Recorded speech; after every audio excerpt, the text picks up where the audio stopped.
Just finishing setting up, just in the nick of time here. Just in the nick of time.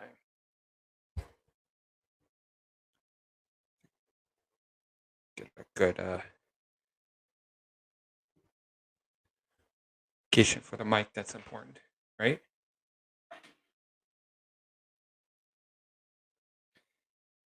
I'm playing with my phone because of data limitations.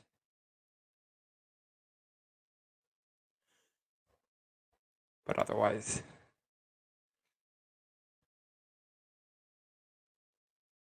so even though it's not in the title, still doing the HAPS challenge. I was told that once you enter, for those of you who don't know, uh, you only have to put it in the title once. You don't have to do it every time. I used to do it every single time. So today should be my fourth week. Some people are in their fifth. This is on week number 4.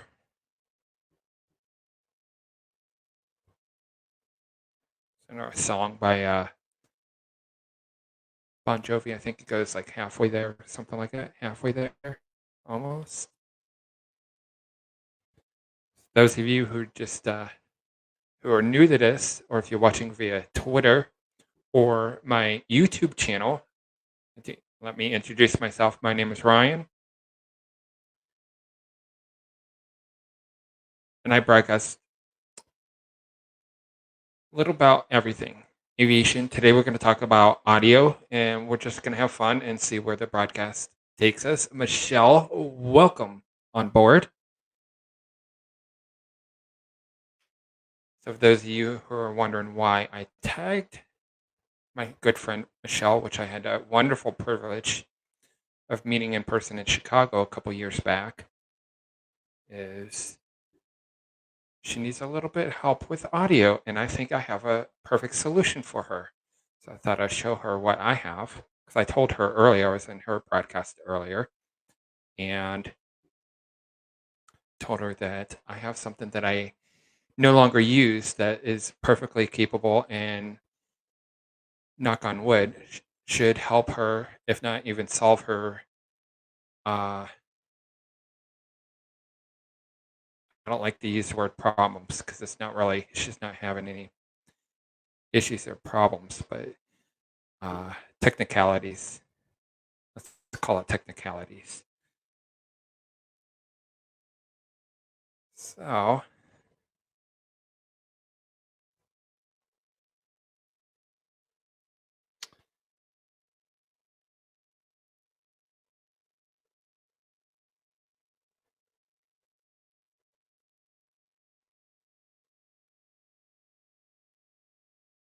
we're gonna invite her up as well. Frank, if you're here, welcome on board.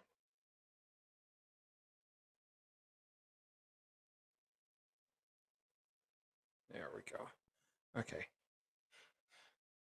And if you guys are noticing a little bit of a difference, although I kind of knew how to do it, apparently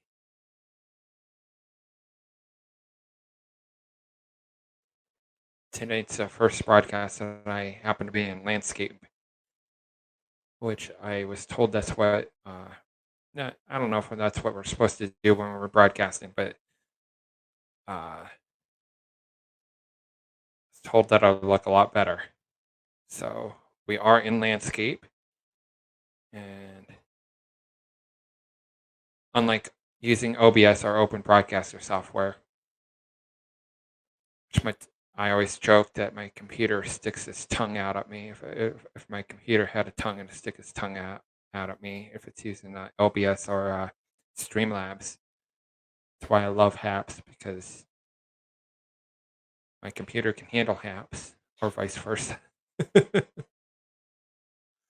And it did fight me just a little bit because I had a reinitiation of the graphics, and I think we're all good, just like we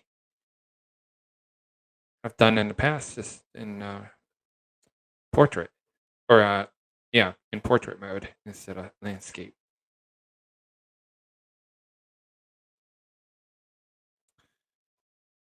So, you guys know that I'm a huge aviation buff, so I was in the middle of work, literally in the middle of work, so I only got to see the very most important aspects of, and if you don't know what I'm talking about, and there's another broadcaster that actually broadcasted about it because that's what she does. I forget her name. I think Space Gal, I think is her handle. Go to follow her. She's a wonderful person in Florida, and she does a lot of aviation and space related NASA stuff. And she broadcasted here on HAPS earlier. I didn't have the privilege to be able to go into her broadcast, unfortunately, just because the cheap phone that I have is it's a little hard to watch on my phone sometimes with a in it can't even talk. Let's just say a cheap phone versus a phone with a higher processor and graphics unit. So I was watching YouTube, the NASA stream. If you guys aren't familiar, that NASA, Joy Gooch, how you doing? Welcome on board. NASA landed a rover on Mars. So I guess the planet Mars accepted our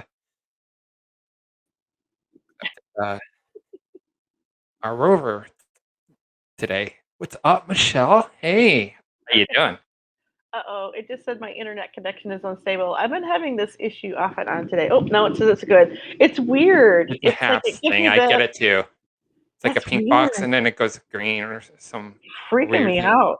Like, yeah. Hi, Joy. I haven't seen Joy in a while. Hey, no, right? Such a privilege to have her on board with us today. I don't know if you guys know I don't have 3-point lighting, but that's because I was drawing, and so my light has to go on what I'm doing, and I just don't feel like changing my setup. But hey, good to see you. Good to see you flattering too. light. Oh my God. I love that you offered me that. Well, let me just show you. I mean, everybody. Yeah, that's why I invited you, because I wanted to show you exactly what it is. That way you know what you're getting yourself into. Well, what we used to have before I got the iPhone 11, we had this jack thing. I don't know if you see. There we go. Right? Okay. Well, now they don't have that. They have this flat thing, right? Mm-hmm. And I have like a Rode mic, won't fit in here unless I get a little dongle thingy. I think it's called a dongle. Dongle just sounds so suggestive. I'd like to buy me a dongle. Actually, that sounds Australian. Give me a dongle. I know a couple audio texts that actually do call it. Yeah. So it's just what did you call it? A splitter? An audio splitter? Hi. Audio splitter. Yeah. Or you could call it a dongle. I know guys that legitimately actually call them dongles. But some actually have appropriate names for them. They all do the same thing. They could do it two ways. They could split it from one source in and two sources out, or even more than two sources out. The one that I have is also a Rode. Actually, let me show you. Nice. And I said something Australian, and there is Melbourne Dave, so he heard me. He's like, Australian what? What's this? What's this doing? G'day, nice. Australia, all over the world today. He does the Oz tune. He does the Oz tune of the day, and he's really? Yeah, he was a DJ for like 26 years, but he just goes live for a few minutes, plays a song, and talks and stuff, and he's a really nice guy. One of my longest time supporters. But what you do to make this your camera is, of course, you have to have it plugged in, and then the other end goes in to your laptop so that you can go back and forth between the camera on your laptop and this as a camera. And so I can you can see me here this way. But if I had this in my, I have like a little stand that I put it in, and then I reverse the camera so that it's looking down over my artwork, so that's what you were doing earlier today. Right. And I cannot have awesome.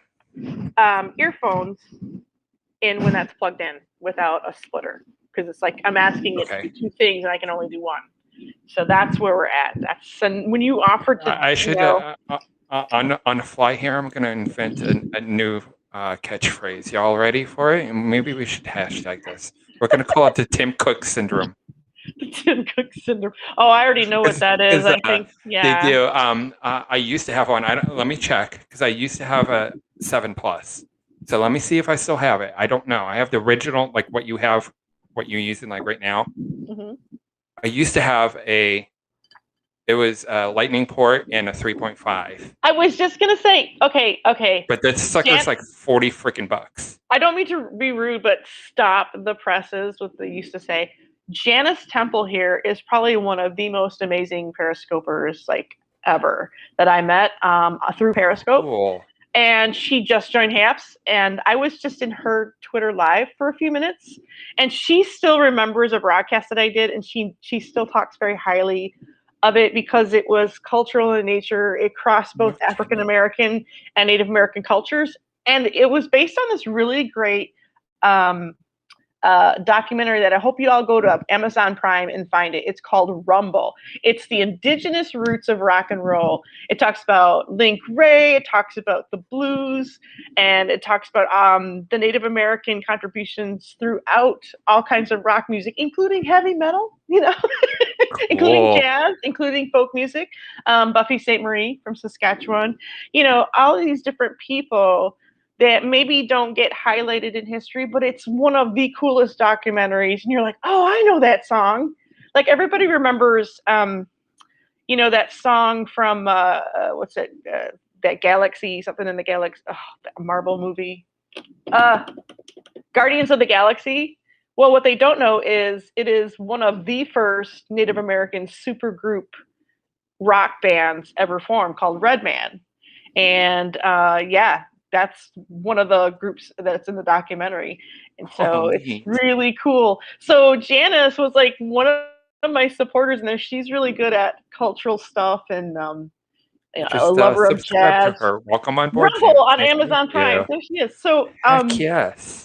Should we invite her in? Because this is her first time coming into HAPS. If you want, it's not my broadcast, it's yours. But if she wants to, absolutely. Yeah, we got to show her the ropes and be nice and hospitable. I want to let her know. We're all friends here, even if we. So what we we'll let that be her choice. We're going to invite her anyways. He's going to click on your profile, 100%. And then you're going to see join broadcast as a pink button, Dave right? Definitely agrees. Yeah. I mean, I don't know, like depending on what I'm used to joining in through my laptop. I'm not as familiar with the phone version of the app. So yeah, I was watching you on my phone, and I don't know if it does it on iOS, but I have like the cheapest of the cheap. I think there's one model that's even less expensive that's not a Galaxy, but I think I have the cheapest of the Galaxy lineup, because Samsung does from like what you and I can afford, with all due respect. No, to I get the it. one no, that no. I want to get that I'm going to spend my tax refund on is the new S21 Ultra. Mm-hmm. Well, so that's like a $1,300 phone. So when my late husband passed, and I sold our house and I sold my business and all that, that's when I bought like the iPhone and the laptop and all of that stuff back in like 2015 or 16. And that's the beginning of Periscope. This was before really Periscope, honestly, before I was really involved. And it doesn't matter how hard I work. I mean, yeah, I get what you're saying. Like, we're not like, we work hard for what we have, and we have to make do with what we have. So I get that totally. Exactly. But at the same time, we want to be part of it. Yeah, I'm sorry. Hello from Kamamoto, if I'm not butchering that name. Where's that at, if I may ask? Kumamoto? Yeah. Nice to meet you. Welcome on board, Daniel. So I'm going to click on him. And when you see this on the laptop version anyway, Janice, I think you can also do this on the phone. I'm pretty sure you can. You can click on somebody in the comments, and up comes a prompt that has the different ways you can reply with emojis, an actual reply in white where you can you can tag them just like you do on Periscope, where it tags their account username in your comment and so they can see it. There's one that says view profile. So literally while I'm in here, we could look at his profile. We can subscribe to him while he's here in a comment. But if he's Mr. Spammy Pammy, which we know he isn't, or heavens to Betsy, if he's doing something naughty that we have to block him, those are options as well. And I love that they're red, white, and blue. That's kind of funny. But it's right. Color coded. It's color coded. So I'm going to go and click on view profile for Daniel. And it just says Japan, Kumamoto, Japan. And he's got the coolest, his face comes up a little larger. He's got his face like with a filter that kind of expands everything around it. So it looks very artistic. So Daniel, welcome. I like that. He's a teacher. He's a teacher. And you can view the full profile. It kind of takes you a little bit out of the window. But I think you guys can still hear me as I look at his profile. He's been posting. He goes, I think, therefore I am. And his last post was about a day ago. It shows all of his socials, his Instagram, YouTube, Facebook, and Twitter. And he looks like he's fairly new. So let's just subscribe to him. And when he hits subscribe, there's a little bell. And on that bell, it tells me what kind of notifications I want to receive. I have options. It says you'll receive an alert in your activity drawer. Never, only when Daniel goes live or whenever Daniel posts anything. You've got push notifications. You can even get email notifications. I can't go so far to get email notifications or I'll be flooded because I follow a lot of people. Right. But I'm going to click on whenever Daniel posts anything because I'm already seeing scrolling silent video of him walking around in Japan, and I always think that stuff is cool to see where people live, and he's a teacher, so that's even cooler. She says she has Android. Mac photo booth, cool. Yeah, they're rolling out some new stuff in Android, Janice. So if you don't have all the options that help you see on the house. Pablo and Peter said that that it's coming. Oh, I'm sorry. There we go. Pablo and people is yeah, it's all coming. I just updated something today for iOS. I'm not sure exactly what it was, but they said something about double tapping on the screen like we did before. Remember how we had the camera this way? We double tap and then it would turn around. It's got that function now, which is kind of nice. I mean, I was okay with the turnaround one, That'd but be nice I think if you're like out in the field or something. I was gonna say if you're out walking around and stuff, it's good to just double tap and continue. Yeah. So and the Zoom is great. I love the Zoom function. Oh, cool. I'm so chatty. So, this is what I currently use right now. I'm not using it like right this second. But it's kind of hard to see because it's small. But this is made by Rode. So you already know what Rode is because you said you had something from Rode. So I do. And how reliable they are. But they're great. This has a headset input, or output rather. And the output could be an actual headset. It could be, I plug it into speakers. What am I using? Sometimes I wear my wireless lav. Oh, that's which means cool. you're 110% portable. Right. And so now you're the same idea on a laptop as you would be a phone. And now you sit there and Ryan just made things a hell of a lot more complicated. Wow. So that's where this comes in. And I'll show you what I'm going to send you in a bit, which is also portable, by the way, but it's a little bit bigger than what I'm about to show you here. Janice and Daniel just there we go. Yes, I've seen those. Okay. That's really awesome. So if you see the symbols on the bottom, it's called the SC6. Okay. See the headset there. So that's your output. And you have 2 mic inputs, of course. No. All 3 of which are 3.5.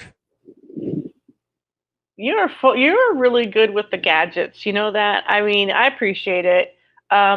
What many of you folks don't know, I'm gonna just say what is on my mind. Like it just, I was thinking about this. I saw Eric in another broadcast. I guess he was in. I want to say Natasha. I don't know how to say her last name. Younge Jung or something. And there was a guy named Gogo, and they were kind of new to me, but I knew Eric. Well, every time you go live, like I'm going live with Ryan, like this, people who are following me come over, as well as and are notified. And then of course the same is true. Like so both of our groups of followers kind of intermesh and we kind of grow a following, but we also like have a good time interacting and finding new people. So I love that. Like, on Periscope, after a while, it just seems like you have the same people.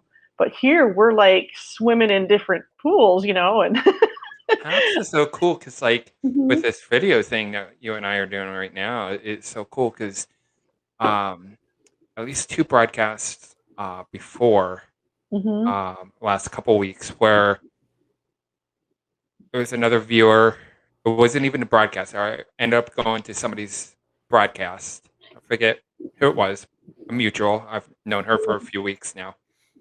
I've known her on Periscope, but I met her through Haps.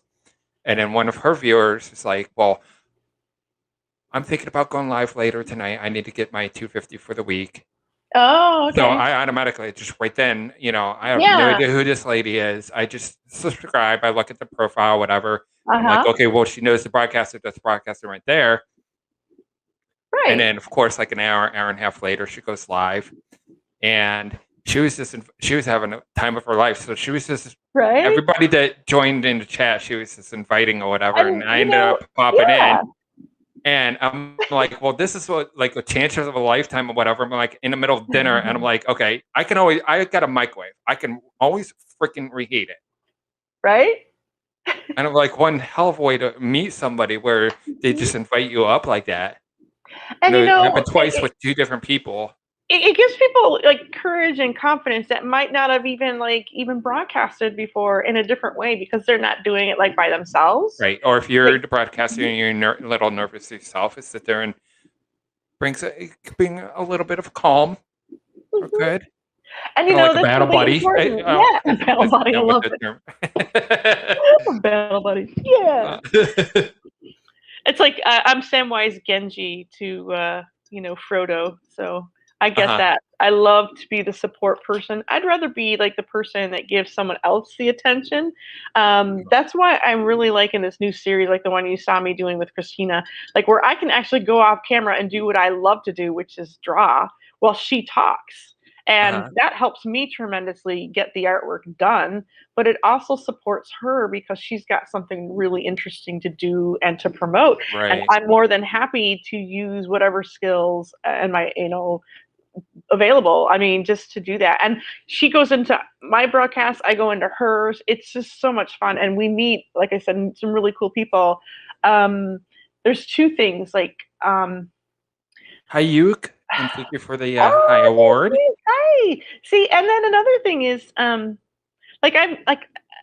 meeting people that I wouldn't have ordinarily met because of this whole thing. Because you'll see somebody and you'll just join in and try to help them out. And next thing you know, you're broadcasting together more than once and finding things out about them because it's like you can Super Hard Award, you.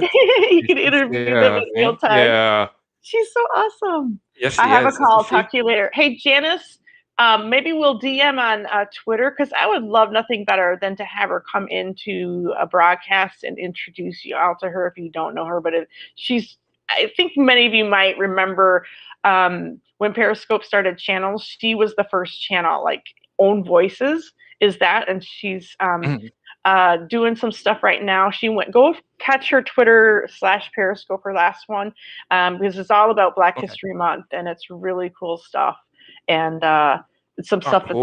that they're doing. So, and I believe she lives in Washington D.C. if I remember correctly. But she's just one of the nicest, most supportive people about history and culture, and just full of knowledge. Really wonderful lady. I'm so glad to see her on HAPS. I can't wait to see her broadcast and start supporting her when she comes over this way. She just needs to know a little bit more about it and how it all works, and so we can all welcome her. And everybody, you see her in the comments. What's really cool is that you can still comment after everything. You can still scroll through the comments. You can still interact with the comments even after the broadcast is done. So yeah, guys, I'm so not follow used her. to that because, like, I don't know if you know Frank. We all call him Frank because that's how he spells it or whatever. He's an awesome guy, and I'm so not used to, like, when you go live and you see the comment or two or however many people it happens to be today. It was just Frank. I don't know who that is. And his comment was before, like, I actually was still in the pre-live. Oh my gosh, so it's hard she's to the decipher if you guys yapper. are really there yet or not. I'm sorry, I'm looking at Yuke's comments. She goes, "Oh, I'm a professional yapper." Oh, girlfriend, I don't think my flame has ever gone out. Cool. I'm like always commenting in everybody's broadcast. I'm just a chatty Kathy, and what's really funny is that I'm super quiet and chill in real life. So I don't know what it is about broadcasting that brings it out. But that kind of brings me to another thing, Ryan, and I'm just going to mention it again only because I was really inspired by Eric. Once again, Eric, every time I see Eric live, obviously he broadcasts so late at night, I'm usually asleep half the time. That's why you don't see me joining in, because I'm usually dead to the world. But the late night California time, sometimes I just cannot stay awake.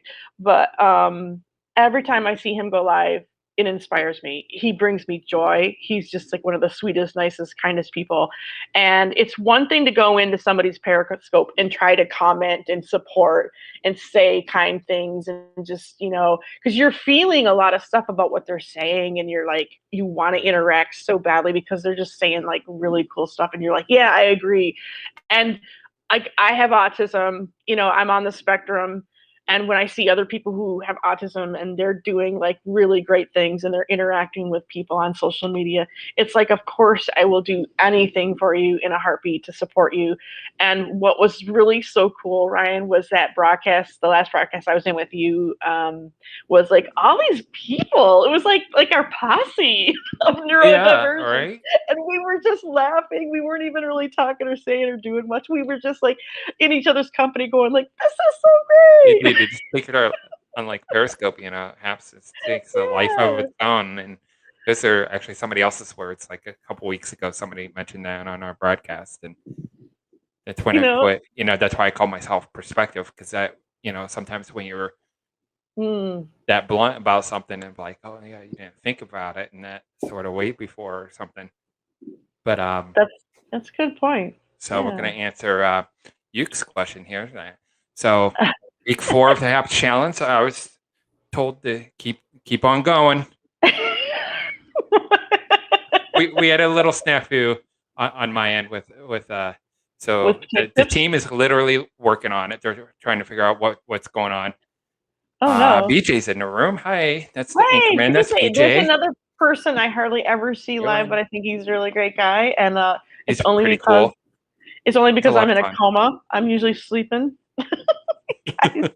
One of these days, I'm just going to have to take a big nap in the middle of the day and stay awake so I can come into your broadcast, because I think you guys are all awesome. So we're going to show you the toy of the night, because for those of you who don't know, let's give as well perspective of or a little background, if you will, on why I'm doing this. One, because Michelle and I we're all friends. Michelle and I have met in real life, and now we're a lot closer.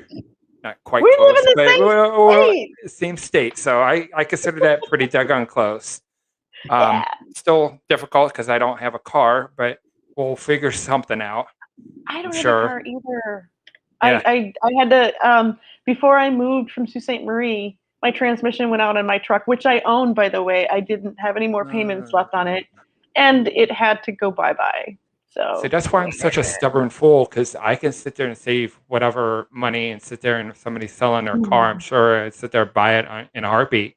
But then sit there and it's like, I can't right now afford to even keep saving car. Exactly. Yeah. But like my credit is like through the roof as far as suckiness goes.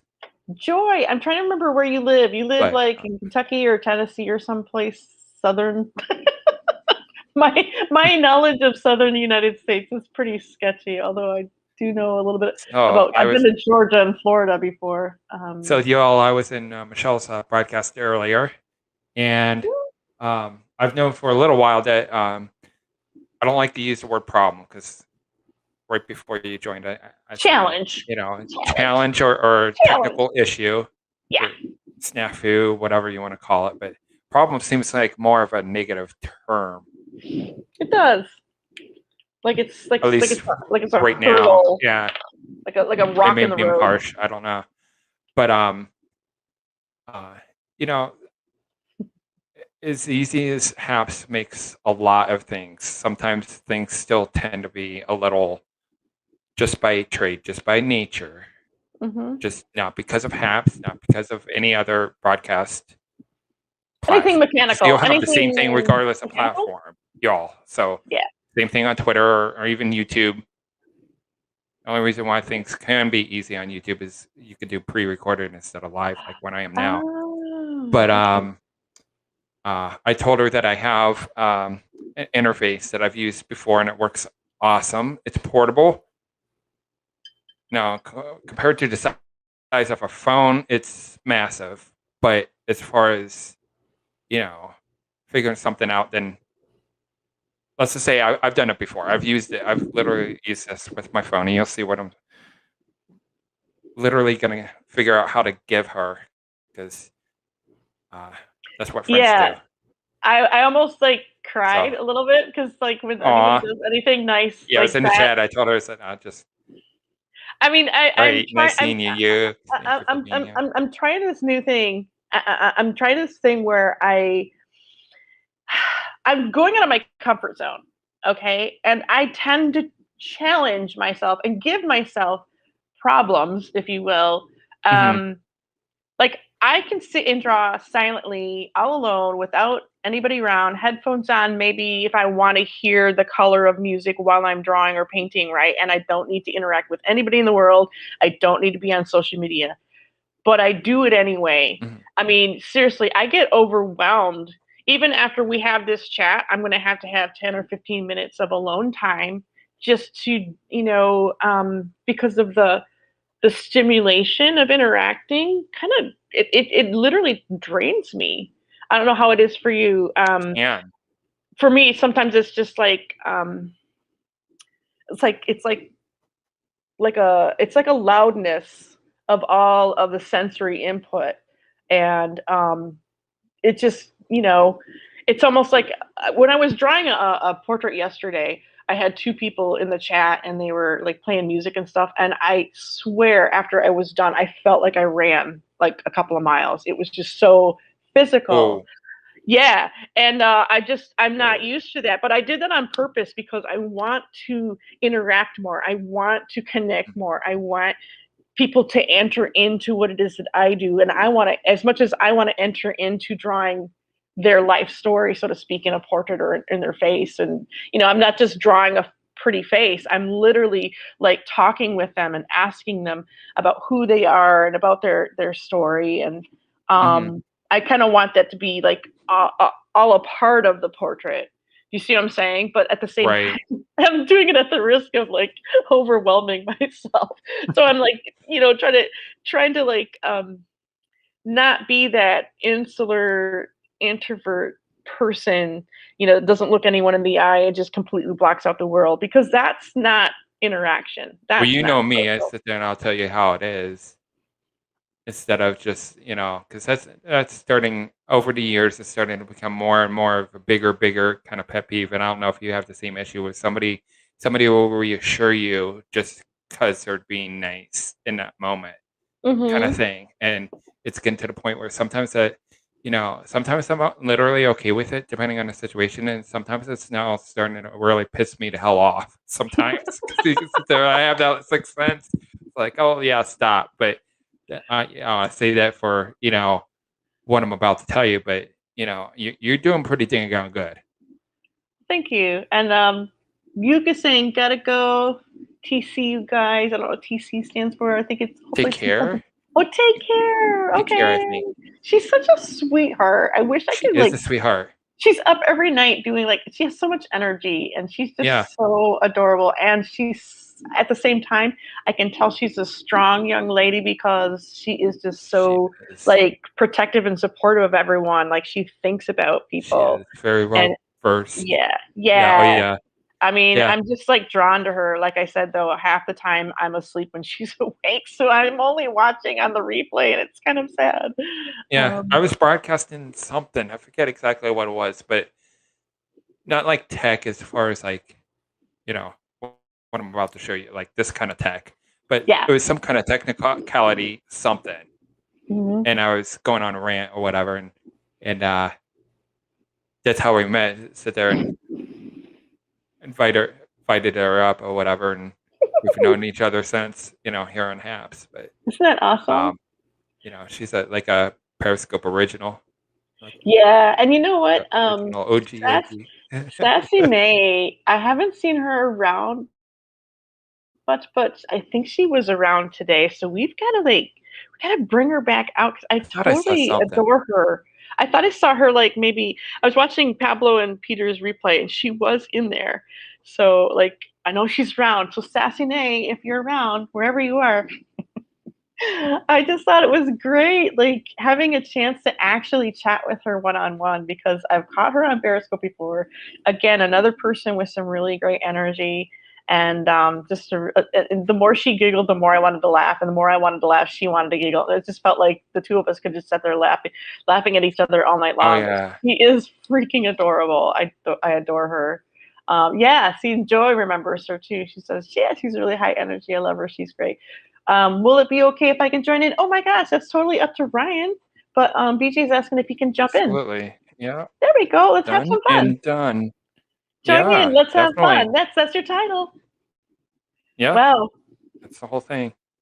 I don't think I've talked to BJ in a while. I don't think. We just keep missing each other time zone wise, I think. And look who else is here. Vince. And the Vince man. The Gus man. Ooh. Hello from Alhambra. Alhambra. Okay, so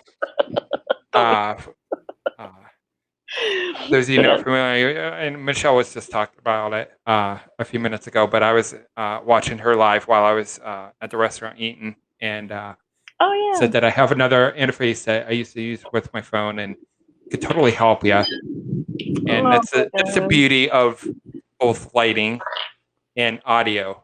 Mm-hmm. You can make it simple as you want, and depending on your needs, it can be downright hell as far as complexity, as far as what you need or what you have to do or how many things you're using.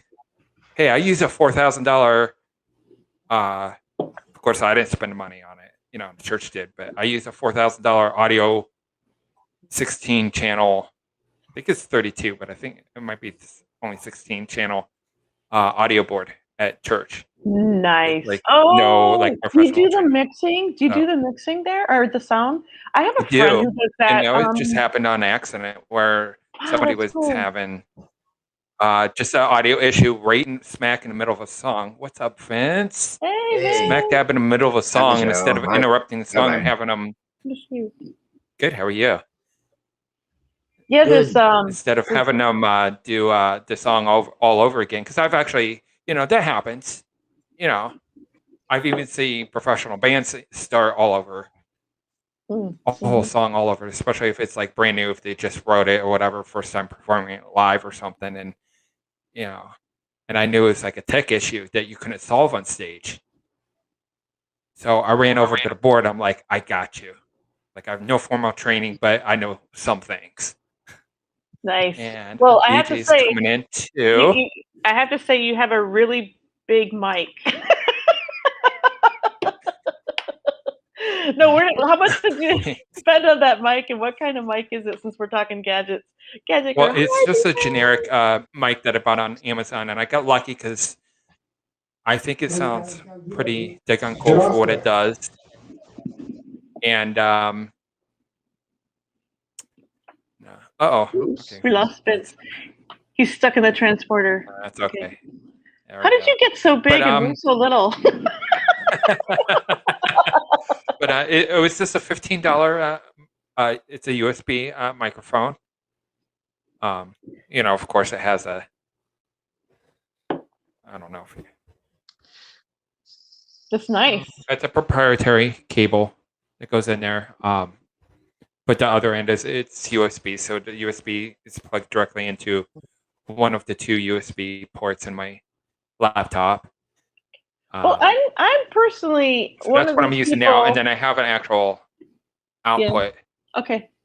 Into my earphones now, and these are even special earphones that you guys don't need them, but I use them for church, whether I'm playing the drums or I'm behind the soundboard. Oh, you play the drums? Are you kidding me? That's awesome. My first instrument was the drums, but then I switched over to bass. So that's cool. Oh, cool. And my son back in my middle school days, I started trumpet, and that was a mistake and a half. I taught my brother's best friend how to play the drums, and then I taught my brother's best friend how to play the drums, and then my son. So I've not been able to have a kit for a long time because my son took it over. I used to have the one at church is a traditional acoustic kit, but I used to have an electric kit, an Alesis DM10. That's what I used to have. About a $2,000 kit. And that sucker was actually more expensive than the kit we use at church. But it sounded great because you could do all kinds of neat things that you can't do on an acoustic set. If you just want to play and practice and have fun or whatever, or because I had some of them come with mesh heads instead of a typical drum set, like a I just said it, but an acoustic set. The part that you actually hitting on the drum, that's called Mylar. Mm-hmm. Yes, and I don't care how quiet you try to be with a Mylar set, it's gonna be loud. Yeah, you better have hearing protection. That's what these do. Like, I don't need hearing protection right now, but that's what I have. These are called. See it a little bit better. These are just the regular kind, but then there's professional ones that I'm actually saving up for. That these ones cost about $50. That I bought on Amazon, and they're doing the same thing. But the ones that I'm actually, and they have like 3 speakers in there. Wow, you see a lot of performers that have tweeter, and then does it go over the ear? Is that how it works? They go in, they're supposed to go like literally like inside your ear. So the professional ones, like the expensive ones, like the ones I'm saving up for, are literally $1,500. My. For that reason, because they have 16 speakers. They have 8 on each one, and they can handle real low notes and like way like really high without distorting the sound. Oh, that's great. You can crank up the volume if you need to, but then they protect your hearing, because that's part of being on a stage. Is it will get loud. Matter of fact, I'm the only one that wears these on the stage when I'm on stage. Well, everybody else, we still have the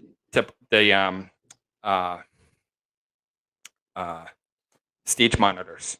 Those are the big boxes that face toward us. They're just speakers. They're special speakers, but they're. It's good that you have the kind that doesn't distort the sound, because when you get those high notes and it doesn't come in right, it just sounds really weird and tinny, and it can throw you off. It can throw you off. But Vince has a headache, guys, so he's gonna drop out until he's. Sorry to hear that, Vince. Sorry, but take care of yourself. It's that. Might be the weather. You never know. All that late night stuff you guys do, all the potato chips you eat. So these are actually called IEMs, which is an acronym, or in-ear monitors. So think of stage monitor, but they're designed to literally go in your ear.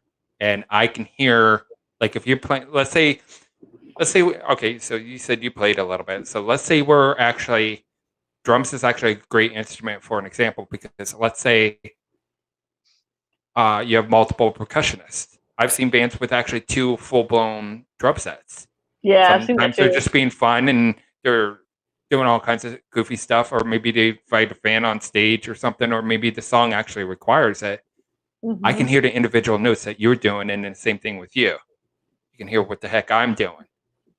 That's always good to know. Instead of hearing the noise and you're fighting over that loudness. Just to hear what you have to do to play. Exactly. With those stage monitors. Because then you have to have a monitor for everybody, or you have to share, which makes it even harder. You have to aim it toward you. Now you're not portable. Even if your microphone is portable, whether it's a lav mic or a handheld mic. Thank you, Vince, for the Stay Safe award. I appreciate you, bud. So how you doing, BJ? It's good to see you. I'm doing okay. Just hanging in there.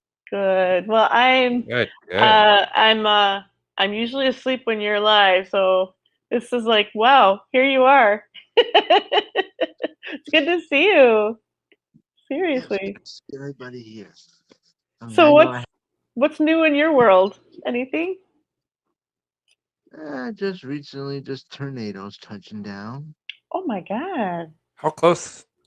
That sounded pretty close to you. How exactly close to you That's scary. was that? I think you did a broadcast. Obviously I didn't stop it. Unfortunately, I didn't have time, but I saw you went live and I saw the word tornado. Whoa. So fill us in. Yeah, what happened? What do I not know? Let's see, there was a tornado warning. 3 tornadoes were supposed to touch down, but 2 were canceled, but 1 touchdown. Just a town close to where I'm at, and destroyed the whole town and leveled it off. Are you kidding me? Holy goodness gracious. Whoa. Only 1 house was standing. Oh my gosh. 3 people. What was that rated? Was that sounds like it was a minimum of an F4, if not F5 status. That sounds like an F5, yeah. It went to an EF4 to an F4 tornado. Okay. Those of you not familiar, that's the enhanced Fujita scale by Yeah, it was bad. What was his first name? Greg? And 10 people are still missing. Greg Fujita? Wow. What's his name? I have his first name wrong, but Fujita was an actual guy or whatever. He's like a storm chaser scientist kind of guy or whatever, and redid the enhanced. Kind of like if you ever seen the movie Twister or whatever, and he's talking to his girlfriend or whatever. It's how much the tornado eats, or something like that. The line goes or whatever. This was Brunswick, right? Is that the place where it touched down? Is it Brunswick? Yeah, geez, all those people are without everything, and the same with those folks that are in Texas. I don't know what the status is now, but like to be without water and heat. I mean, it's just crazy what's happening. That this is not a good time of year. For this winter is just not. Wow. Well, I bet you there is a place where if people want to donate, it's usually the Red Cross is the best place to look online for folks. They probably, because you're thinking well, they must need everything, but the Red Cross is probably the best place to go and find out what you can do to help these folks that are homeless in this tragedy. So that's sad though. 10 people so far are not found. You said they're missing still? Yeah, 10 people are missing. Wow. Even the governor and the mayor came live. They actually, and of course, Biden came down here to do a press conference. I can't even say that word right.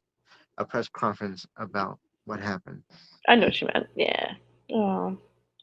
Wow. I'm trying to see what they said about how big of a tornado it is. But I mean, if it wipes out a whole town, that's just, It went from an EF4 to an F4. I'm looking at some of the pictures online right now. The damage is just total. Oh yeah, and that's happened at night. Well, people were sleeping. Oh my gosh! Did you get like much of a warning? Did you get any kind of warning yourself? Like how much warning did you have?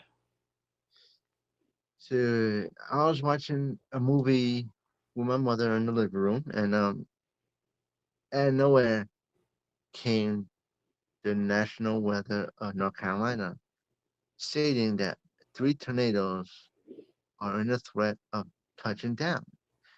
You need to take cover. You need to get to your shelters right away, as soon as possible.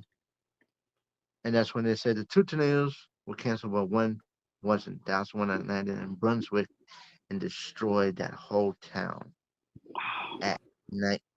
And I broadcasted it on live on Monitor, and I even showed everybody that was on my chat. The actual tornado was so big, so bad, that they only could show you the bands of that tornado, the way it was. And when they did a live feed about the destruction, now everybody was in shock. It makes you want to cry. Yeah. Really? And I did say, not too far where I'm at. It seems to me like, I mean, I don't know anything about like weather systems or anything, but it just seems to me like tornado season is stretching out, you Mm-hmm. know, like earlier in the spring and staying around later in the fall. I mean, you know, can we attribute any of this stuff to global warming? I don't know, but it just seems like, you know, and they're touching down in places that they don't normally touch down. Now, do you guys get a lot of tornadoes? Yeah, we're in Tornado Alley. Okay, you are in Tornado Alley. So, because I'm like I said, I'm not super familiar with the southern part of the United States. But it just seems like, again, it's the same thing with the hurricane weather, you know, like just watching that devastation happen. Like these people just had a a hurricane that came through like Louisiana, and then a few weeks later, a second one. You know, like, and they're still like not even over the first. You know, like in terms of recovery and all of that. So yeah, Vince is saying thoughts and prayers of the people in Texas and also the people in North Carolina too. So yeah, but go online and find out if there's something that you can do to help. That would be the way to go. Is usually the Red Cross is the first, and they tend to have links to other places that are more local that'll go directly to the folks affected. Right. But yeah, I'm so sorry. Did you know anybody in that town? Dude. No. But over here, it's like when a tornado hits that one part of town, we all feel the effects because the person could know someone from somebody, Mm-hmm. and it could be a friend, a sister, a brother, a nephew, a cousin, niece, even a father or mother, any other family, or your best friend. Safely, I don't know anyone in that town, but I do know a lot of people in the town I'm at. Right. And a tornado did touch down here last year. Wow. I even have a picture of the tornado that touched down. I even have a funnel in front of my house. Whoa. Whoa. For someone like me, that kind of is scary because I'm not used to tornadoes. Like this isn't a common thing up north. Although we've had tornadoes, even in Sault Ste. Marie, there was one spotted not too far away from where I live. But it's just such an unusual occurrence. So, I mean, I'm always curious to know like how much warning do people have? Do they like know that like it's coming or that the situation is, you know, conducive to creating tornadoes? But this thing in the middle of the night, that just seems so much more devastating because people are asleep. They can't, you know, get up and go to shelter or whatever. I mean, what do you do? You know, and Well, yeah, the best thing is to do is just to take cover. Right. This way you can, because tornadoes can destroy anything in its path. Anything. It could take a little control like this and make it into a weapon and go right through you. Wow. Yeah. I Yeah. imagine. I imagine. So, yeah. I was thinking, like, what, what are some of the things that you guys do locally? Do you have like sirens or drills or something? Because I mean, I work in caregiving, and I think Ryan has too, where you've been a caregiver. I'm not sure, but like they give you training on things like tornado drills and stuff like that, like how to evacuate people. And I'm especially like there's people who are disabled and unable to like evacuate themselves, and so they need help. And we used to do that all the time. But what are some of the things that people can do to like besides just like how do you take cover? Like what should you have, like especially if you live at a place like Tornado Alley? The thing I'm thinking of is we had in this home that I worked at, a facility where they had like in the basement, they had like a thing that we had to have that had like water, a radio that didn't need batteries, like food and that kind of stuff. So what kinds of things can people do to Well, they do give you like you could come out with like a basic like the timing. If you could pretend that if there's a tornado about to touch down, you could come out with your own kind of decision. Like we gotta make a time. Like okay, get band-aids, emergency kit, canned Mhm. foods, like you said, water, plenty of batteries for the radio. Of course, you're gonna need the time on the watch There you go. because you're gonna need a lot of deodorant because it's gonna be stinky in there, all that sweat. That's funny, but at the same time, it's true. It's just very true. Like a little hygiene kit, maybe toothbrush, toothpaste, Yeah. in waterproof bags, maybe. You know. You could fill the jugs with water and put them in there, and they Hmm. could Right. say perfectly okay in there as long as it's sealed up. Right. Right. Hmm. And that's so So, important. Those folks in Texas were caught off guard. I mean, it's kind of, I'm glad we're kind of talking about this because another thing they had us prepare for was what they called, well, it was part of a safety plan. In other words, people already knew ahead of time that if something was going to happen, like we worked in pairs, right? One person was going to grab the phone, the other person was going to grab the keys. Like they were responsible. Like they knew that's what they were going to do every shift. And so, like, if something were to happen, there was always, I mean, you never know. Like you might have to lock the place up, Right. or you're down in the basement, Yeah. or whatever. Because looting is an issue mhm. after Oh things yeah. break down. Um, Oh yeah. also, a meeting place in case you get separated. This is true of like a fire Yes. or any other kind of emergency. So it's like if stuff happens and you get separated, the plan is a safe place that everybody knows you can like at least convene at in case stuff happens. And that's very Right. true. I would think in a And tornado that's if not just you're you. That's a great point because even third parties, you know, like friends and family members, because sometimes maybe cell even phone other goes down, coworkers that happen to be off or something, if right? they're Right. aware of that meeting place, Mhm. and then you still can get separated, or And there could be yeah. issues where one Mhm. can't get to, if you're in You might B not have place instead of the A cell place you like might you're not have supposed to, cell and you service, maybe and can't physically get there, yeah, like you're trying to you might call not and there's have. the cell, towers are down and like you guys can't get a hold of each other. So the best way to find out whether or not everybody's okay, especially this is also true of like families, like somebody might be out shopping when all this stuff is happening or the kids are at school.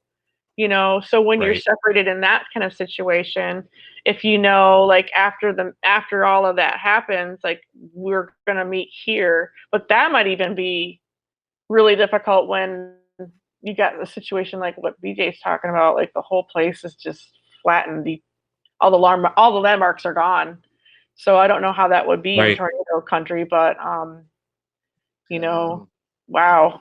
Yeah, always know your surroundings. That's one of my pet peeves at work is something that I don't think I can ever fix, but I just, sometimes I feel bad, but like, especially if you're shopping or whatever, even if you've never been there before, even if you're out of town, I don't care if you've flown from halfway across the country Mm-hmm. and maybe you're throwing a party or maybe it's a holiday and because I've had that happen, plenty of times. Hey, rent at a local store.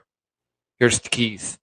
Rent at a local store, and we just want this one thing because the recipe can't continue without this vital ingredient or something. You stop at the nearest. You don't even give a damn where the hell it is. Remember where your freaking car is. Well, yeah. Please. No, if it's a tornado, then I'm sorry, but it's realistic and as harsh and as mean as ugly as it sounds. Your car might not be there. Yeah, But, yeah. I mean, and that, for some people that's actually hard, because that's what I'll tell some people if they're freaking walking like they're a lost puppy in a 3-acre parking lot like ours is. Well, that's what And travel you may tips not is, have, think even if about your it car too. is there, Mhm. that telephone pole or that light pole or that post or that sign might be missing. I park next to the sign. Well, if the sign's no longer there, Oh because my there's god. nothing around you no more and the building's gone too, and you're the left standing. Yeah. Yeah. Well, I'm just saying that's It's that nonsense. back up to that tip about be aware of your surroundings. That's really important when you're traveling. Maybe you take it for granted in your own hometown and stuff, but like if you don't look like you know what you're doing or where you're going, people who are nefarious and want to do something are picking up on that. They're watching you. And so, it makes you kind of vulnerable. Like if you don't, you just aren't aware of what's Exactly. happening. So that's a good point. But I'm gonna drop down only because I think I just need to get some warm coffee, change my lighting. I'm drawing this portrait right now. Thank you, I Brent, was for the gonna Stay show Safe you. Award. All Thank right. you, Brad. Yeah. So Good to before you see go, this is what we wanted to Okay. do. Yeah. Because that way, because I don't want you to feel ambushed when you get it, and we'll work things out or whatever. Am I following you on Twitter? I think I am. I If not, think then I'll find so. you on If Twitter. not, well, just go to my profile and click on the Twitter link. But it's native Okay. _graffiti pretty much everywhere, including Okay. Twitter. And yeah, DM me for. I think we are. I Yeah, think we are definitely. calling Because each other. we'll have to work out especially because you were talking about it earlier in your live or whatever. Yeah. We'll figure out the shipping situation or whatever. Because I'll make Did sure you that you get it or did you get that whatever. But same notice that we did up here in Cleveland? Like I basically did not know. we get this notice from the post office basically saying like, yeah, you're going to experience delays. It might take this much and we're changing this and that. And by the way, we're going to lump all of the mail into one kind of category. So that's why Welcome it's to going to be Cleveland. slower. And I'm just like, wow, it's already like extremely slow. Seriously, I got Christmas cards in February that were mailed out at the beginning of Y'all December. do your taxes online. Don't do them in the mail. Exactly. I'm doing everything online if I can. Seriously. So this is what I'm gonna send Michelle here, and you're very kind. Look at that! Oh my gosh. Okay, so it looks big, but I mean it's a stick. I don't know how big my hands are compared to your hands, but if it's in my palm, as you can see. See how small my hands are. Okay, so as you can see in the yellow there. Okay. So that's actually who makes it. It's Ceramonic. Will it come with instructions so I know how to plug it in? I can write something for you. I would love that. You are include awesome. something, but I don't have the original instructions. But We'll that's talk. part of the reason why I'm showing you here. I'm It like, has multiple inputs because it gives you options. The only bad thing about it is it's not a big deal or anything. I don't hate, but I loathe 9-volt batteries. So it does use a 9-volt. Oh yeah, and so unfortunately, my internet connection is 9-volt. unstable. Yeah, that's a half. Oh, it's back. It's back. Tripod mount on the back, whether you need it or not, it's there. Like I said, nice. You can put your belt in there if you need it. If it's a thin belt, real thin. It's only one. It'll fit in something like. Wait. Okay, so you can do it vertically, or you can do it horizontally. But you have. Let me count them. We have a total of 6 inputs. Wow. No, it's only 2 channels, so that's what you need. You need 2 channels. You don't need no audio board with no 8-channel. Nice, yeah. Baloney.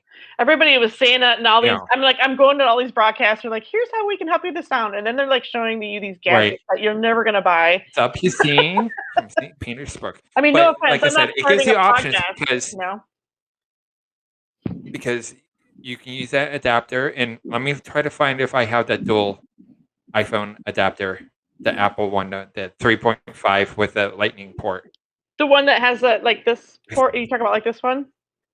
Yeah, I have I have 2 of them. I have a dual one which has both input outputs. And then I have the regular one too. And I no longer use it. So if I can't promise if I still have it, but if I do, if I find it, I'll send it with this. Not a problem. You don't need to be spending $40 because you're gonna go on Walmart and that's at least I spent the $40 on a sucker.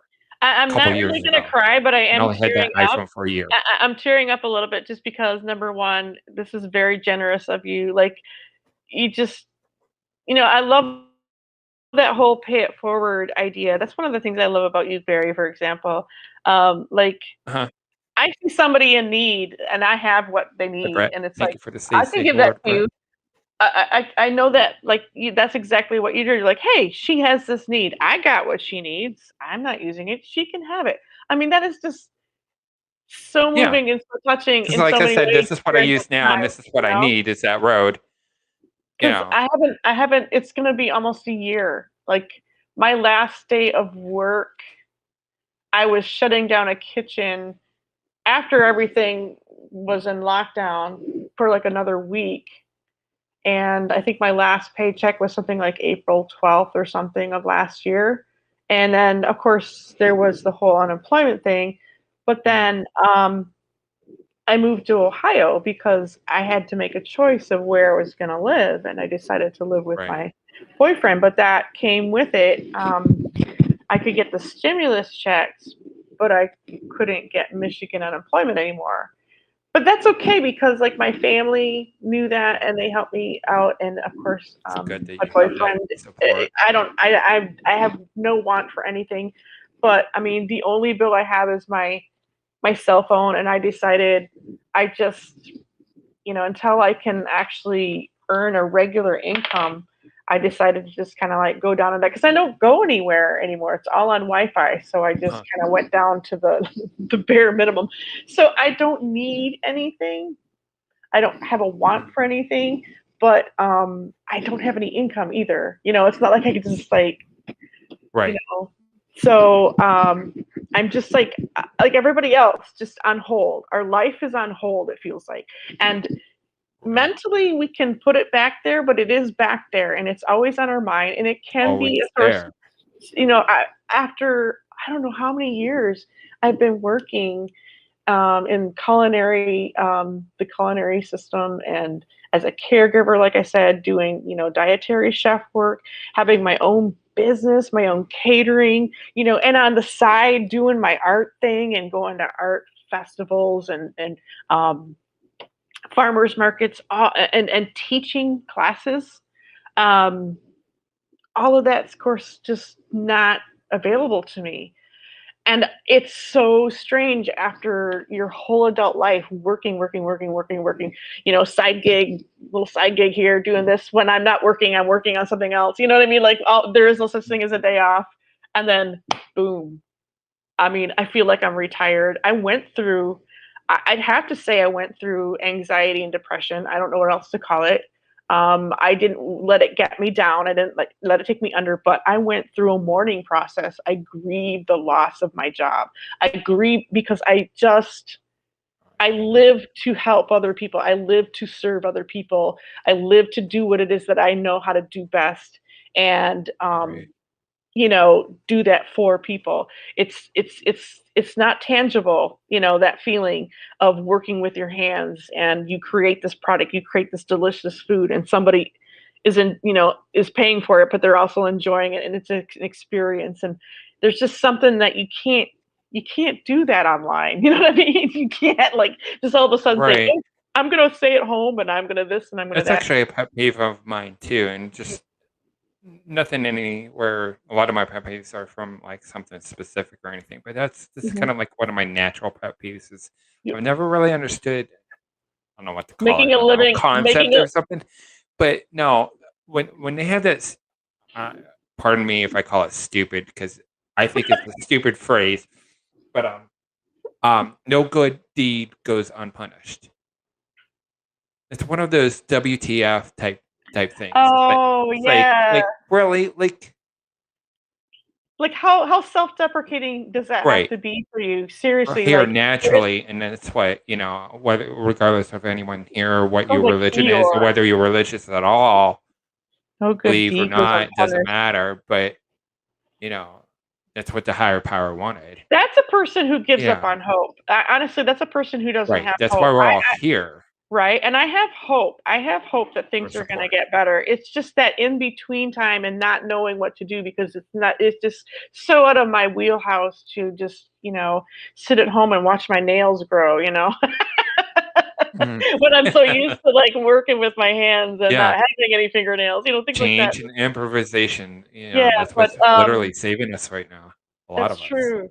And to be able to pivot and change and be flexible, it's not easy. It causes a lot of stress, but people who can adapt and pivot and Have to roll with those adapt. changes Yeah. tend to survive more. But I just love how we can now interact like this and connect with each other and help each other through this really crazy time.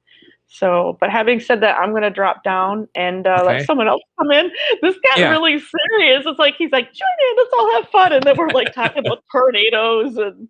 But you know what? It is. Yeah. Seriously, I mean, just whatever it is that you can give to other folks, it will make their day. This makes my day. This will probably make my week. And when I'm actually utilizing that product, then maybe I won't have such strange echo issues. I mean, he's Yeah. going to help enable me to do something I'm really enjoying. And at the top of this, I was talking about when I invite people in to the broadcast while I'm doing Art Live. Uh-huh. That is a challenge I'm willing to accept because I'm always trying to push the boundaries of the limitations of my autism. How you I've lived, grow. Yeah. I Well, mean, I right. was aware that there was something different about me from a very young age, but Mm. I think the way people treated me, I was just very lucky that my parents got a diagnosis and my parents were really advocates and I had some really great teachers. So I was surrounded by people who all they wanted to do was see me thrive. And I am thriving now, and in large part because of them. I'm able to talk. I'm able to do so many things I never thought I could do. But the worst thing you could tell me is that I can't do something because I will probably prove you wrong. Because it's just that part of my That's a good nature. thing. I think I always try to look at the good qualities of autism. And for me, one of them is persistence.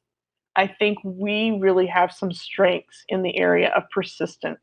Other people can call Oh it yeah. other things, but I have a sense of persistence.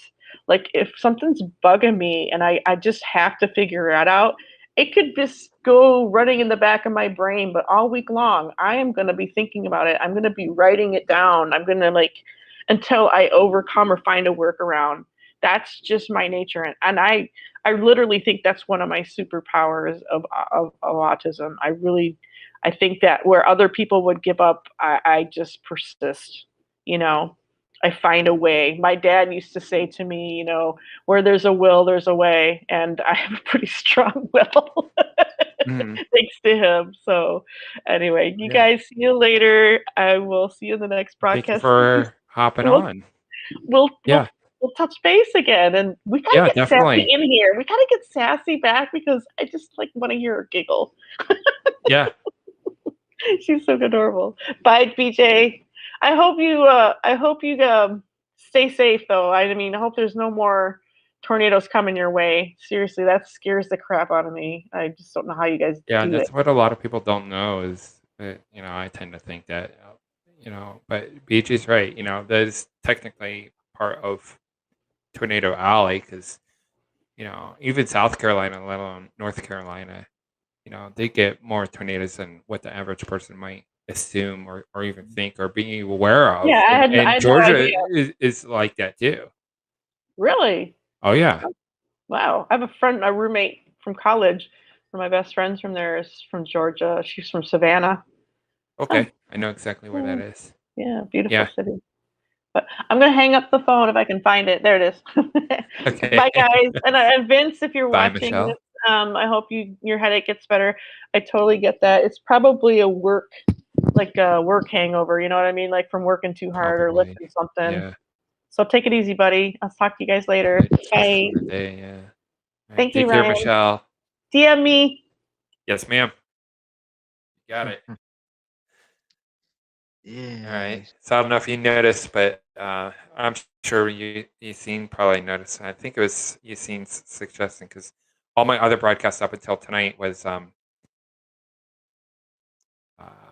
what is it? Portrait.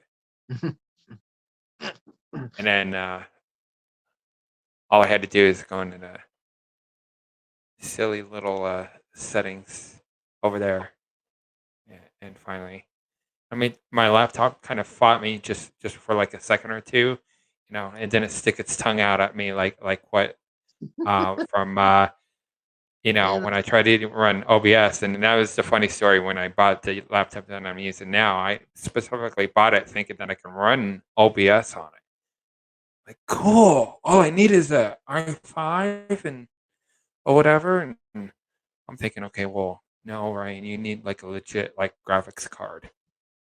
Not like gaming material or anything like that, but it's like you'll be better off and sit there and it's like won't even launch, let alone run it. And then same thing from hello Ella. Nice to meet you from West Palm Beach. Wonderful. I have a family in Florida, in the Tampa area. Oh, nice. Yeah. Matter of fact, my sister in Tampa works for the state attorney general too. So yeah. Excuse me. So yeah, Michelle was having technicalities and no fault of her own, so that's why I brought her in earlier, not only as a friend, but it's like show you before, like just randomly send her something and ambush her. Like, what the heck is this? Someone here is from St. Pete. Did you see? That's Yassine, I think, right? You're from St. Pete, right? Yassine? I'm almost sure he's from Florida. I could be very wrong but I think you're St. Pete, aren't you? St. Petersburg?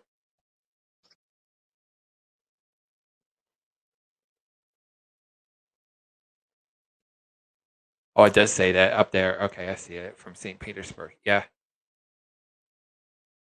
Yeah, I had to scroll up for a second. But yeah, he did say hello from St. Petersburg. But yeah, I was showing her they call it the SmartRig Plus, and obviously Periscope is obviously going down the drain, unfortunately. Well, some of it is fortunate, but a lot of it's unfortunate. But one of my replays from I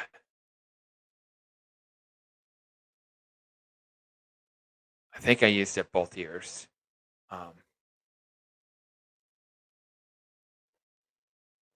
Question: Are you using a built-in computer? What do you mean by that?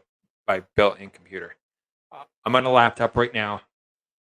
I'm using a built-in processor, or I mean graphics card within the processor, if that's what you're asking. So in other words, I don't have a dedicated processor. Like I don't have an NVIDIA card at all. Not like a 1660 or a 260 or a 1080i or none of that fancy stuff. Boy, do I want it. And I'm getting to the point where, yeah, I'm going to need one. And I'm thinking maybe just building my own desktop. But it's kind of a moot point because it's almost, I could start building it if I want to, a desktop PC. But what good is it to build it if I can't find any of the 30 or the 3000 series graphics card? Because they're all sold out. I don't even know if there's a waiting list, but they're can have them for a while. Let's just say that. How many gigabytes do I got? That's a good question. I want to know the answer to that. Off the top of my head, I don't know. I don't know. All I know is it handles apps perfectly.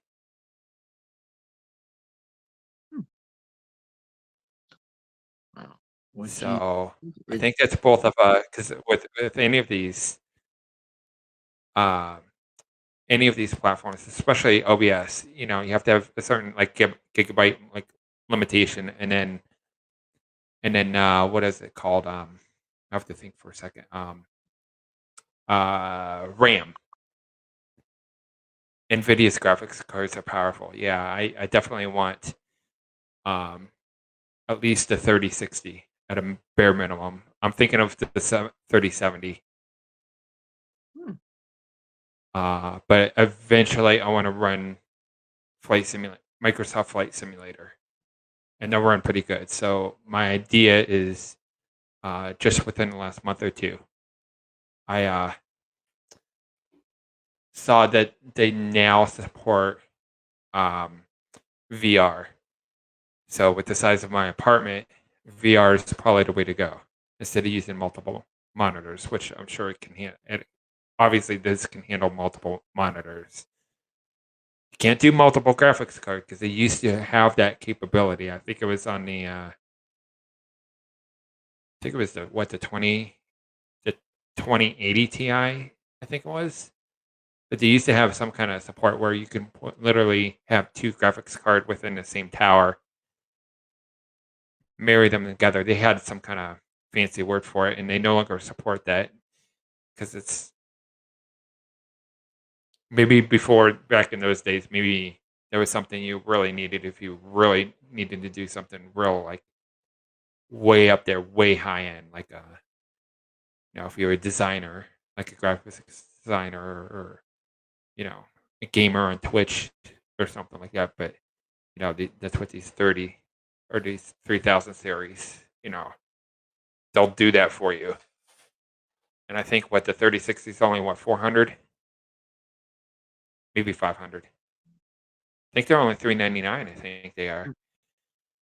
And then I think even the 3080s are, I want to say 700, right around there. So for a graphics card and what they're capable of, I mean, you can't ask for better prices than that. No wonder why they're, for two reasons, for the price points that they're selling at, which is awesome. But then at the same time, the, pardon the word I use, but the fools who are buying a whole bunch of them. Some are probably reselling them, I'm sure, and making huge profits and then scamming the hell out of people. But then there's a whole bunch of people that do the Bitcoin thing that are legit miners, and they need like multiple graphics cards. So those are the fools that are buying them up. You know, not calling those people fools, but what they're doing is, in my personal opinion, is foolishness. That's where the fool comes from, where that word. Almost hate to use that word, but some guy was bragging about how he built his own mining rig or something, and it was in his car, like in his trunk or something. Hi, Chris, from Barnstable Town. How you doing, Chris? Welcome aboard. So, yeah, those of you like Chris, you just missed up. Michelle was just here, and we were talking because BJ is very fortunate because he. I guess it's safe to say that you survived a tornado. Could we go that far? Yeah. I mean, it was close enough. I mean, it was so it's in hair-raising distance. Let's put it that way, folks. Yeah, I'm used to it, so it doesn't bother me. Not as close as taking out his neighbor. No pun intended or anything, but close enough to pay attention to and take notice and take cover, kind of thing. But more to because we were talking about it with Michelle when she was just on board not too long ago. But to add more to the points, because I've been with friends who've chased tornadoes, and she mentioned those of you who were already here. She mentioned something part of my history was I never worked for like legit actually worked for like daycare or anything, but my mom did. And of course I had to help her a little bit, just like a little bit of a certification. I didn't have to have the same certification that she did because it was her business. She had here in Ohio, you have like different levels. She had the level B certification, which you have to meet certain requirements, and there's certain regulations per whatever certification level that you achieve and maintain or have to have rather. But she ran it out of the house that I grew up in. The daycare facility ran out of her house. So during the daytime, it was a business place, and then night, it was a legit home, whatever, single story ranch house, whatever. So anytime and we have tornadoes here in Ohio, too, few and far between, but they seem like they're getting more common. Whether they actually are or not, I don't know. But we've had our fair share. Let's put it that way. Probably less common than North Carolina and Georgia in that, but at least in my area, we do get a lot of warnings. A lot of like radar indicated storms, as far as more than actual touchdowns. But there's been some significant ones. Like there's one, was that in 2019? I think it was. I think it was 2019. There was one just outside of, I think it was just outside of Columbus, which is about 2 hours driving southwest of where I'm located. And there was a small town just outside, I think just to the north of like downtown Columbus, and they just got completely just obliterated, just completely like wiped out. No one actually, that was mostly an F4, but at one point I think it did actually hit F5. And I don't know, BJ, if you ever saw the movie The Night of the Twisters. You ever seen that movie? Or it's just one town and just one storm after another, and it's just hitting that same damn town. Well, that was the real life version, and that was the first thing that night. Hi, Linda. Linda, how you doing? Welcome aboard.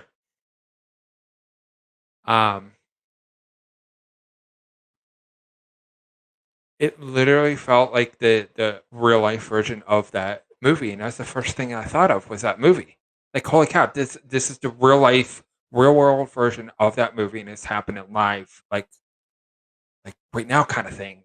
You know, now there was a tornado, it hit, and it was at night, and not even maybe an hour or two later, if that, when all emergency crews are on scene and they're looking for survivors and taking people out of listen to me, rubble, another one hits, and it was just as strong, if not even more. Thank you, Chris, for the high award. Appreciate you. Thank you. Yeah. But yeah, that wasn't just made up, but yeah, that legit actually happened in real life, and it might have been 2018. I want to say 2019 without Googling it. But there's a famous clip that went viral from that storm, BJ, because the night that it happened, of course, I'm not necessarily a fan. I admit I've watched an episode or 2 or 3 or 4. I don't watch every single Monday or Tuesday or whatever. But yeah, we're live, Linda. Not showing on your feed, huh? Yeah, but yeah, we're here. Right here at 10:31 p.m. Thursday on February 19th. But what was I saying? No, the local meteorologist. I don't know what channel he's from. But if you ever watch a YouTube clip, go on to find that YouTube clip, BJ, because let me do something for a second. I just noticed something. He went off on a 30-second to a minute rant on his viewers because people were getting legit angry at him because they interrupted. I'm not sure if it was The Bachelor or this is Bachelorette. It's one of the two shows. Can't remember which specific one because I kind of treat that as the same show. Anyways, it's just the male version or the female version of the same thing. But no, he literally like risen his voice to his when he broke in live, and people were sitting there emailing him and DMing him on Twitter and stuff, and they're like, I don't see that it would be a problem, but it is what it is. Maybe I can look it up here.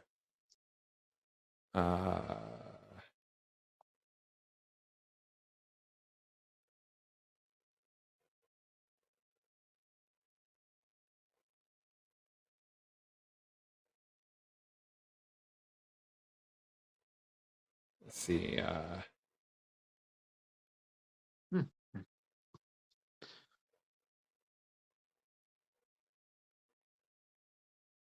Oh, I might have to put in the town. Okay.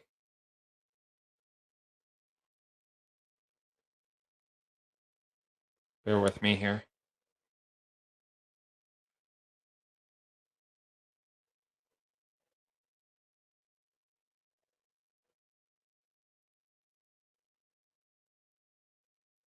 Okay, so the actual place that it actually happened was Dayton, Ohio. And I think this is him. This might be him. It looks like him. It says Jamie Simpson meltdown. Full incident. It's only a minute 50.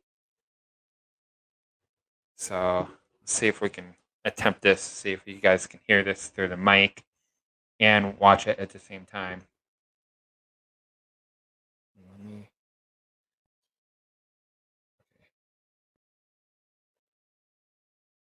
All right, so hopefully I'm okay. If I don't know, we'll risk it just because it's whatever. But so it's a Bachelorette. Okay. Chief Meteorologist Jamie Simpson. We have our first warning of the night, and it is a tornado warning, and it is for Wayne County, including the city of Richmond. You are in this morning. If you're watching us from Richmond, Hagerstown, like a tornado warning, because the straight line winds we could have are going to be as strong as an EF0 tornado. is just as important as our news crews. So if you see any damage, and it is safe to do so, if you see anything, all of this heavy rain is between you and the tornado. That's why this is a dangerous situation tonight. It's dark. It's also raining. I was just checking social media. We have viewers complaining already. Just go back to the show. Here it is. We're not going back to the show, folks. This is a dangerous situation, okay? It's nice. Think about this. This was your neighborhood. I'm sick and tired of people complaining about this. Our job here is to keep people safe, and that is what we're going to do. Some of you complain that this is all about my ego. Stop. Okay, just stop right now. It's not. I'm done with you people. I really am. This is pathetic. Dangerous situation here. All right, I'm sorry I did that.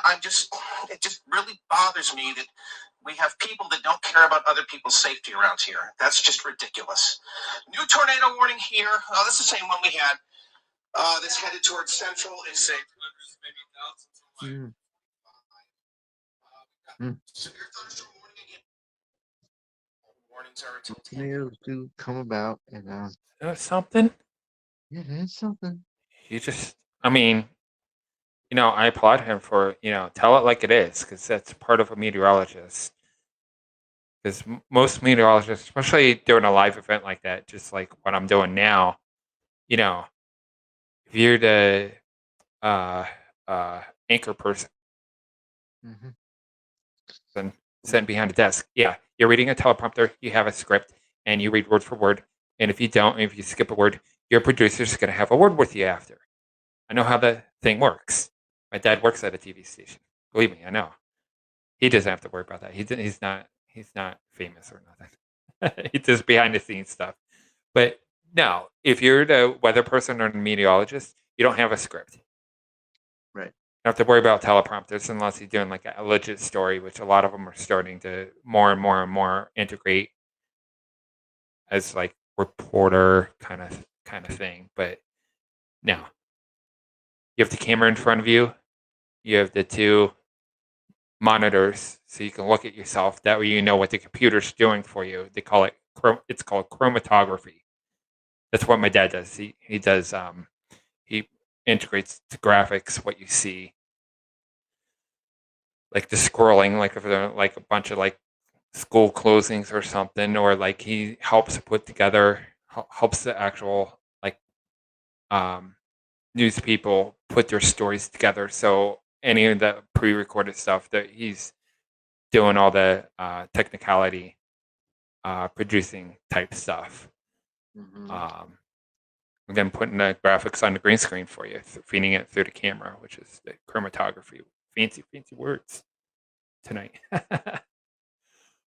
But so Yassine's asking, like I was trying to say, can you run OBS in multiple tabs at the same time while running apps on your laptop, Brian?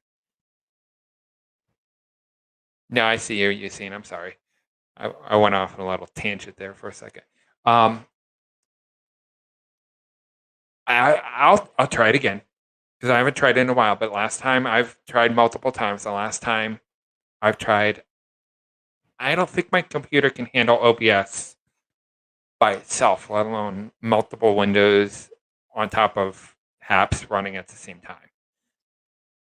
Maybe things change. I don't know. But last time, that's why I always joke about it. Like my computer just literally legit sticks its tongue out at me.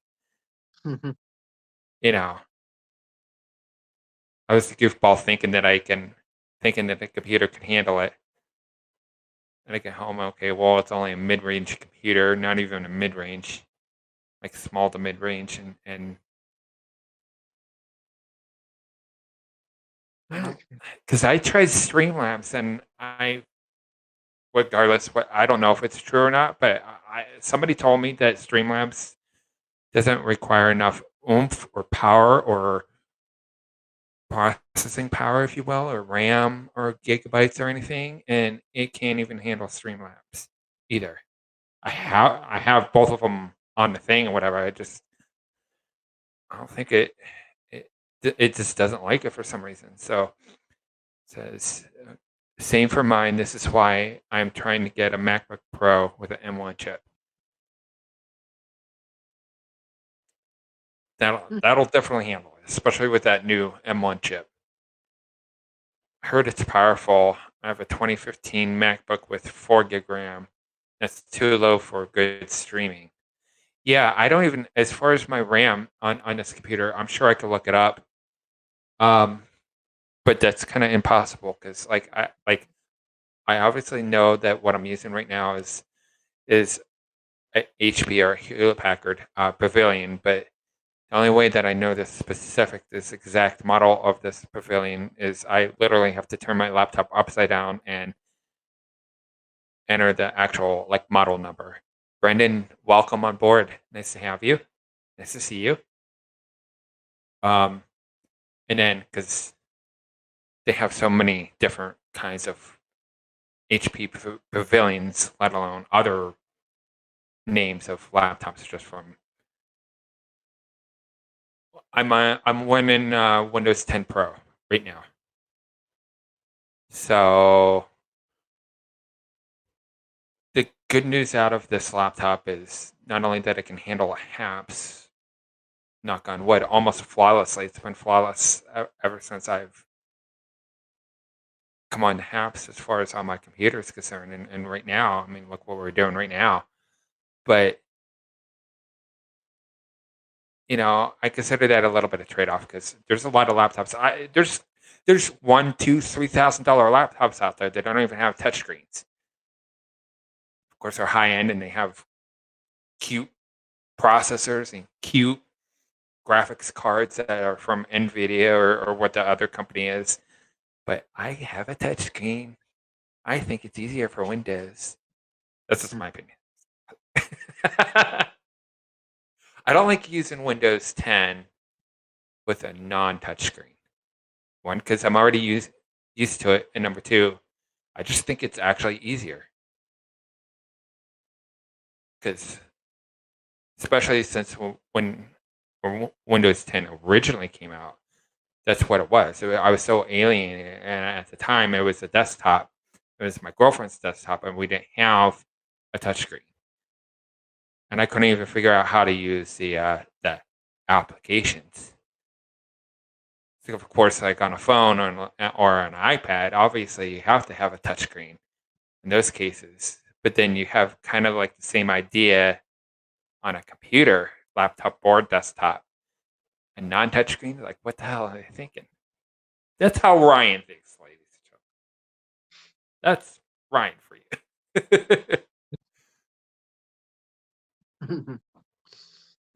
There's no more smoke and scan. I know you're talking to Yassine, Brandon, but uh-oh. Well, what's wrong? I think we're about to find out if he's willing to divulge anything that we don't know. But I followed smoke and scan.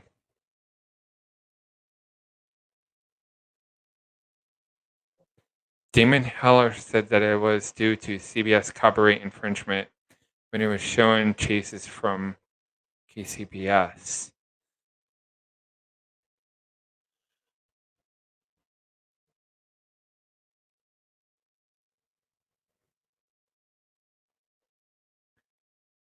Oh boy. Dude, I'm sorry.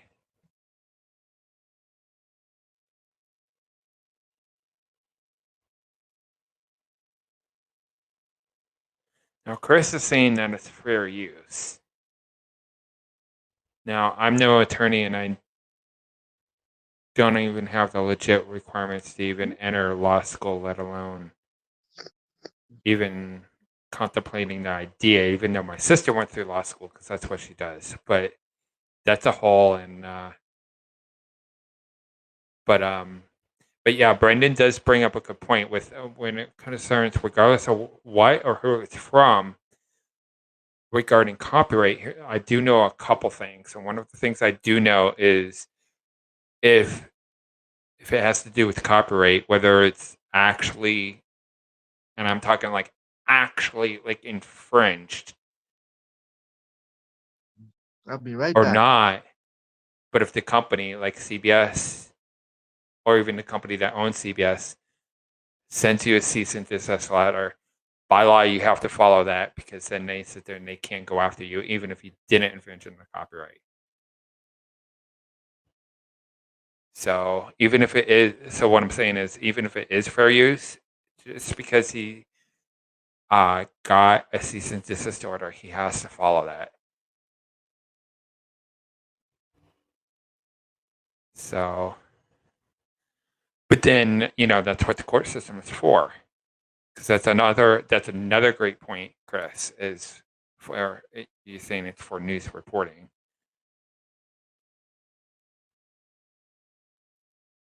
Says the doctrine that brief experts of copyright material may, under circumstances, be quoted in verbatim for purposes such as criticism, news reporting, teaching, research. It is in there, yes. Chris is right, but then, it's kind of like one of those things where, like, if somebody tells you it's okay to do something, let's say it's your boss says, Ryan, it's okay to do this. It's okay. And you do it. And let's say it's like a abnormal thing. And they say, no, Ryan, it's okay. Or no, Chris, it's okay. You could do this. No, BJ, it's okay. It's cool. You could do this. And sit there, and 5 minutes later, the same boss says, why the hell did you do that? See, that's a pet peeve of mine, folks. That's something you learned from me tonight. I hate when it happens. Quick story. Did you know that you actually can get in trouble for doing what you're supposed to do and doing the right thing?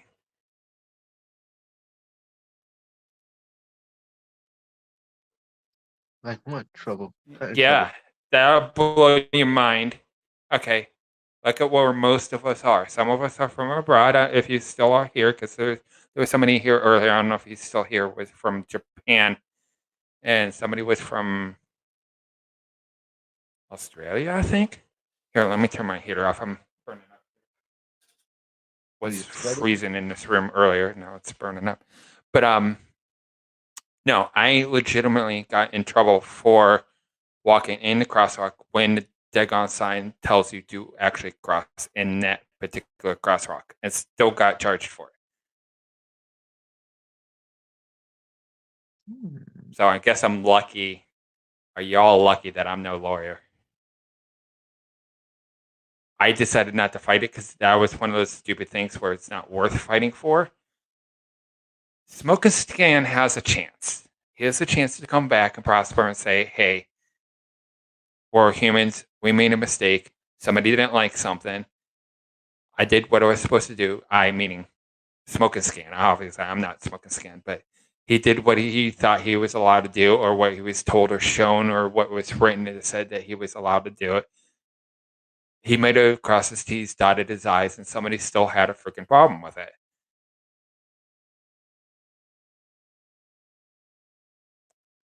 So sorry.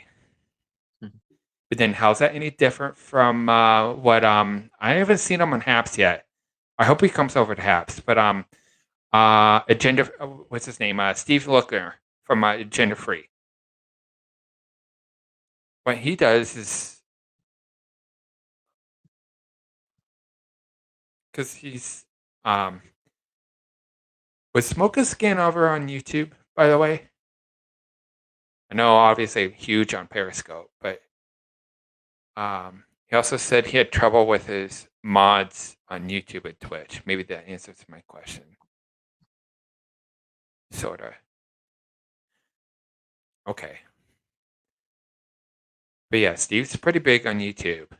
And you can probably hear that, but knock on wood, because actually this is a legit one table, but knock on wood. But as of right now, as far as I understand, as a viewer and a follower, right, he has a perfect record on YouTube. And YouTube authenticated that. He has a perfect record. But then that's another bullshit thing in life too, is like, you can have a perfect record and something out of control can happen regardless of what you're doing and how you're doing it. no matter what it has to do with, anything. Because how broad that subject can go. Oh, how specific. And then all of a sudden it just gets real broad like that, like what I like to describe. And all hell breaks loose because to sit there, it's like, think of it like, forget like this nasty Mother Nature stuff that's been happening. But, how many fools cut off truckers just because they're just, I'm going to use a term that I'll call him a friend. I don't think he really knows who the hell I am because we've never met or whatever. But I follow him on YouTube. He's a fighter pilot, and he's on YouTube as well. And one of his catchphrases is "Don't be a douche."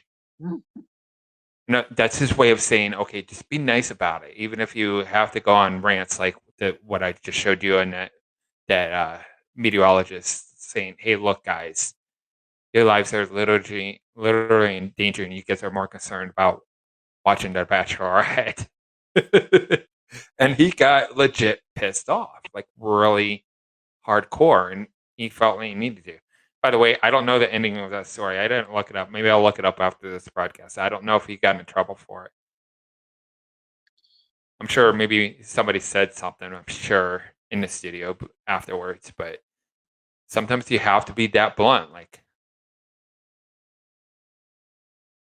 kind of a like wake up type thing. It says, Brendan says, you have to ask my attorney friends about what happened to Damon. I hope he's okay, and I hope he comes back and prospers and says, yeah, you guys were wrong, but you guys thought you were right and thought you can take the little guy out. But unfortunately, that's what the burden of proof is. Regardless of how easy or how difficult it is for him to prove, or how good of an attorney he has. Hopefully he has a good attorney. But that's the right thing to do. I would legit fight that. I would definitely fight that.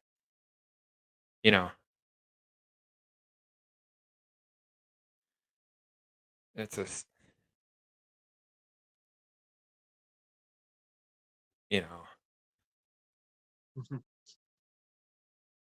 that'd be like, that's like, to me, that's like no different than like, because we have like singers and songwriters here on Haps that came from Periscope. And let's say one of them said, okay, you can share my song on your broadcast. And it's my song. I own the copyright and everything else or whatever.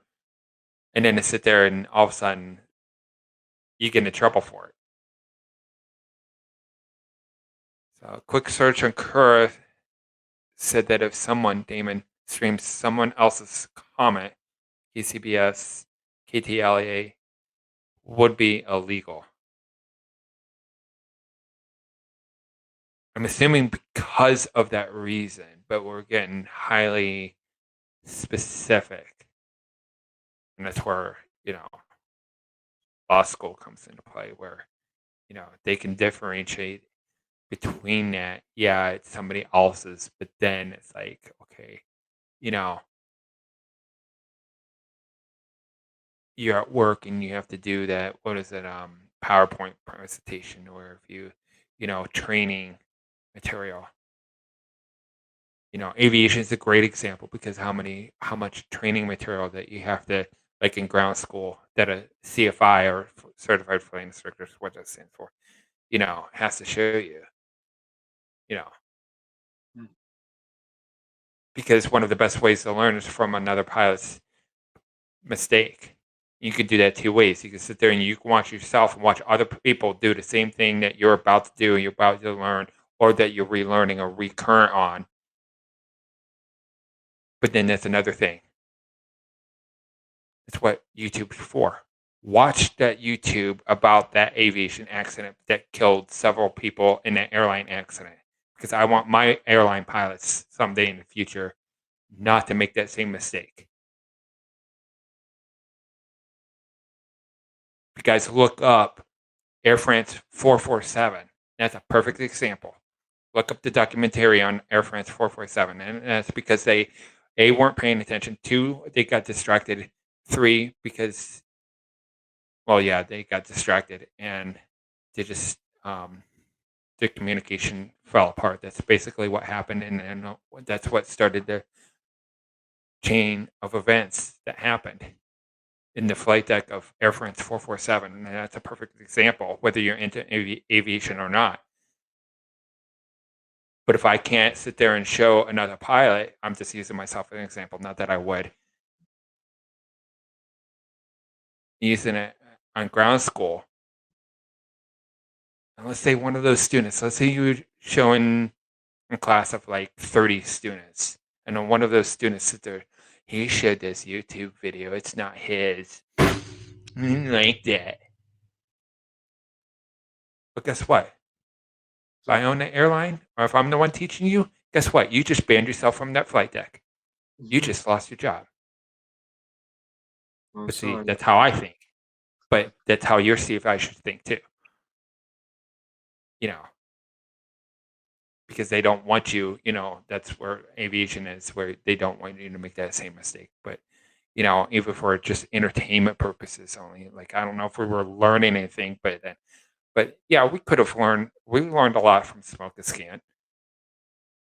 What if you know, if you were watching them, if you're in the area, sit there, now you get more information than damn news that they're providing. You know exactly where to avoid. Sit there, and let's say you're in the same highway and the highway's blocked because something's going on. It's an accident or a fire. You have to avoid that street or something.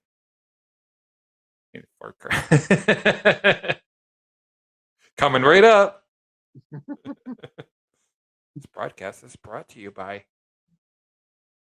I mean, how's that any different than, like, oh my God, he showed a Dasani water? Because there are people that are like that. Oh my God, he's wearing Nike. Obviously, I'm not wearing Nike. I don't own anything by Nike, but, you know, YouTube can play you dirty sometimes. Really freaking dirty. Sit there and let's say I'm doing a video, and obviously I'm on YouTube live right now because of HAPS.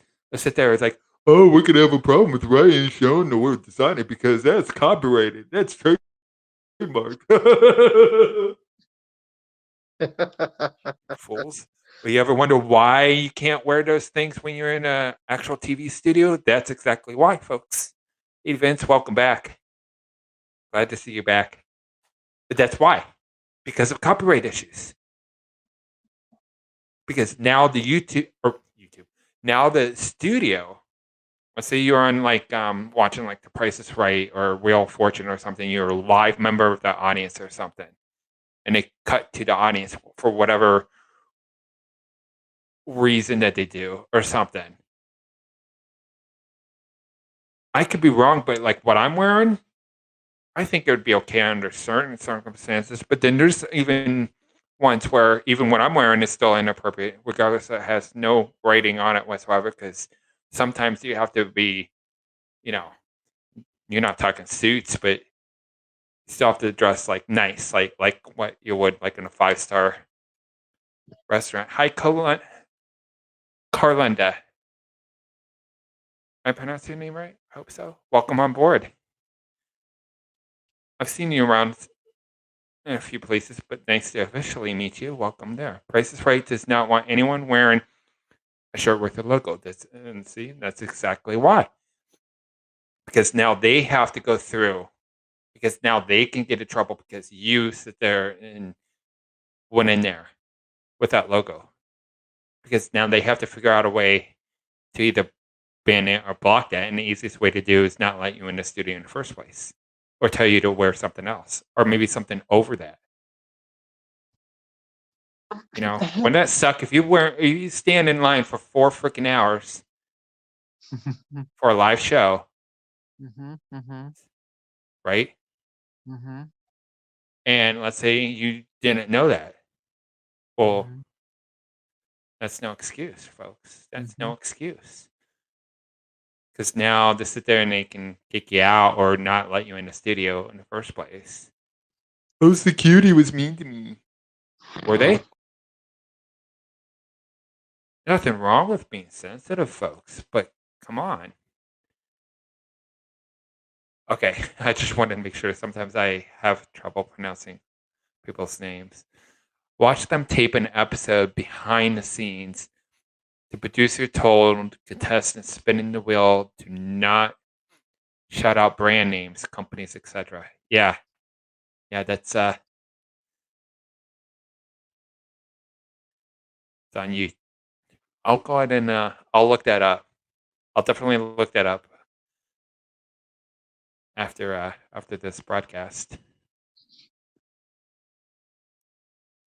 I think I'm drinking water. That makes me thirsty.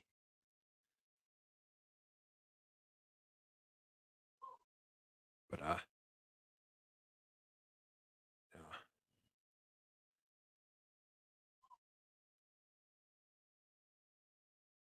So I mean, like we said before, prayers go out to everybody in that tornado that was by BJ earlier. But I'm glad that BJ's okay.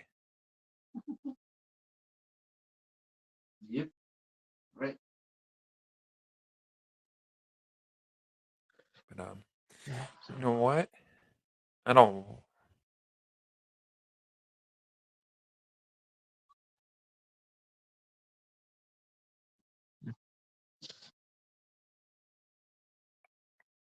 Hey, Chris. I mean, you don't have to, but Chris, you're always more than welcome to, and then anybody else as well. Just let me know, and I'll invite you. Chris gets an invite. That's the same thing as Damon Heller. I'm not sure who Damon Heller is, but I roll with you.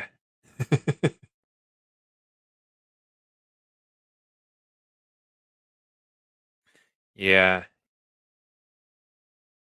Yeah, that's the thing.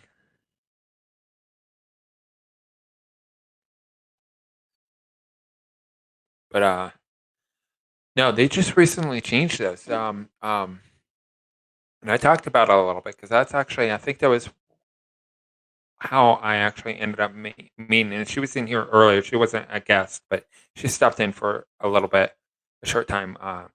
That's how Yuke and I officially met. I've known her for a while, and I think she knows that. But I officially met her here on Haps, and that's what I think. That's what we were come to be reminded of. We were talking about a copyright thing because the last was this the last one? Yeah, the last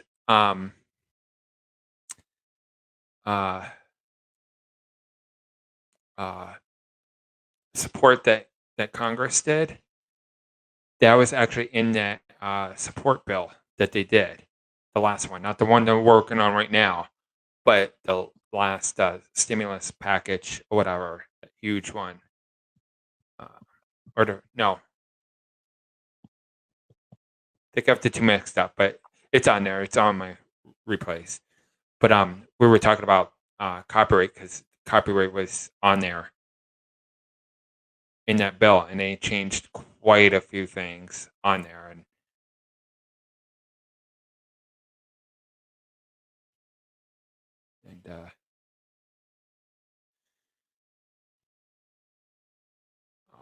some of the things are so severe where you almost, at the end of the day, you just want to crawl up in the corner and just kind of go like this, kind of just hide, kind of thing, and just sit there like, well, what can I do? Kind of thing. It's not that severe, but it almost seems like it is. Are you Carlinda? I'm mostly neutral when it comes to politics. I'm not far left. I don't consider myself far right or far left or anything, but let's face it, and he had his supporters. He had a lot of them, and obviously some were very, whatever you want to call it, I guess. But there are people out there that literally thought that there was 4 years of hell. It didn't affect me as much as maybe affected some of y'all that are watching here tonight. Maybe it affected you to the point where enough, where directly or indirectly, where maybe it was 4 years of hell for you. Maybe it was the best 4 years of your life. Maybe. Just saying. Hi, kitty, kitty, kitty. Hi, kitty pie.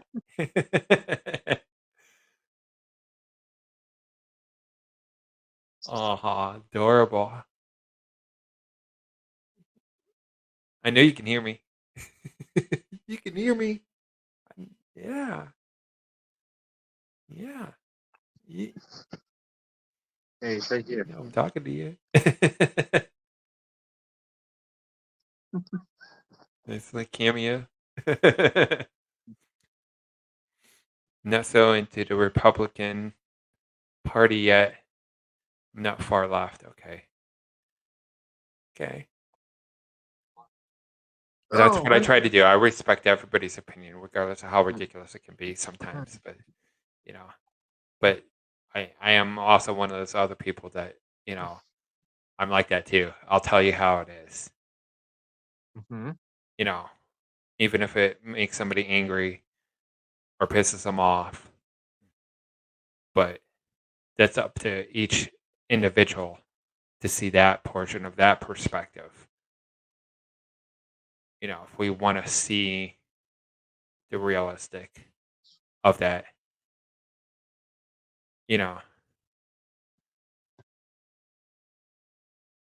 mean, if you're crazy enough, I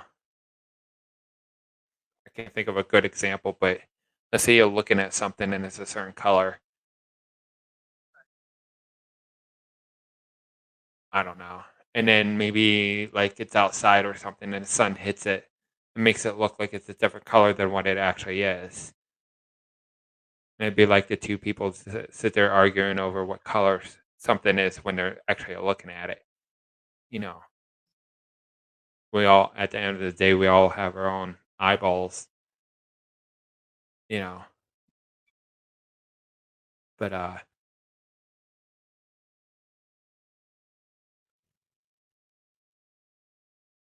just saying, you know, Rob Perez has not streamed a chase in 8 months. It's been that long? Really? Hmm.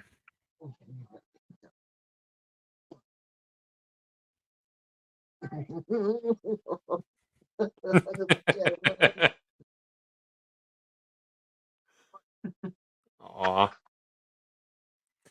Somebody had a TikTok where some dude they had one of the overlap sounds, so it wasn't like the traditional sound, but this guy was at a laundromat, like a legit laundromat, not like a laundry room of an apartment building like what I have or something. He took his cat with him. And his cat was just laying down on his back shoulders, like behind his neck. And the cat was just there, kind of like looking around because he's sitting there, he's like dancing to music or something while he's doing the laundry. But the cat was all game. Cat looked like he loved it. It was on TikTok, I think, a couple nights ago, I think. But it was kind of funny to see. He's sitting there literally like bouncing up and down, like quite severely, and the cat's just chilling, like, yeah, kind of with the attitude, like, you can't tell me I can't love this guy. I like to stand up for what is right, what it is I believe in. That's the way to do it. That's the way to do it. You all should stand up for yourselves. Every single one of you. Just be yourself. Just be who you are. Be true to yourself. Hmm. Right, kitty, kitty. Right, kitty, kitty, kitty. Ah, I see you. You looked up. It's like, who's that talking? Who's that strange voice?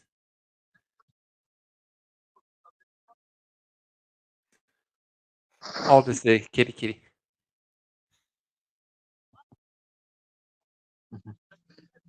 Yeah. How old is your cat? 1 year old. This one? Mm-hmm. It's so adorable. Well, thank you. Yeah, I'm thinking about getting a cat too. It probably won't be anytime soon, but Well, I mean, and I'm both a cat and a dog lover, and right now I'd like to actually technically have both, but especially with the weather now, like I'd probably rather have a cat. okay. I mean, can't really go all that far unless I get lucky, and I'll tell you why I say that in a second because that's interesting. Because sometimes you can get away with it depending on what cat you have, but just a very small apartment. So I mean, dog would be the same way, anyways. But I did have a dog once. She was a puggle, a pug and a beagle mix. Absolutely adorable, and we bought her from the place that actually my ex-girlfriend's parents bought it for the both of us as a Christmas gift. And one of the places you can adopt. I don't think they're a national thing. Not that I know. I thought they're local. If they are local, it's a place called One of a Kind, which is a great place to adopt both cats and dogs. I have a service dog. She has saved my life. I love her. Aww. That's nice. Cool. But at work, those of you who don't know what I do, for an actual living, I work at a supermarket, and literally about an hour before clock out, I saw a customer with I think might have been what looked to be her husband, and I saw a dog, and the dog had now I'm just going to use the word appropriate leash and harness on, but it didn't actually legit say like service dog or working dog or what you would normally have on there. But I knew right away from experience that like, okay, well, it's 20 degrees out. I'm like, we'll give her slack or whatever. And then it dawned on me, like, not even 2 seconds later, I'm sitting there thinking, no, that's actually a service dog. One, because you could tell from the behavior of this dog. It's a black dog with a white belly and white paws. Cute as heck. I don't know what brand or brand. You guys get what I'm saying. What breed it was. Very cute. Not too big, not too little either. Whatever. And he's just standing there or whatever. And as I glance at her, I noticed, and that's how I could tell that it was a service dog, not just from his or her, I don't know, the dog's behavior, if you will. But I could tell her she was bagging her own stuff. And she only had a couple items. And I see her, she was shaking a little bit. Like I knew she wasn't having no seizure or anything. Thank goodness. But I could tell that it looked like from her body language that she had some type of something, regardless of what, bless her heart. But it looked like she had something where if something's not just the way that it's supposed to be or absolutely perfect or the way that she asks for it, that it upsets her. And it was her body language. And I knew immediately, I'm like, no, that's what the dog's for. Because I can already see, like, the dog was his presence, his or her presence was keeping her calm. And you actually had to, really actually notice or pay attention that she was actually really shaking. It was not like it was like a big deal, like everybody was just knew what was going on or something. Because I have coworkers like that. I sit there and overreact out of the simplest thing or something. So, I knew right away that it wasn't no seizure or anything. And then that's when it dawned on me, like I think, I don't know, I think there's some type of syndrome that things have to be a certain way or something, and then it kind of bothers you in a certain way or something, and bless her heart, but you know, and then her husband was with her too, so he was all game, all supportive too, but Hmm. I'm glad you have somebody there for you, human or a dog in this case. Carlinda, you have a service dog, so that's awesome. And I'm happy to hear that she has saved your life. 'Cause that's what they're there for. Army slang, your dog is to you is like your battle buddy, so to speak.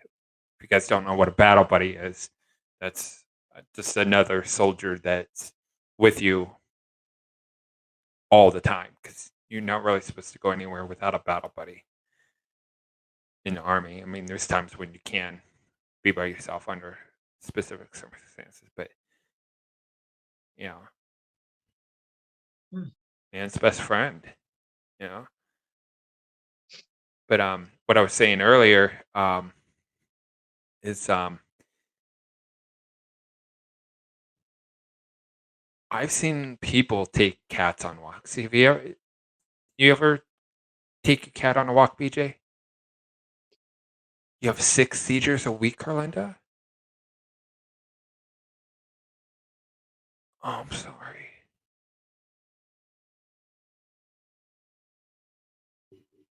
Wow. I know how she feels. I go through that. It's not easy. Wow. One of my coworkers used to have a lot of seizures, like maybe 1 or 2 a week. And now I can't even remember the last time he had a seizure. I go through with those too. Oh, do you really? It's This is scary, especially seeing him from the outside. I'll put it You like have to be this. careful how you respond to those incidents. You have to be really careful. You can have one and your brain goes blank. When you go to sleep, your eyes, it's black. When you close your eyes, Yeah. that's what you see. Your own self. It's black. That's it. Then when you wake up, you're in the hospital. Wow. And they do tell you, do not put your hand in the person's mouth. Do not put a Right. spoon in the mouth because the person can swallow it and choke. Right. And of course, my last one was not too long ago. Was bad, and I could have died, but I didn't. Just epilepsies are very dangerous because cannot Yeah, it directly see is. the flashing light. Yeah. There's certain rides you cannot go on. Especially, you cannot even drive a car. Do you drive, BJ, at all? No, I don't drive. No.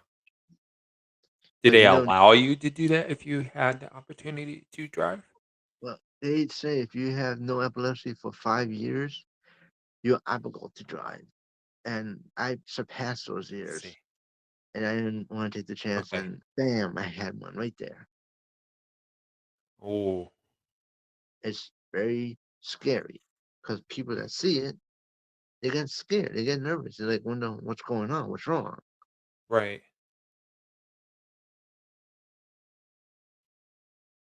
It's just something in the brain that doesn't get enough air, and that's when it happens. Wow. And then when you get revived, they gotta tell you who are these people, the names, like where you're from, who's the president of today. Oh man, you gotta tell you that. Like say if I Right. have, they'll say who's president. I'll say Biden. They will say okay. They'll say this is your mother, this is your brother, this is your brother, this is the brother's wife, this is your brother's wife, and this is a nephew and niece, and this is your other niece. And they're gonna say, do you know where you are? You You know what used to work time? for the fire department. One of the first questions we would ask is, "Where are you? You know where you're at." And, Yeah, they always ask. They have to ask. It's mandatory you to don't ask. always have to be specific. I mean, if you ask for somebody's actual name, that's one thing. But where you are, you can't sit there and Hmm. you know And you don't have sometimes, to tell them that. Oh yeah, I crashed into somebody. I'm on I-480 or something like that. Sit there. And say, am I in an ambulance? That's enough. Where okay, it's you're scary. coming back to us. Stay with us. We got you. But And basically, epilepsies something can do a lot of damage. can. Oh yeah. Oh It yeah. could make a person have a heart attack Hmm. or stroke, or even worse, death. So that's why back in those days, back in the 2030s, they thought that the people that had children that had epilepsy, they thought that they were possessed. So that's why they put them in the insane asylum. Yeah. But they didn't know what it was about. But all the shaking and all the trembling, Right. and because years So later, easy to misinterpret, even these days too. If you don't know something about epilepsy or right, seizures. Carlinda says less than 5 minutes after I was born, I had a seizure. Sorry to hear that. yeah, I had them for 44 years. I've knock on wood, I've never had a seizure myself. I don't have epilepsy. But I was born breech.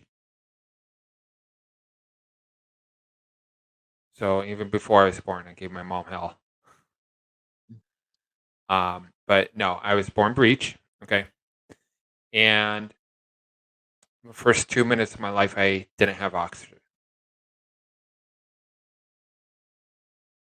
because I was breech. So I had my umbilical cord wrapped around myself, choking me.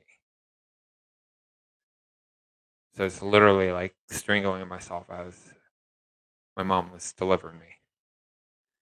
And throughout my entire life, as far as like my grown up portion of my life, my parents, specifically my own mom, would always insist that there's something not right or something special about Ryan. Nothing was found. I was never diagnosed with anything. And Good. thank goodness that nothing was found. And some doctors would say one reason, some other doctors would say, like a lot of them would say, like, okay, well, no, sit there because they'll sit there and they'll give you tests. Mm-hmm. And if if you pass the test, so to speak, because it could be either way. Like they can have you where if you pass the test or whatever, and then sit there and they don't have what they're looking for, but then sometimes they'll have you so you're not supposed to, that you're actually supposed to fail the test to find out what they're specifically looking for. And I always do the opposite of what it was to find out. Okay, well, I'm sorry, but he's like no different. He's just a different person. He's a different soul, but there's nothing there. There's nothing wrong. You know, if they would have found out what she thought, I would probably try to find out. I would have never been able to join the military. I wouldn't have been able to pass MEPS because right there, that's at least I can't speak for any other branch, but for the Army, that's an automatic disqualification right there. Because anybody that wants to join, so that's the hardest part about even training. I'll argue that all day long, but that's the hardest part of going through the military is that first phase before you even get to training, regardless of what branch, is the initial process, working through your recruiter.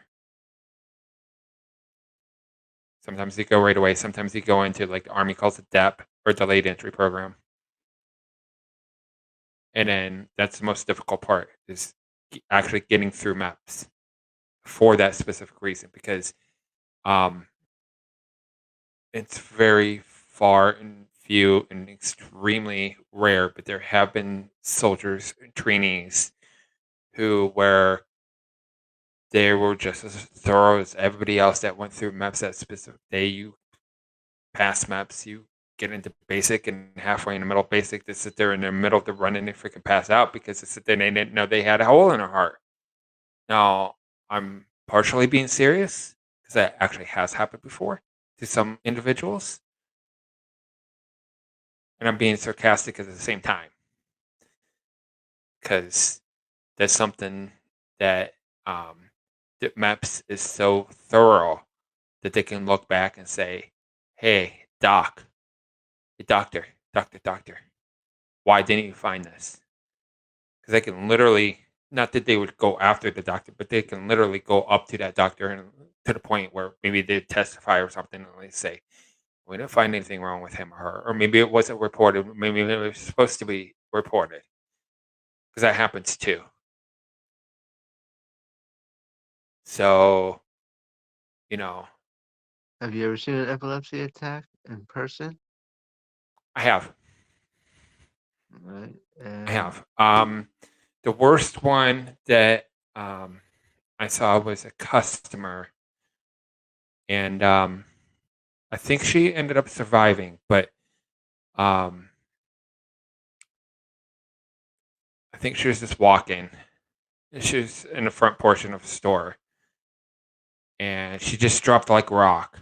She started shaking and dropped like a rock, and the seizure didn't last very long, because the first thing that seizure started to do with her is it dropped her like a rock, and the first thing she did is smack her head on the tile of the floor. So at the time, it actually knocked her out cold because she hit her head. So when we got there, she was unconscious. And she woke up maybe 6 or 7 minutes later, before we even put her in the ambulance. But I from what I understand, this happened. This was 4, maybe 5 years ago that this happened. And my coworker, I have a coworker that has epilepsy, and I can't even remember. I'll have to ask him, but I'm usually fully aware of whether I'm with him or not when he actually has seizures. And knock on wood, he hasn't had a seizure in maybe 2 years, going on 3, maybe, I want to say. Somewhere around there. That'd probably be a good educated guess. I've known him for quite a while, and known him for maybe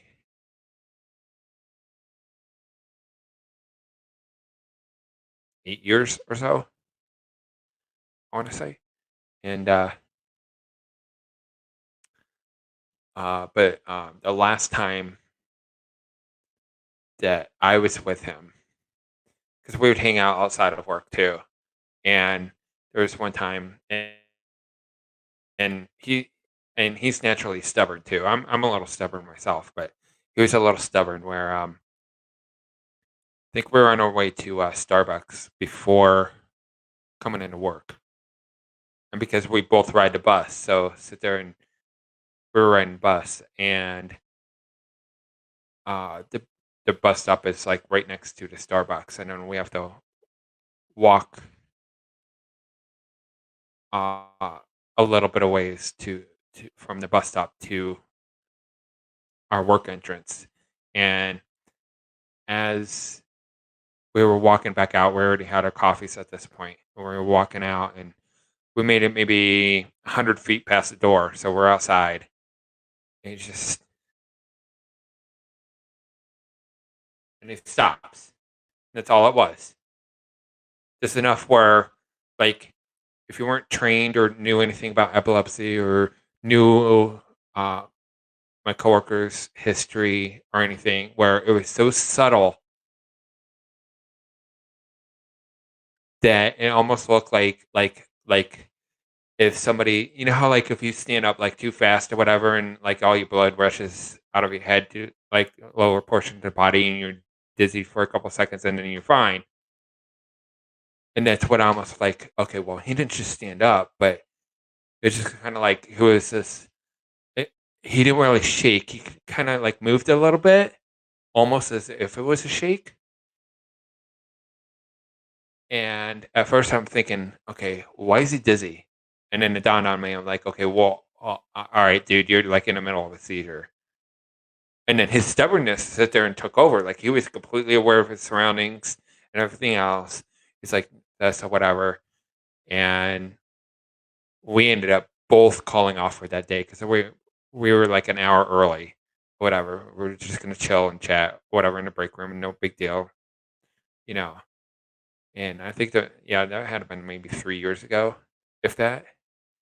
And we both called and like, okay, well, because they know how he is, his previous history, so they didn't give him any points or no call, no show. Because usually, like, if you don't call within our 2-hour window, plus there's obviously it's medical related anyway, so usually outside of that, they'll dock you for what they call no call, no show, even if you call within that 2 hours window before your shift. And I called in his behalf, and I'm like, okay, well, I'm standing right next to Chad, and he just had a small, very subtle seizure. I'm going to stay with him because they knew that I used to be with the fire department. I was never a certified firefighter, just to make that clear, but I was chief explorer for my local fire department back in my high school days.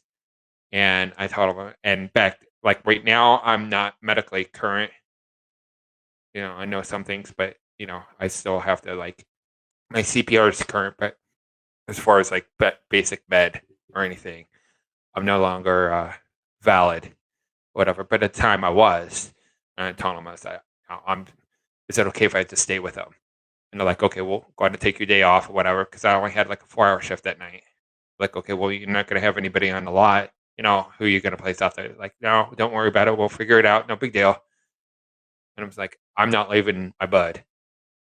I am not leaving this side. And, the company had absolutely no problem with it whatsoever. Because he'll be stubborn like that to the point where, like, no, I don't need an ambulance. No, I could go to work. I'm fine. I'm fine, Ryan. I'm fine. And he kept telling me that. I'm fine. No, Chad. You're not fine. So he got checked out that day in the ER and got sent home. It was, I've had too many strokes and you have MS. Wow. Again, bless your heart, Kalinda. Holy moly. Mm-hmm. Yeah, epilepsy is no joke. And I gotta live with it forever. Hello from Jakara. I'm going to click on your profile because I apologize in advance because I'm having trouble reading your This is my first name. I know. His name is Yoda. You're a student. Well, welcome on board. Yeah, welcome on board. Nice to see you.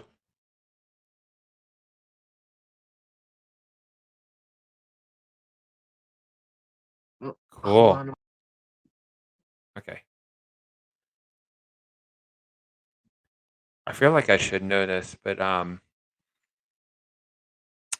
where's just give us a little perspective, if you will. Where's Jakarta at?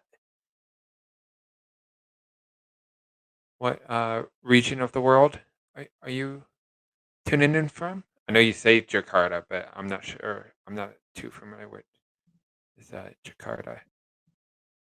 But to answer your question, it's going well. We're having a lot of fun. We surpassed our way past our 250 goal for the Haps Challenge. And I'm actually losing track of time here, but I'll be on for a little bit longer. So, Eric, welcome aboard. How you doing? And I'll be right back. You're gonna hear a sound for a second. okay, and of course, anybody's more than welcome. There's some people that I already know that get automatic invites, and that's no disrespect to anybody else, but just let me know if you all want to be invited. And I don't really have a set time, but I do have to be up early in the morning, so I'll just kind of play it by ear how long we're going to be on. So, but Eric, I think you just got an invite. There he is. He's coming on. There he is. Hey. There's the man. How you doing? I'm alright. I was just talking with a friend of mine that lives here in California. I was on the phone with him for a little while. I was still on your live. I was watching your live and everything, but I was on the phone with him, so I had to mute the live, and I was on the phone with him. So. Right on. Okay. Yeah. So, BJ's here. BJ's here. Yeah. Yep. I saw Vince was here, and I saw Michelle was here, but cool. I guess Vince's headache is more worse. So prayers to him. Prayers to Vince. Yeah. Hopefully prayers he's okay. To Vince for his headache. He left for a little. He joined in. Earlier. Yeah, he popped in for maybe like a hot 30 seconds to a minute. Yeah, I was talking say hi earlier in goodbyes. He left for a little bit and then popped back in the comments for a second. Yeah, I saw him earlier on Bannerman's live, and I was telling him rest and relax and sleep and stuff. And that's what he did. And I didn't see him on anyone's live stream or anything. I didn't see him on anyone's live or anything. But yeah, he definitely needs his rest and everything, and yeah, he probably has to work at the same time I do. I'm doing a 9 to 5. Headaches are the 9 to 5:30. Yeah, headaches are the worst. Yeah, headaches are the worst. When I have my headaches, I always take an Advil, and boom, it's gone. Wait, what, BJ?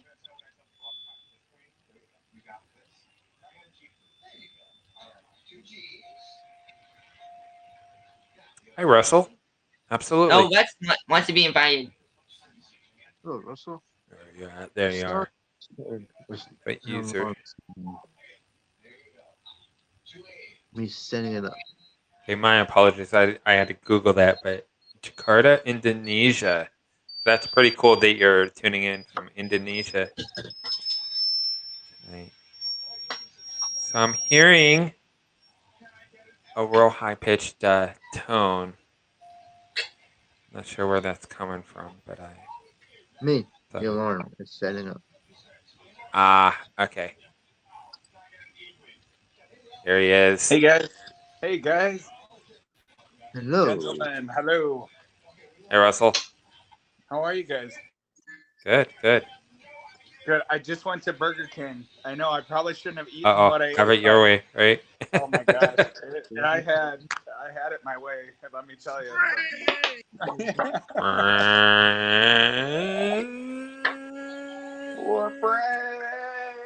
What's up? At the beginning of my broadcast, I was telling Michelle, because Michelle was here earlier, and I was telling Michelle that I was so unused to that, because right when you pop in live, you know how you have there's pre-comments or whatever they are, whatever, and sometimes it's so hard to decipher whether you guys are actually here with us or if it's a pre-comment or whatever, however you want to say that. So now that you know that you're actually here with us, welcome aboard. Yeah. Nice to see you. It's always nice to see you, my friend. So yeah, right. How was your day? It was all right. Good. It was steady at work.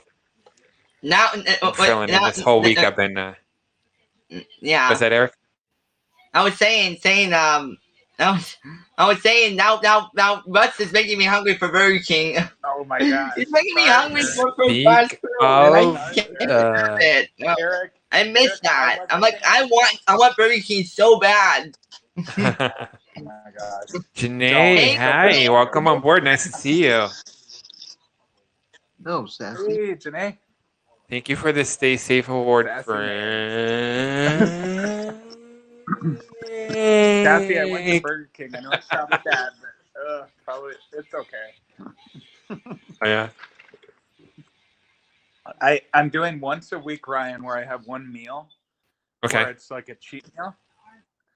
And it's like and I felt so good. I was all full today and I'm like, should I really go to Burger King? And my mind said no, and then the other mind said yes. So, The yes mind won, huh? Burger King isn't great, but Wendy's is so good. It is. You're right. Yeah. I don't feel so good. I like Wendy's a lot. I'm not a fan of their French fries, but yeah, their sandwiches are pretty good. But ever since they changed their French fries, and Burger King's kind of the same thing. Like Burger King's fries are okay, but ever since they changed them, it's kind of like, why'd y'all do that? Yeah, let me tell you what. Let me tell you the best burgers and fries that you would love is what is it? What is that place? Fries, but what is that place?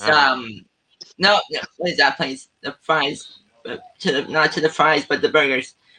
Yeah, I disagree. I disagree on Wendy's because I don't like Wendy's. Yeah. I don't even like their food except their chocolate Frosties. Like their Frosties are the best. Like I love their chocolate Frosties. They're my favorite.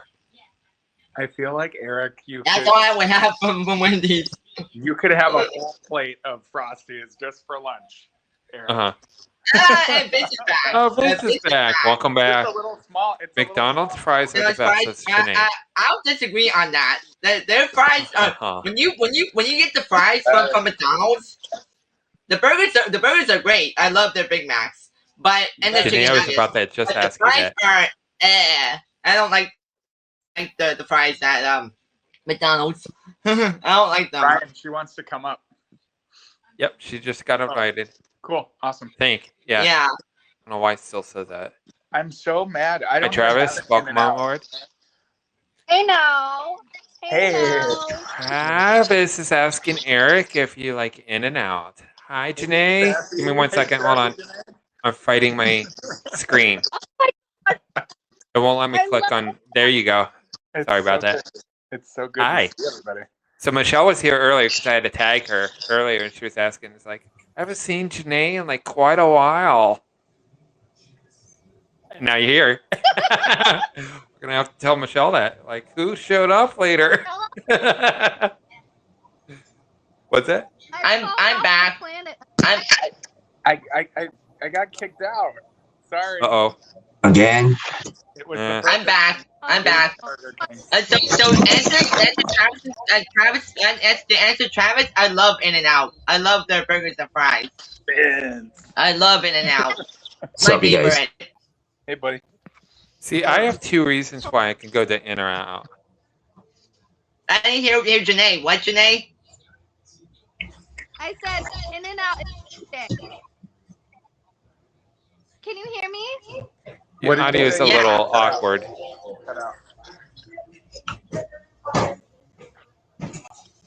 Hold on. Well, we don't have In-N-Out here in the Midwest, and I'm sad because I wish we did. No, right? Because Minnesota needs to add a chain out. I know it's a West Coast thing in the South, but we just got to get one in the Midwest here. I watched a YouTube video. They were talking about In-N-Out, and they were saying, I guess it's the actual like corporate rule where they can only be a certain distance from their local whatever warehouse that they end up using. Oh, okay.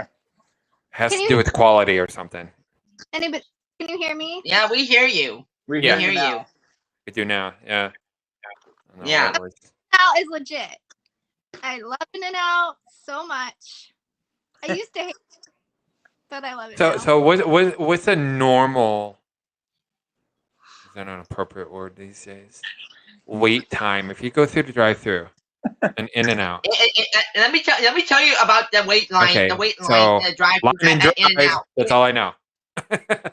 Hey Brian, let me tell you the wait line in the drive-through and in and out, or inside in and out.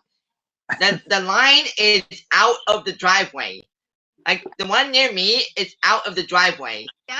When you go inside in and out, Oh it's my more God. crazier. The line is out of the front door. Like it's crazy.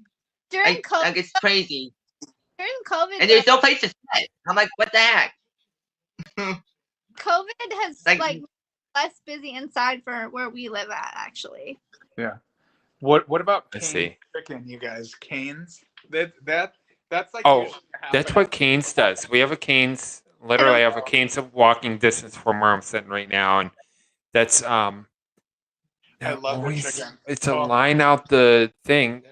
Where our Cane's is there's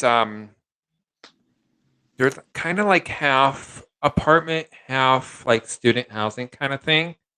Yeah. Like there's student housing, but anybody can rent from there. But they're kind of like set up like kind of like a dorm. Does that make any sense? Like a lot of the apartments, like they're legit apartments, but they're like you rent the rooms, and each room is like attached to like each unit's attached to like a common area. But they're insanely expensive. Like each room is like runs like they call it Campus Point is what they call it, and they'd start like at $750, and they go up from there. Some of them are like as high as like $1,100. Because I know they cater to Kent State University students, but at one time the management tried to get me to be a tenant at one place. What is Cane's? It's Cane's a is chicken so finger much- place. Yeah, it's so And that's much better all than they KFC. sell is chicken fingers. Nothing but chicken fingers. Oh, and their tea is amazing too. It's Their like tea, this. and they have like a garlic bread type thing. Yes, the Texas toast. The I'm Texas like, toast. oh. Oh, it's And amazing. Here's what I did. And their first sauce, week- they have like a sauce Yeah. that they make in house. Like they don't order it from their Yes. That's thing. So- They make it like right there in the freaking kitchen. So here's the funny story about Cane's was when my family came back and they were like, "Hey, let's go get something to eat on a Friday," and you go get it. And I waited for 35 minutes, and then they're like, "Hey, I want to get like 10 or 12 pieces of chicken," and they're like, "Why don't you get the 25 piece and then the whole box of like a tin of French fries instead of a large fry?" And I was Mhm. like, "Well, it sounds like a good deal." $42 later, I have this whole tin of Guilty of French pleasure. fries that could feed basically 5 or 6 people, and I was like, "Holy crap!" and then I had 25 pieces of these chicken. And Janae's Oh like, my God. and it lasted 3 days, Friday, Saturday, and Sunday, for all of us to eat it. And but no, if you just Google Cane's chicken, you'll see what it looks like. And I'm surprised you guys don't have them. Maybe it's only in certain areas of the United States, like you were saying with In-N-Out. Like and when the guy that came up with Cane's, he as far as I don't know like the whole story, but like when the concept was launched or whatever, yeah, like so many people were like not on board with it, saying that it's gonna flop, it's not gonna last very long or whatever. And no, it holy does not. doggone, it's like one of the most successful Castle? restaurant stories ever, entrepreneur stories. I should have taken a photo and posted it somewhere, but it was so funny, you guys. Like literally, I got so that like the first few pieces of chicken is awesome, and you're right, it's like a spicy, like a ketchup and a ranch, or kind of like a spice that it's like a Ryan. How would you describe the dressing or whatever? But it's like a ranch ketchup-y flavor. Oh but gosh, it's I don't super know. good. Oh, it's so It's kind of like the dipping sauce. Yeah. It's like the But dipping it's sauce heaven. version with a different taste, more of a kick to it. Of Yeah, like the yeah. sauce that they put on like the sauce that they put on McDonald's puts on like a Big Mac kinda. Yep. It's kind of like that sauce Yeah. there. That doesn't have like all the, I don't know, the fixins or whatever that sauce like does, a but it's Southwestern. smooth. But it's kind of like that sauce on steroid. Yeah, it's amazing. It's amazing. So, yeah. It's not spicy. And it's more of a kick to it, but it's certainly not spicy by any means. Not that I think. So, I asked for extra ones. Okay, so when they gave us all that stuff, I got like 15 of these little things. So we were like, oh well, we have all these extra sauce. So I was putting it on my salad. I was putting it on everything. I'm like, I love this sauce. This is the best. So. Yep. Of course, I did gain a little bit of weight in December, but that's okay. But that's okay. That was the holidays. You walk up to the counter, like, I want like 5 gallons of the sauce. Yeah, could I just put my mouth under your sauce, your secret sauce can? Would they let you do that? Like so gross. Like, can I have a gallon of sauce? Yeah. Wait, Anchorman, are you in Tornado Land right now? Oh my gosh. Yeah, we were talking about it earlier. Are you in Texas? No. Oh, I was worried for you for a minute. Because Texas is not doing well right now. Nope. No. We have friends that live in Texas, and it's horrible. Yeah. And it's nuts. So. I know they're getting our weather. It's legit here in the Midwest, and like they're never supposed to. You guys, that would be like if California and Hawaii just got dumped with snow, and then we got just like 80 degrees or 50 degrees all winter, and we'd be like, this is the best thing ever. And now we understand what the West Coast and the South and the but yeah, but you guys could not handle it because you don't have the plows in your states because you don't have. I just feel legit so, shut down. So bad for Texas and North I know. Carolina. You're in the deep South. Ugh. Oh. I'm in North Carolina, the deep South. Yeah. I was watching TikTok videos of people literally their ceilings in Texas were raining. And did you see the one with the ceiling fan today? The ceiling fan one? What? The ceiling fan. There was a picture posted on Twitter, and I don't know if it was from the person that actually posted it, or if she reposted somebody else's picture. But her phone was facing up, and it was just a picture of her fan that had icicles dropping down from like where the motor of the fan is. That's the ceiling fan. Wow. I've seen some crazy I wonder. stuff. Here, let me see if I can show you. I can't show you on my phone because I'm using my phone. But right, I gotta go. So I don't know. Maybe I can verify this right now. But do you want me to show you what this was posted by a person by the name of Janessa Webb, and the reason why there's a couple reasons why I'm feel like it's okay to say her name. One, because she's a verified account. Two, because she used to be our local meteorologist. Really? For WEWS Channel 5. So I don't know. That's why I said I don't know if that was actually her picture. Like if she actually took the picture or not. Okay, so Travis said he's seen it. So I'm gonna go to her. Huh? I need to see this. Yeah, I'm typing in her name right now.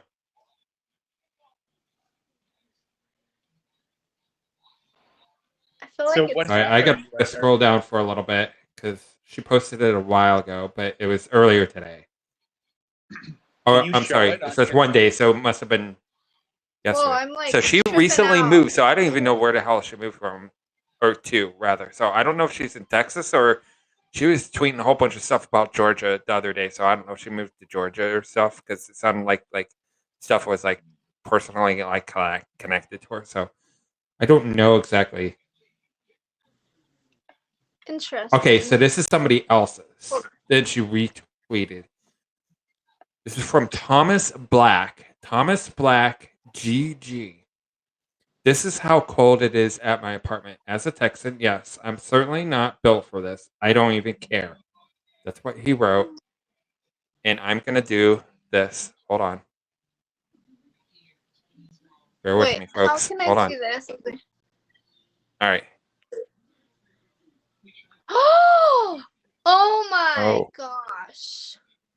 I'm fighting my camera. Hold on. That's insane. Okay, so that's not Janessa Webb's photo. But still, I don't care. A That's like retweet on her profile. That's how I found it. Today. That was Okay. that was 3 days ago. wow. Yep. I thought that. Did you see the car that was all iced over? It was like the only car. It looked like the only car, at least from the picture. Let me take myself back off. Hey, Russ, are you still here? Okay. Yeah, I'm still here. You're frozen. Oh, wait, Oh, I see no. you It now. was. He's frozen on the pre-live, but He's frozen on the pre-live. Okay. Oh, should then, I leave and come back? No, you're fine. You're Okay. fine. You're fine. I clicked on you and I saw you. I'm always frozen, Janae. I live in a state where I'm cold. Like here, I'm gonna show you what winter looks like, or what. Yeah, I want to see what winter looks like. Okay, so do you guys see the snow out there? Oh. So this is the backyard. So this is our pool. Oh. It's not warm enough to be out there right now, obviously. Are you sure? But yeah, it's not really warm enough. I mean, Do you want to do the obviously, polar plunge? Are I you would, sure? but yeah, it's just not. Are you sure? I would give you Janae, once a year, I don't partake in this, but once a year in Cleveland, in I want summer to the come shore back. of Lake Erie, it's like a fundraiser thing that they do. Yes. And I don't know who sponsors it. I don't know. I think it's like the news people sponsor it or something. But what they do is is similar to like the polar plunge or something. But maybe that is actually the polar. I don't know. But what they do is they all line up like all next to each other, and they all run into the same time into Lake Erie around this time of the year usually. Yeah. And they're usually like in either their bathing suits or somewhere like legit like wearing like freaking underwear because you're not supposed to be like fully clothed doing it. You're not supposed to be naked either. But I'm getting chills, Ryan. Stop. But yeah, it's so like we do this is here. that Yeah, we this have is this here in our lakes as well, and they do it. they're only in for like Yeah. not Oh. even 30 seconds. You just run in I and hate then run back out. What's the temperature, Russ, right now? It is now 11 degrees here. So it's 27 like, here. It's so like, but get this, it's gonna be 41 on Monday and Tuesday. I'm so excited. I'm like, yeah. Yes. That's like okay. So here's the thing. You're gonna see some people in my state wear shorts that day because people are like, "Oh my God, this is like pre-spring, pre-fall." Ohioans do that Oh my too. gosh. Yeah. Whenever it's 40 or 50 degrees, like people are insane in my state. Like we go outside and we're like, oh, thank God, there's like light and it's warmth again. And then anything after 32, and then because all throughout January it was above 32 degrees, and that has not happened for several years because it's usually 0 or negative.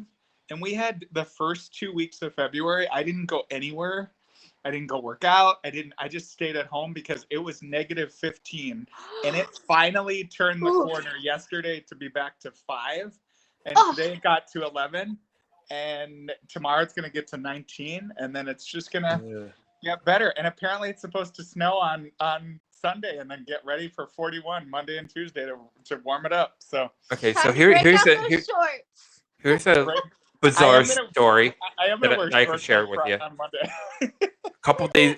Okay, so a couple days at work because working retail sometimes you can legit see some awkward, sometimes even weird or even bizarre things depending on what the situation is or how you even think about it. But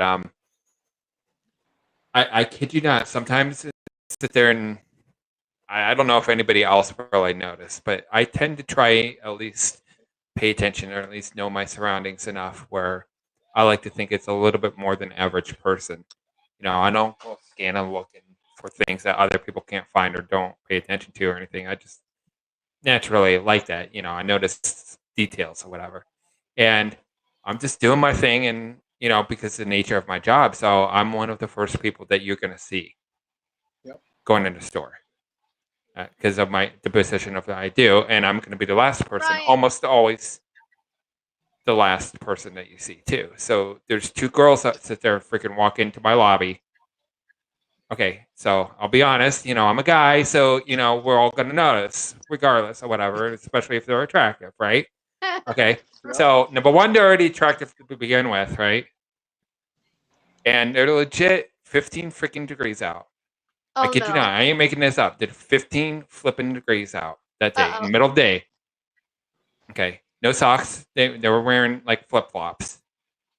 Were they in Okay. bikinis? So that's not terribly out of the norm. I see that quite a lot, even with snow on the ground, right? Okay. But here's the thing, like, even as a guy, this kind of like disturbed me. I have to be honest. It actually did disturb me a little bit because, okay, so like if you could do this at home, because I have 3 sisters, so obviously you could do this at home in your own personal time, your own freaking bedroom. Maybe you're middle of freaking night and you're going down and you're getting a damn snack or something. It's perfectly fine and legal to sit there and wear one of those really long shirts and wear it like as if it's a dress. Well, that's how they came in. They were actual legit shirts.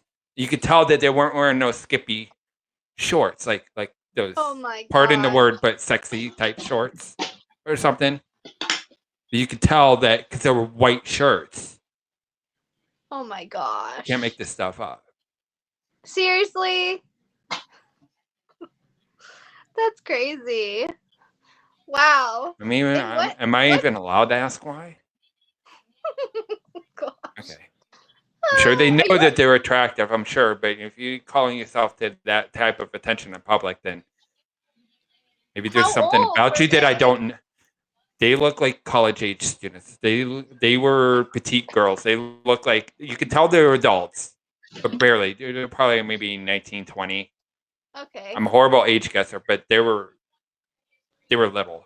You could tell they're not like teenager, but they, you could tell that they were like college age. Like, yeah. Maybe, don't you live in college now? freshman, sophomore at best, maybe. Don't you live in a college town? I do. It's walking distance from where I'm sitting right now. Where are you right now? Are you at a library? At a library? Or are you at No, home? I'm in a like a common area of my apartment complex. Oh, cool. I did not know.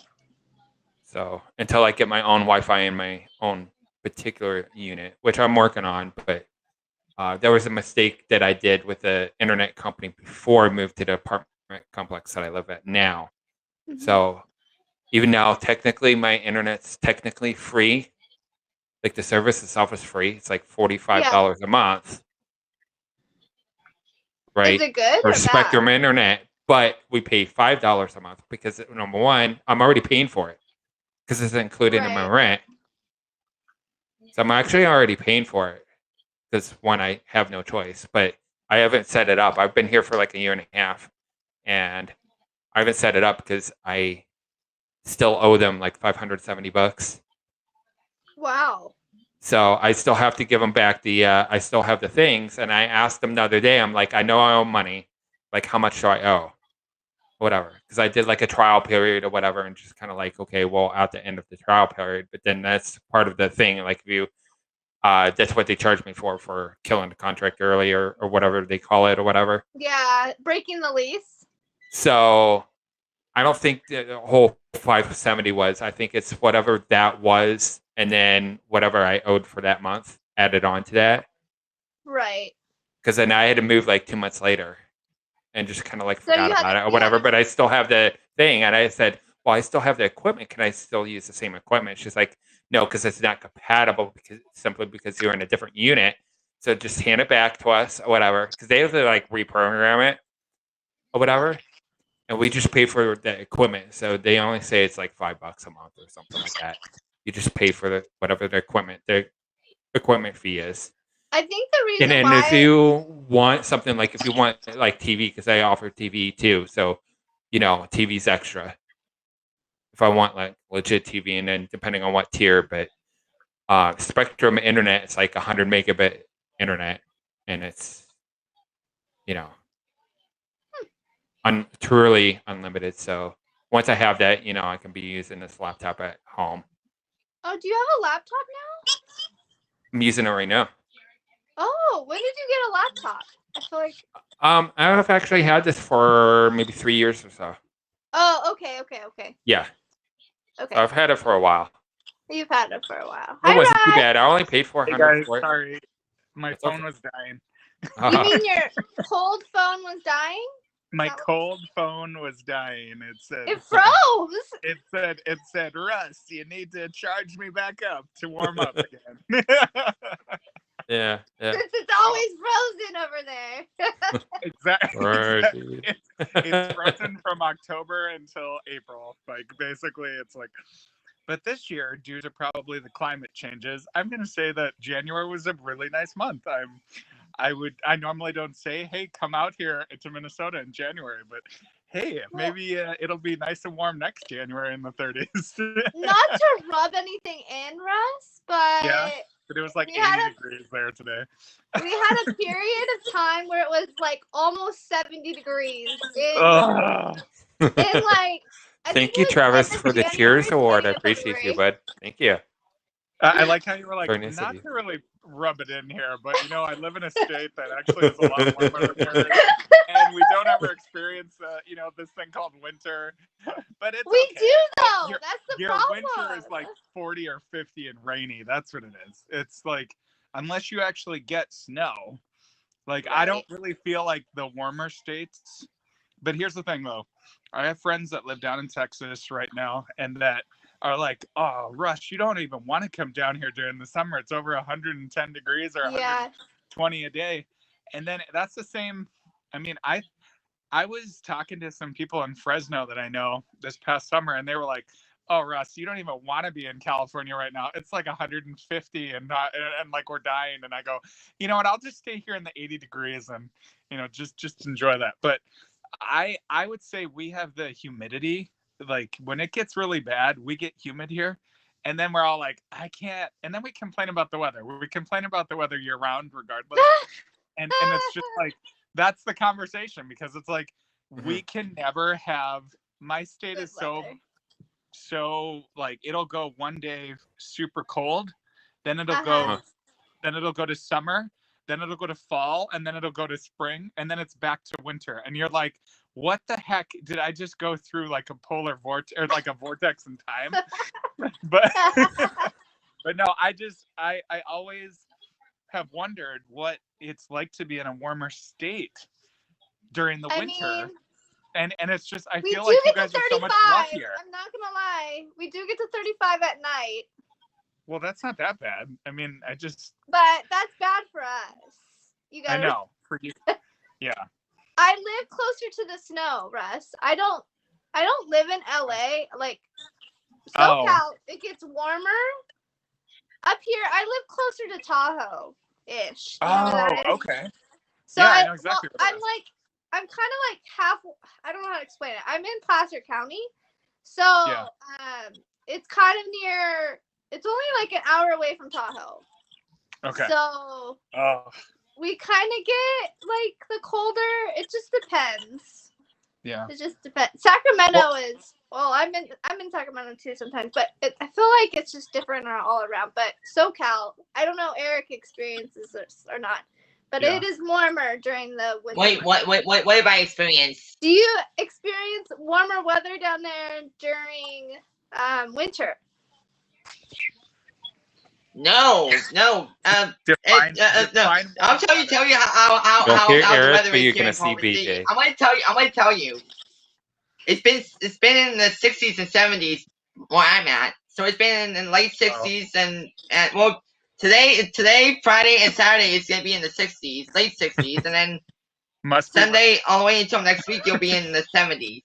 So it's been in the cooler weather.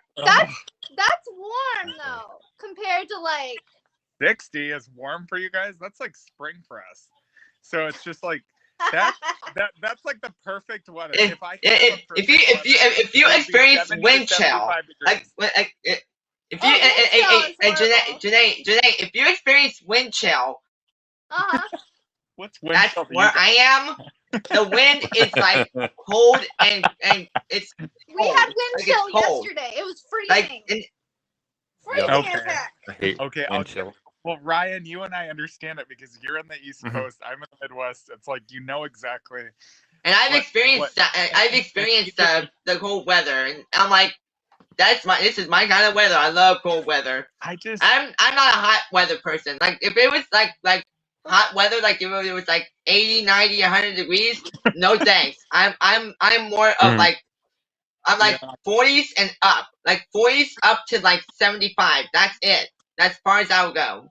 Is AC on all year round in your states, or is it just like because No. like during the summer months, do you guys have them on like? Does it get Yeah. over like 120 a day? My 120 area degrees? does not. We get Okay. to 115 sometimes, but Oh my that's very gosh. rare. Very rare. It's like in See- the hundreds during the summer where Yeah. I'm at. That's more of a yeah. dry heat. Janae? Before my other phone dies, I will Oh. wait. Oh. Okay, well, we're gonna let BJ talk now, and we're gonna sorry. place him back, and he's gonna show us what he was showing us earlier. So I don't know if missed you out. guys What were am able to tell because of the blendability or whatever word you can use, I guess. But you know, Cut Wait, that. is whoops. Anchorman coming Why in? is my Oh, sorry. Hold on. It is fighting me. It's fighting you? Well, fight back. I muted myself. I'm muting myself. Okay. All right. He's back. Now I'm You want me trying to to mute put. I'm myself? trying to present BJ back on the screen here. Hey, Chris. Hey, Chris. Like it's not even let me. I don't know why we're not. Hey everyone. Hey, Chris. Chris. So I'm gonna try to click on you because it's not. I can't see Chris on here. I don't know why. Oh, Yeah. there you Okay. are. So There that's I a am. little weird because it wasn't Sorry, letting me. Mike, scroll down. Now on your profile, you know how you can scroll down on your Yeah. computer. I'm not on a To- computer, Ryan. I'm on my iPhone. Russ, So it's- Okay. we're on the All right. same So device. when you're using Studio on your computer, on the right hand side, there's a thing that we're looking at.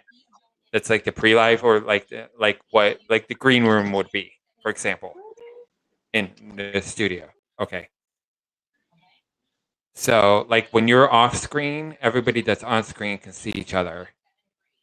And then Chris popped in and you can scroll down. That way you can click on them because when they pop in as a guest, you have to click on them to present them on screen. That's how I can go back and forth. Like if let's say you want to be audio only. Let's say you're like what's his name? Help me out here. Euromeister doesn't show his face, so he's a perfect You example. can be audio only? Oh yeah, or sometimes it shows a picture or whatever. Wow. That's what like Euro does, right? So I saw this much, like that much of his profile, and it wouldn't let me scroll down. It usually lets you scroll down on how many people are in here, and I almost couldn't click on you for a second. And I was able to click on you, so you're here now. That's the whole point. So I just turned my camera off. I'm Sassy. hearing That's what- something really weird. You can hear me, Oh, okay. but I turned Someone my is camera off. like, whoa. So how is everyone today? Hold on. I'm just What is waiting. hap- We're having good times here. We Having are. good hands, it's good. Yeah. How is Russell Stofers doing over there? First ate Burger King a few minutes ago, and I wish I hadn't gone and eaten that. Why? Oh no! You praised Why it not? earlier, and now you're like, uh-oh. Why Well, I not do Russell once a week. Stofers? I know. I gotta work on, because I'm so cold here. I have to have some sort of layers here. You mean fat? No. So is that? So what's the story? So I know you changed that. I don't know if y'all This are is- aware this of that. is so fun. Russell. So if you're all What? paying attention, it says Stofers, right? So Yeah, you guys all know that Stofers is an actual brand and a company. exactly. And Well, I don't know. You They better probably not have more than one plant, but Their plant is not too far from where I live. They're You better not get Stouffer's plant's in famous, Solon, Ohio, which is actually not too far from here. What is Like it? a 25-minute drive from here, something like that. Russ, you better not get famous, or you might get some copyright defamation things like freaking David Heller did today, I guess. Uh-oh. I was so mad about that. I was just like, "Are you kidding me right now?" What happened? Poor BJ has 2% battery left. Uh-oh. You can't plug in, dude? No, that's I was going to show you the picture, but All right, so everybody, I'll shut up. everybody go in the corner. Just kidding. All right, we're not sure what happened with Janae here, so my apologies. But we're gonna let him she speak said she now was and pull up because I tried to do this like 2 minutes ago, so you can show us the picture. That's why you're on, BJ. I don't know if it was premature on that, but this was my brother's front door. all right, let me see if I can scroll down here, Janae.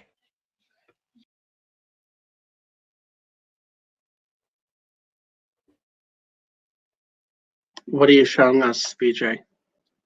That's snow. The door's open and you're seeing snow. Oh, that's snow outside your door? No, my brother's door. That looks like 2005, back when that looks about what it looked like in 2005 at my house. This is from Texas. Holy cow. Oh, in Texas. I gotta reply to Janae for a second. Hold on. I'm gonna let you continue with the commentary before we lose you. All that snow. And they talked about they never had snow for 120 years. This was a bad storm. Bad. Usually Texas doesn't get snow. It definitely looks like it. That's all I have. That's it.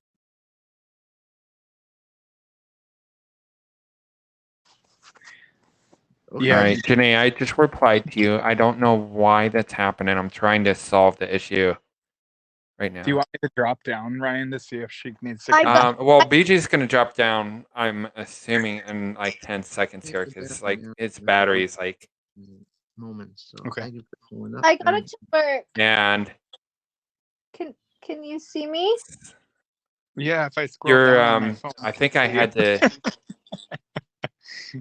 Hey, Sassy, welcome back. I got... Okay.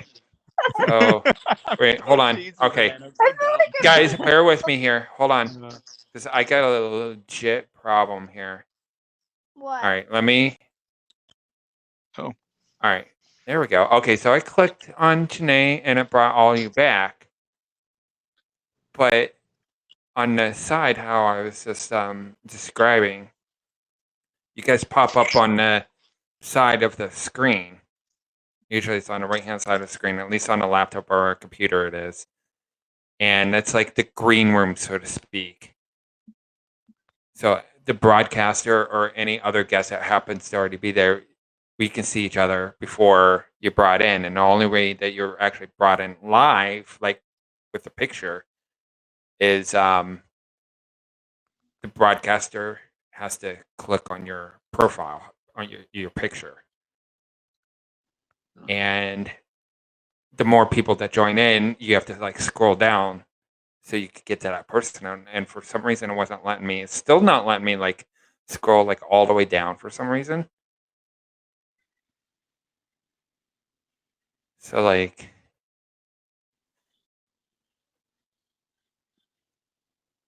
Okay, so we have Chris, we have Russell. So Randy is feeding camels right now.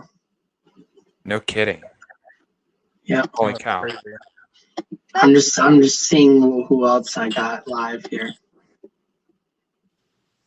I need to go see that real quick. Guys, I'm on the computer, so I can kind of go through each one. She's trying to deflect. Why don't we bring Why don't we bring on Randy's broadcast for 1 second on here? Can we do that? I won't put on the volume because it'll be You'll get feedback. Yeah, I'll get feedback, a ton of feedback. So yeah, let me just put that on. Yeah, we don't like feedback here. Can you see that, Ryan? I just put it up. Where are you, Chris? I can't see it. It's another box. It's another box, Ryan. Just scroll down a little bit right below Sassy Nay. It's not letting me scroll down. It's see only it. letting me It's see. on my phone. So when you look at the show live on your phone, if you're using your phone, you have to scroll all the way to the bottom. And then Can you make see me the a rest. director, Ryan, so I can help you out? See it. I can see it. I can see it, Chris. Okay. I can see you, Chris, and I can see your slide. You know, the way you make me a director, Ryan, is you go to invite people. It's usually on the bottom of the I'm in the wrong spot bottom. then. Okay, hold on. He's so. I don't even have the button there either. You don't even have inviting people. Wonder if it's on your actual thing. Let's see if I can click on a comment instead of on the preview section. That's where I'm supposed to click, but No, for some you're reason it's supposed not to letting me go to scroll the in further second. down. Yes. That's what it normally does. So there's three. Let me tell you, there's three different. Because a lot of times what you'll see is everybody that's live, and then you'll see anybody below that that's like dropped. Yeah. And so go to the last one. Hello, Drew. Welcome on board. And now it's right above incoming. Kind of technicality issues here. I'm getting feedback now. I'm just trying to help you, Ryan. I see it, Chris. There it is. It's just randomly appearing. All right, let me see if I can get a better picture now. There we go. He's physically feeding them himself? Yes. Wow. Yeah. That's what it looks like. Right now? That's Yeah, crazy. for some reason, it wasn't letting me even get to that spot. From Manhattan. Wow. All right, Russ says he'll be right back. Okay. Wow. BJ's back too. Wow.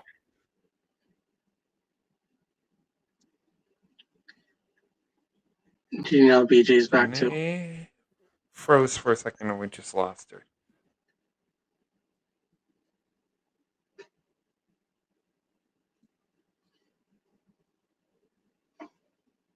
BJ What's says that, a he's cow? back. There we Hello. go. I don't know what happened to Was that a cow? No, that's Camo. I don't know what he's doing right now. Camel, I think. Yeah. All right, let's bring this down now. All right. Let me do this. Here. Hold on. Okay. All right, Chris, say something because I didn't have any audio. I just brought it down because I didn't want and to. You're not muted on my end. I didn't want to tick off Randy if that. I don't know if it would tick him off or whatever. But just wanted to show a little bit what Randy's doing. All right, tell you what. I'm going to do something here. Drastic measures.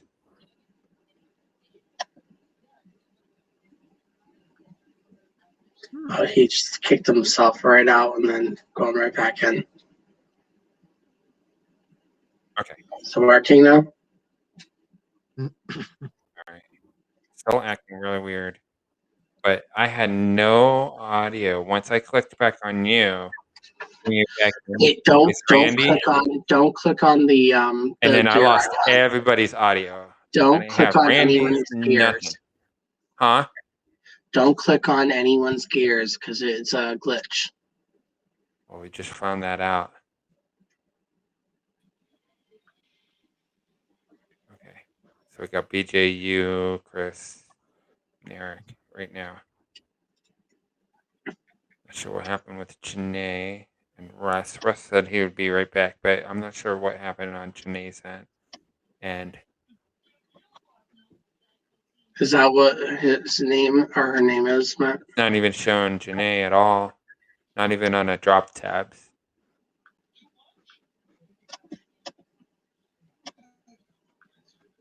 That's really weird. Very strange. Well, at least we have the, or at least on the studio portion, we have a thing on the bottom right that you can make it easy to report an issue, I guess.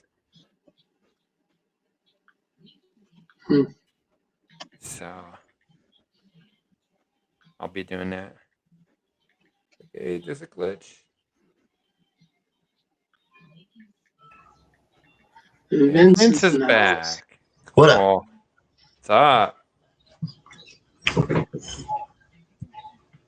I see that Yuke was here earlier, and I see that there was an artist and chef named Michelle Alexander was here earlier too. Yeah. Hi, little kitty. Hi, little kitty. Hi, little kitty. Hey, Drew. I'm all right. No worries, Russell. I love cats. Everyone's been having some issues today, I think. Because there's been a lot of issues going on apps. Alright. I'm gonna drop down. So Vince, how's your headache? Are you all right, or is your headache still hurting? Okay, Chris. Probably still hurting. Probably still hurting. No, a little bit, but not that bad. Did you get any rest at all, Vince? Earlier, did you get any rest? Yeah, I did, but I'm gonna get some rest right after. Yeah. Yeah.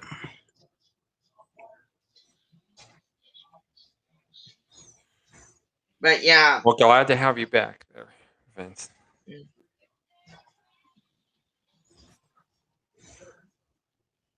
Hey, Drew. Oh, BJ's saying something. What? Where did everybody go? Well, Russell dropped down. Janae dropped down. Janae dropped down, and I don't even see her in the comments either. So I have that was completely. And Chris dropped down. So I don't know if that's on my end or what's going on here. Again, my apologies. Yeah, I was seeing on Take care, Russ. All right, take care, Russ. Yeah. Russell's saying have a good bed. night. Thank you for being here, supporting.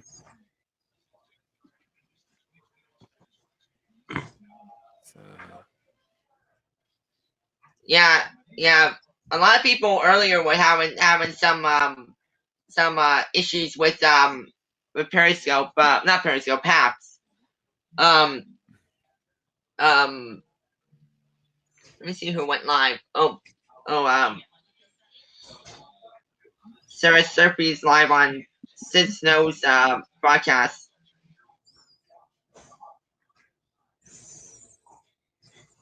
I don't know who that.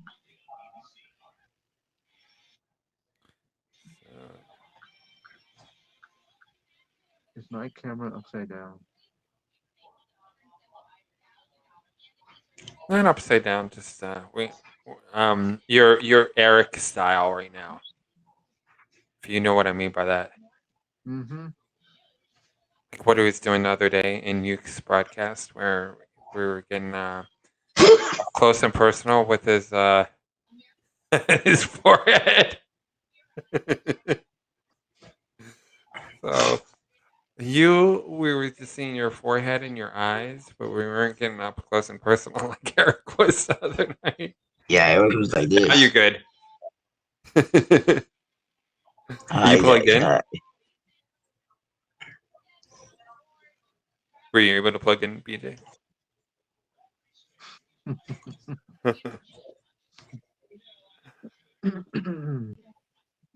Hi, Deb. Holistic Deb, I haven't seen you forever. How are Holistic you? Deb. Oh my goodness. Holistic Deb is in the house, you guys. Yes. And Hi. by the way, I missed you. I missed Jim's live. I think he's still live unless he ended it.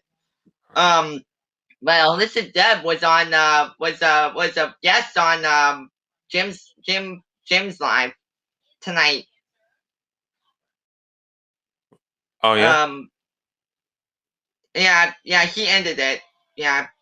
Oh, she was a guest. Ryan, Jim ended his live. Hello. But yeah. But Cool. but yeah. Yeah, everyone can check out the replay. Everyone can check out the replay on Yeah, definitely will. How you feeling, Vince?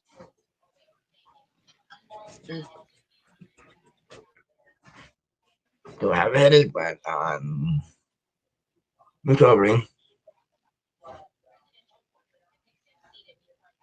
Is it fun to make margaritas?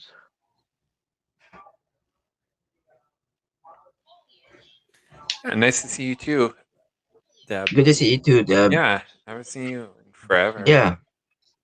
Apologize, I wasn't on how was Jim's podcast? How was it being up there with him?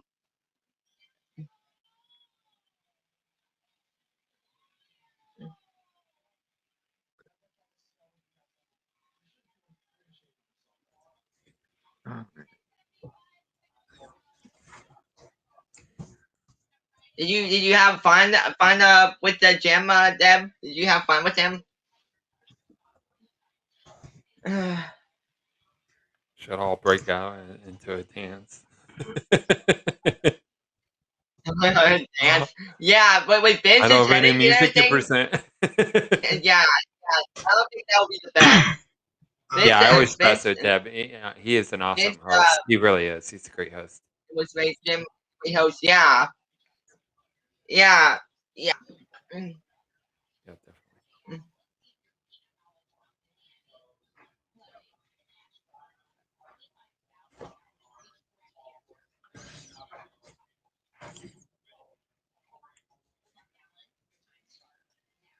Yeah, Vince, you'll like. Yeah. Deb's pretty cool. Let me see if I'm following Holistic Deb on. Yeah, y'all follow her. I think I am. She's pretty cool. I think I am. Fun to hang out with. I think I'm following it. I'm subscribed to her. I think.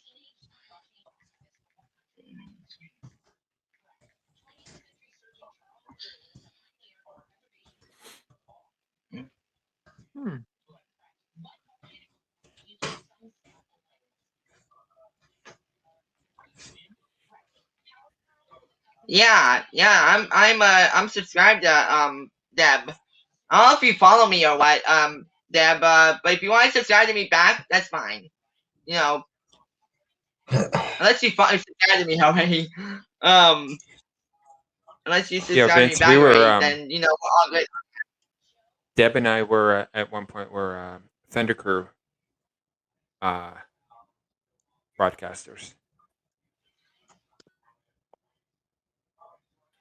Nice. Yeah. Those were the days. If you like to laugh and feel joy, I'm your girl. Yeah. Mm-hmm. Yes, yeah. Yes. Oh yeah. Yeah. After coming one of your broadcasts on Haps and hey, sorry, my phone. Hey Deb, you're more than welcome to join if you want. Man, that sucks. Yeah. Yeah. Yeah. But yeah. But yeah. Oh yeah, that was fun. Let me see if I'm following her on Periscope. Because I'm on. Yeah, that's totally up to you, Deb. I did send you an invite if you want to, and if not, then that's okay.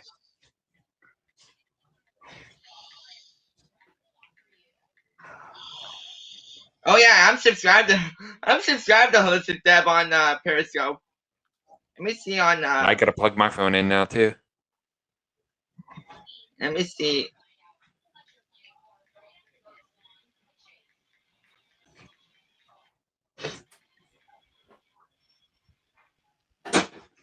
Hey guys, Hi, Deb.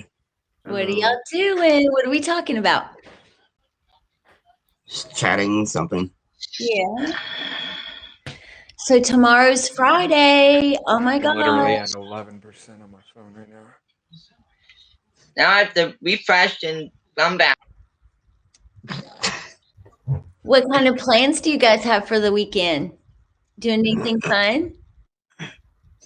No, not really. There we go. Okay.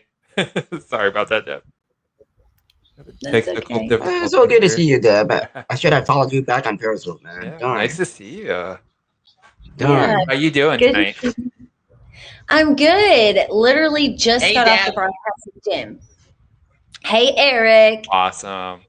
And it was a really good broadcast. He's a great, like I said, he's a great host. He asked the most perfect questions. And so that was fun. Carrie Long was the music. And cool. Hey, Joey. Joey's Hey, here. Joey. Joey's in the house. How are you, man? Joey Giggles. Nice to see you. Wait, hey Joey, what's going I'm on, aboard. man?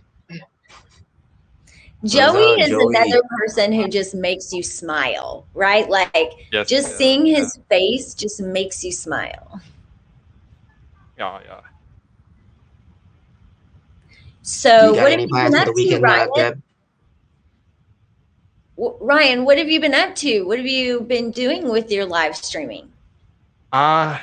Pretty much anything and everything. A little bit of aviation, but as you can tell, sometimes, and actually a lot of the times, these apps tend to take a life on their own, and it's actually being one heck of a positive blessing for not just yours truly, but for all of us, really.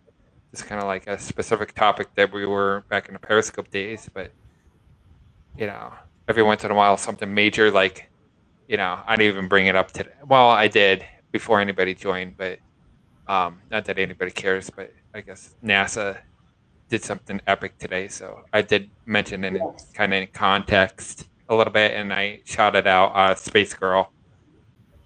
But that was before anybody even joined, let alone coming up. But it was mentioned. Whatever. I saw they watched NASA streaming because I was literally on the clock and in the middle of work, and so I saw just the most important parts, and I saw it actually get to land or whatever.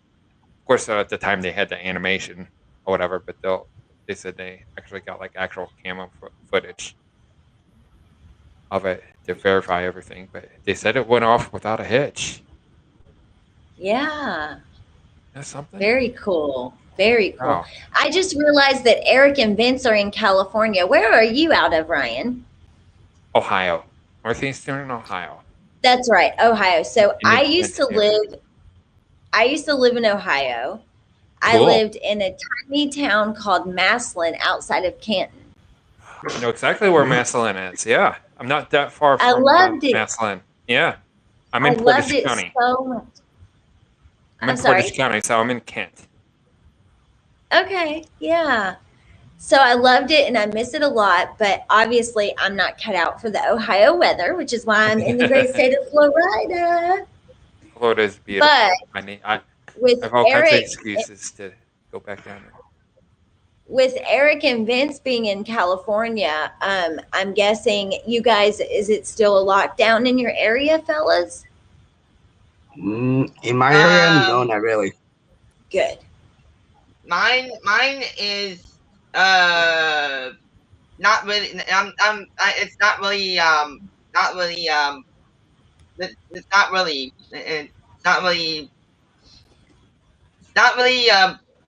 like that right now. So okay. Scott from Twitter says, Yeah, I'm in Scott, I know Medina. where Yeah, that's just a little bit west of me as well. I know where that's at, and I've been there, Scott. Yeah. And I'll tell you, one of the things that I really enjoyed about Ohio was one time, Okay, Drew. One time I took a drive over to Pittsburgh to actually see a scoper, a lady scoper who lived over there. And so we took this big long drive, like obviously from Massillon to Pittsburgh is kind of a long drive, but it's through a lot of like state roads and country. Like it was beautiful. That's the point I'm getting to. It was so beautiful. I had no idea that Ohio and Pennsylvania were such beautiful states. And so we were so inspired by that we decided to go west into Ohio and kind of see what else there was out there. And we went to the Amish country, and Ohio is a beautiful state. Yes, it is. Oh, yeah. It really is. And I don't think many people know that. Like, I think people think of Ohio and they think of snow, and they might think of Cleveland, or maybe even Cincinnati, but they don't. I just don't think that the average person knows that Ohio is such a beautiful state and that there is so much open land and just awesomeness there. Deb, are you familiar with Butler, PA? Just a little bit north of, kind of like, it's on a PA border, but it's almost, not quite, but I consider it kind of like the halfway point between Erie. And those of you guys not familiar with Erie, PA, so that's northwest PA, for those who are not familiar with that. And then Pittsburgh, south of that. So it's kind of like the halfway point, kind of ish. A little bit closer to Pittsburgh, but I got family in Butler, so still considered Pittsburgh, but I've flown into Butler many times, and into Butler County Airport, and I've flown out of Medina as well. Well, I'll tell you this, I will never go to Pittsburgh again. That was the most difficult place to drive. It was horrible. So many bridges and underpasses. Pittsburgh is hard to drive in. It is. For sure. Yeah. And down here highway in Florida, is about, from where I'm at, highway, instead of taking, I'm not sure, scenic route, but you would know that, but highway is only about maybe hour 15, hour 20-ish. Or if I rent a plane from Kent State to Butler County, it's about 40 minutes or so. And it's cooking about 115, 117 something knots. And it's almost a straight line course. So yeah, not bad. Just avoiding Pittsburgh airspace is all you got to do, but choose a lower altitude and you're fine. But yeah. Well, I know that Pennsylvania has been locked down pretty tight as well. So feeling bad for them, sending them all the love and the light and the joy. Florida here, as you guys know, is very open. We do have Florida. Are you? I am in what would you say, Central West or West Central? Okay, I have family in Vallejo. Near Tampa. Near Tampa, yeah. Yeah, matter of fact, my oldest sister works for your Attorney General. Oh, okay. She has her own office. She does like a lot of the kid stuff, so not herself, but her office handles like even some of those famous cases. Like they dealt with the Trayvon Martin. Oh, okay. Rap stuff and a lot of child custody stuff that she deals with, whatever. But it was more of those happy accident type things where she went to the University of Pittsburgh for like the longest time and went skydiving once. And her instructor, what was her instructor, is now my brother-in-law and has been for like the last 16, 17 years, something like that. Oh. They've been married ever since. And, I've 2 nieces and a nephew from them. Oh. And so, she's an attorney by trade because for quite a while she's like, I don't know what I'm going to do. I don't know what I'm going to do. I don't even know what I'm going to major in. And it's just like, well, let me try pre-law. So I tried pre-law. She kind of fell in love with it. did her law school in Tallahassee. And then somebody recommended her. It's like, okay, well, pass the bar exam and you can work for the Attorney General. And she has been ever since. That is such a nice story. Isn't it? Yeah, it is. And family, boy, my niece is pregnant. My oldest niece is pregnant. And her sister had a child, I want to say like 2.5 years ago. And to see my nieces that I helped raise grow up and get married and have children, it's such a beautiful thing. Oh, yeah. I just love it so much. Yeah, mine are still my nieces and nephews. Even for my second oldest sister, they're still way young. They're still in like grade school. So need to pay attention more of their exact ages, which I'm still guilty as charged. Unfamiliar with, but no, Tiffany's her name.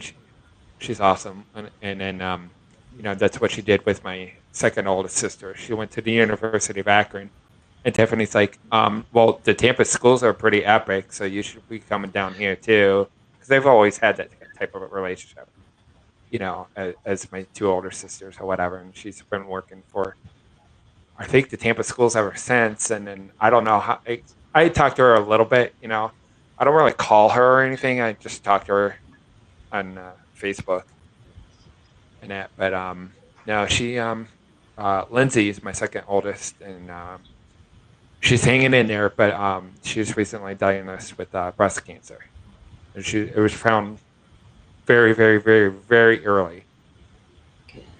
So just not too long ago, I think last week was our first, either last week or the week before was our first chemo.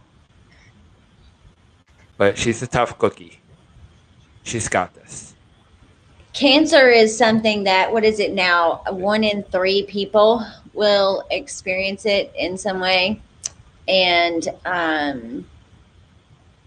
man, it's a hard one. Yeah. And they need our support in every way. And it sounds like you have a really tight family, so that's amazing. My heart goes out to people who don't have family and don't have a support system when they get their diagnosis. But cancer survivor stories are some of the most inspiring, beautiful things you could ever hear. Oh, yeah. Yeah, she just went to a regular mammogram like she does and found out one day. Yeah. So, thanks to the mammogram. Yeah. So, she's got this. So, as far as, the lockdown and the pandemic and all of that goes, have any of you been sick, or you're good and healthy? Right now I have a headache currently. Do you? Bless your heart.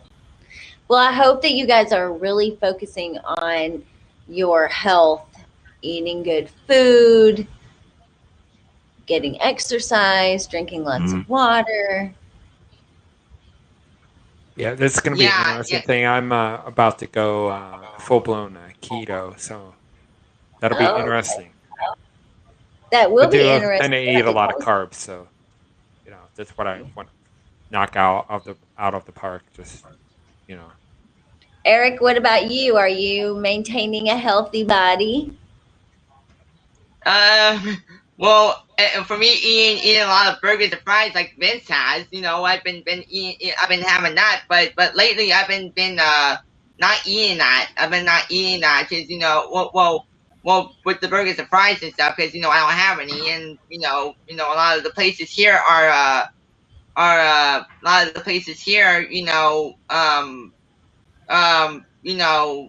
still open, but we can't, like, my family can't go and get it, but like they have delivery and stuff, like Uber Eats and everything, but I've just been eating stuff at the house, just been eating the food that we have. We use Instacart, if you know what that is. Instacart. My family, I live with my parents, So we use Instacart. Instacart. So we can have groceries delivered to the house. So we have food for the house, and it's been helpful for us.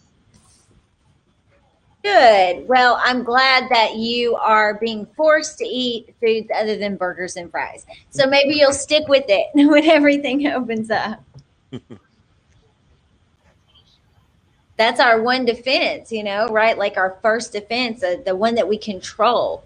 Because some things we don't control, like we don't really control our genetics. Can we change our genetics through how we take care of our body? Sure. But, there are some things that we can't. So we don't have full control over that. What we do have full control over is what we put in our mouth. Right. And I personally like how it feels to use that control. Like, of course, people can take it too far, and become anorexic or whatever. But when I'm eating healthy food and I know that I'm eating it because I made that choice, it feels empowering.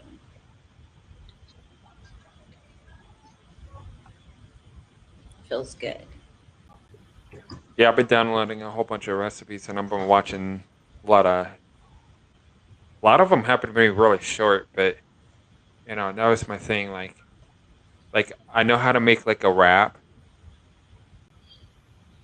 but I'm sitting there thinking, okay, well, how do I eliminate the bread? So I sit there, it's like, well, what the heck kind of freaking lettuce do you use? And people were saying, okay, well, you can do like tacos with like romaine lettuce or whatever. And let me show you what I using like. Let me show you. I'll be right back. Okay.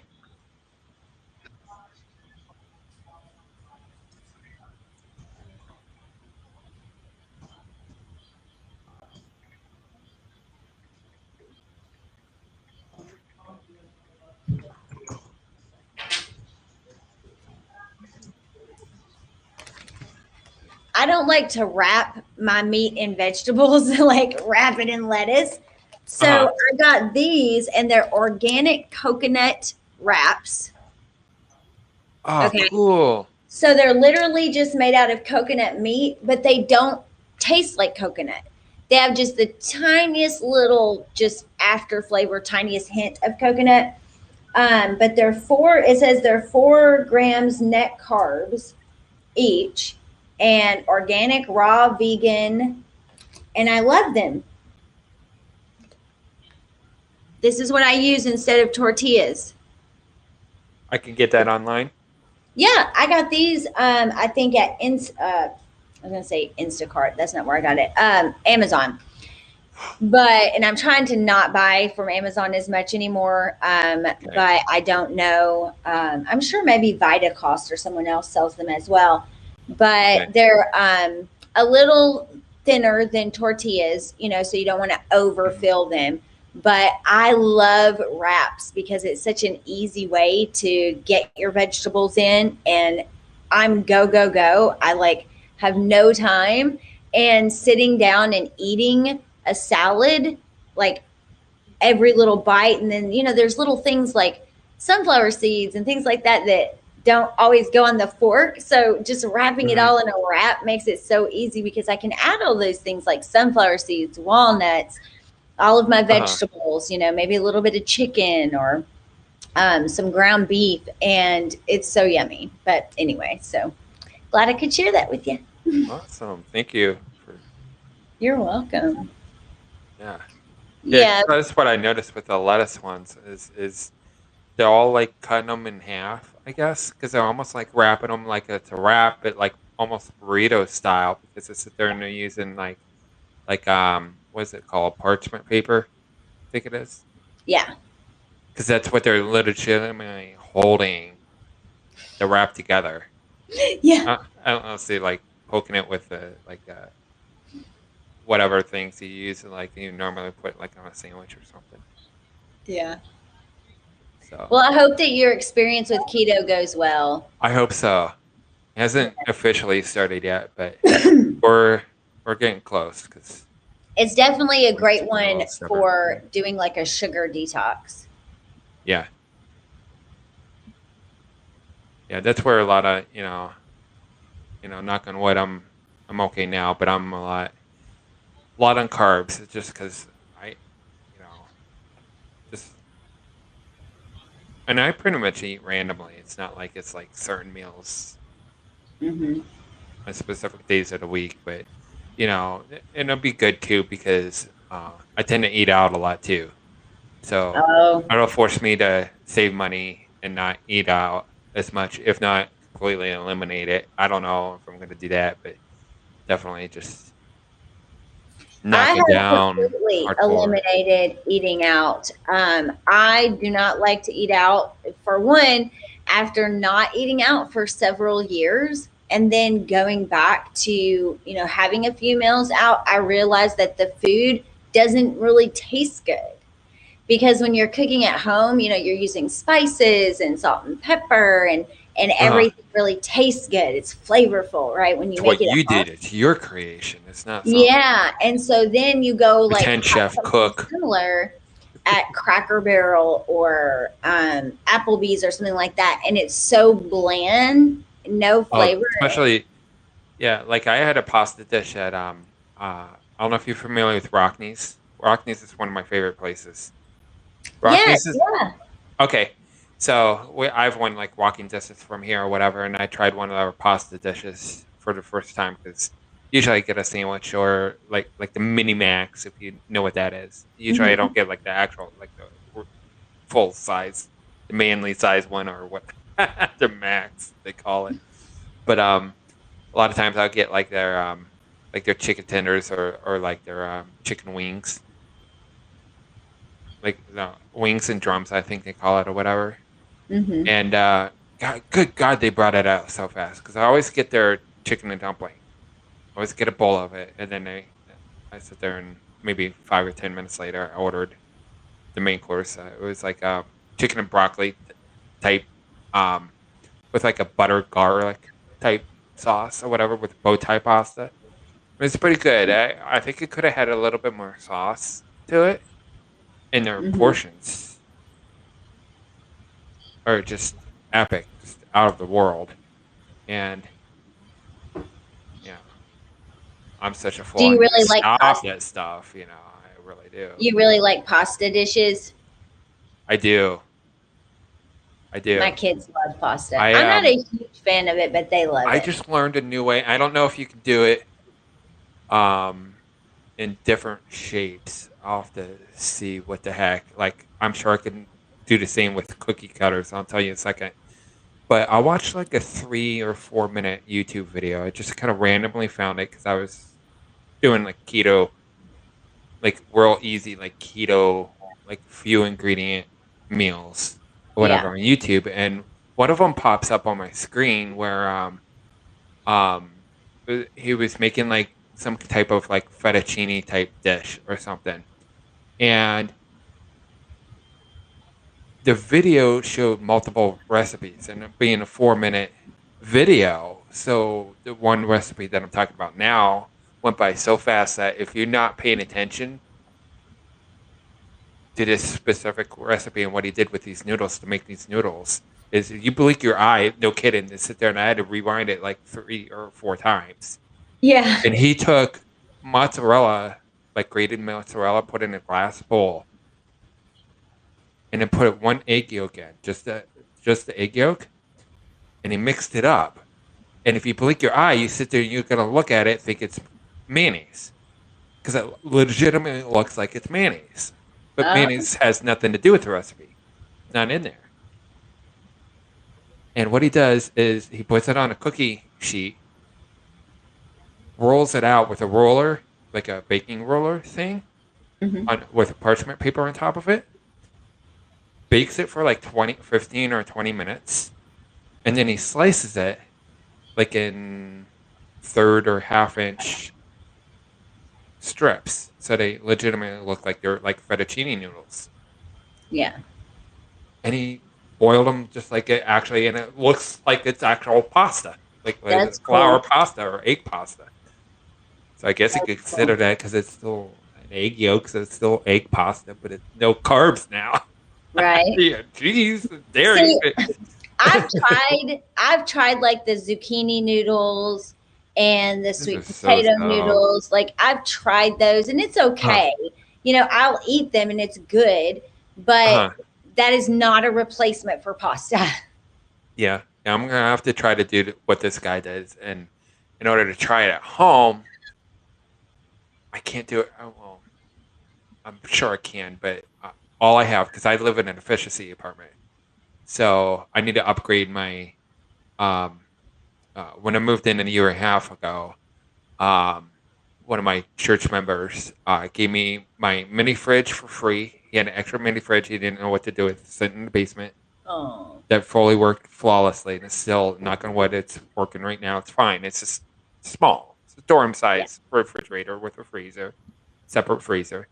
Yeah. And, so I'm going to upgrade that, even though I got it for free from him. So bless his heart, as a Christian man that he is. And then he also gave me his old toaster oven, which is tiny.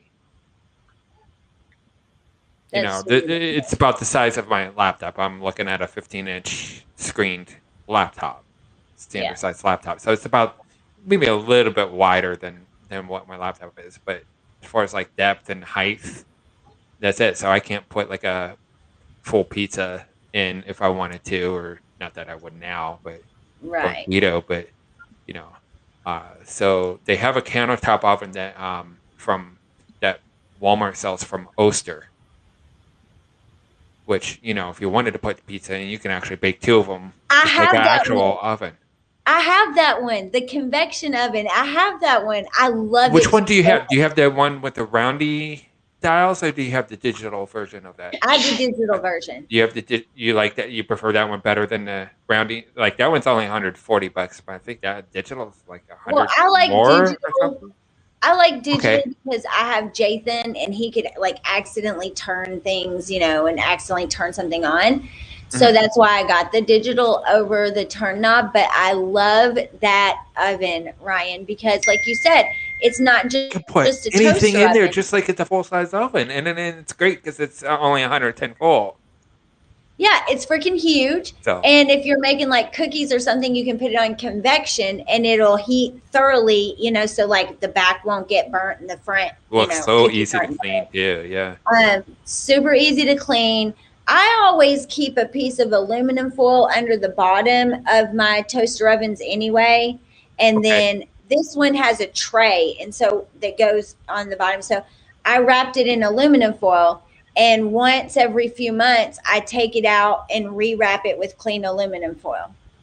Oh, cool. So, yeah. So, Right. But you'll be happy when you get that. You'll like it because especially as a single guy, there's a lot of stuff you can cook in there.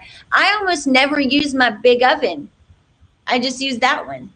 It's more efficient too because it's hitting such a smaller space, even though it can fit technically almost anything. Yeah, in there. For sure.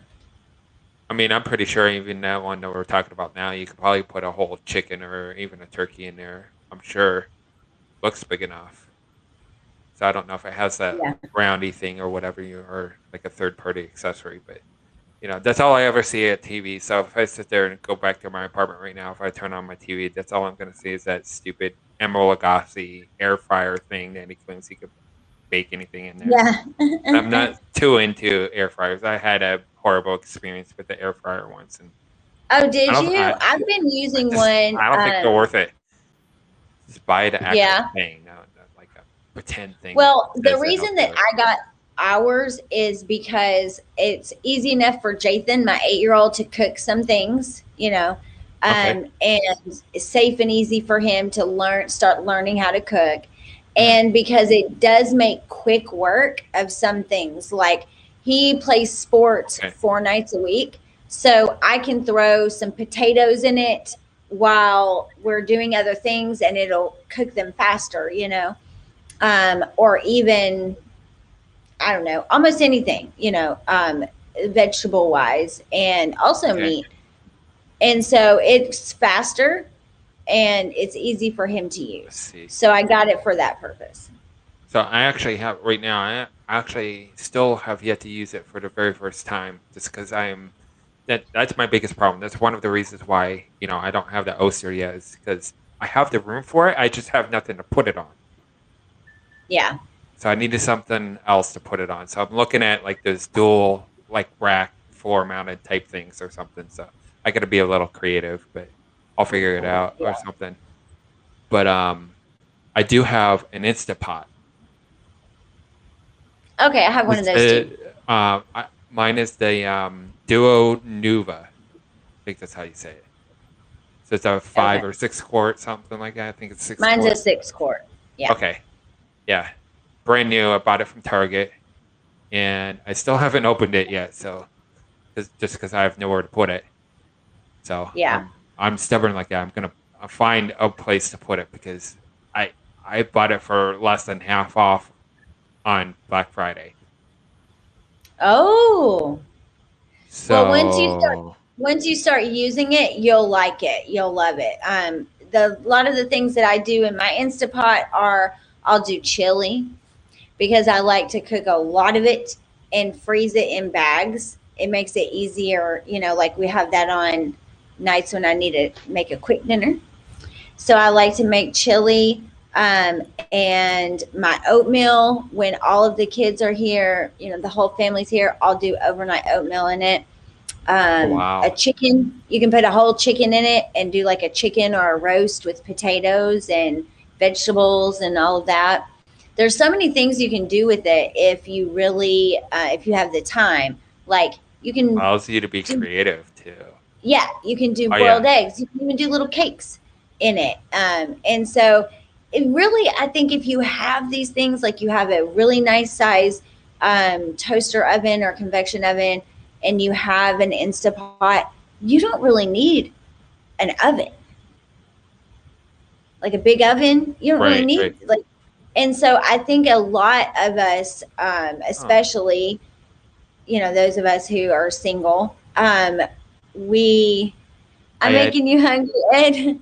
Watching on Twitter. Thank you for being here. We don't even use our ovens anymore, right? Say hi to Taylor for us if maybe you're watching together, maybe. Yeah. Well, I'll have to divvy them up if I'm gonna take your word for it because I'll probably end up doing that at one point and sit there and buy. I want to know what you cook in them. Yeah, I think I'm following you on Instagram, right? I think so. I need to pay more attention to Instagram because like I was active on it for like almost on a daily basis, and I just kind of like not forgotten about it, but just kind of like push it aside for a little bit.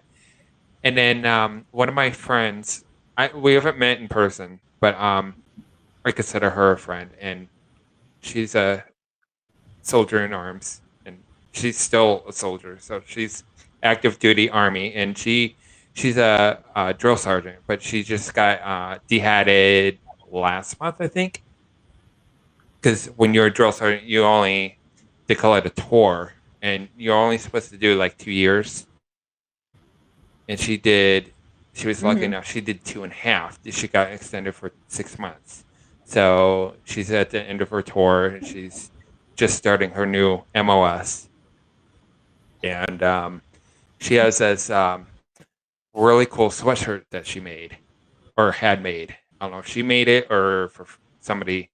She says somebody helped her with it, but it looks like a navy blue. It looks like navy blue or a dark color, and it looks like she's showing the back. So I don't think it's on the front, but it says it says South Carolina because she was a drill sergeant in Fort Jackson, so South Carolina.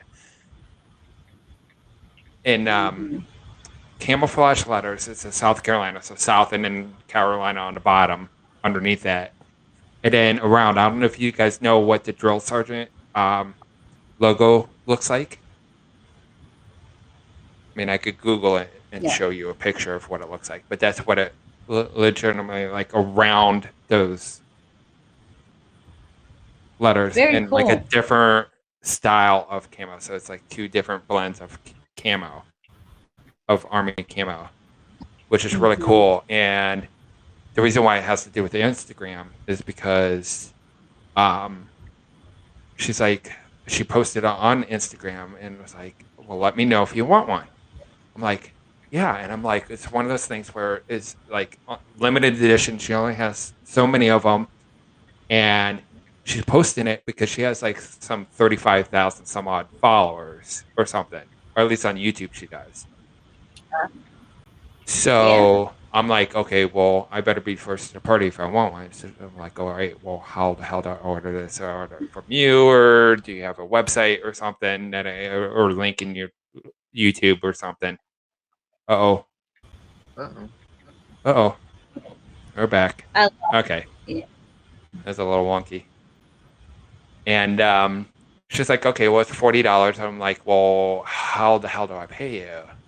She's like, okay, well, use Cash App. So I'm like, oh, I don't have Cash App, but I will be more than happy to download it, get the app just to get one. Yeah. I have no problem doing that. So Cash App is sitting there yelling at me right now because I sit there and I was giving them the bird earlier today, like literally in the middle of work. Sit there, like, because the debit card from the bank that I use, apparently they don't support the bank that I use.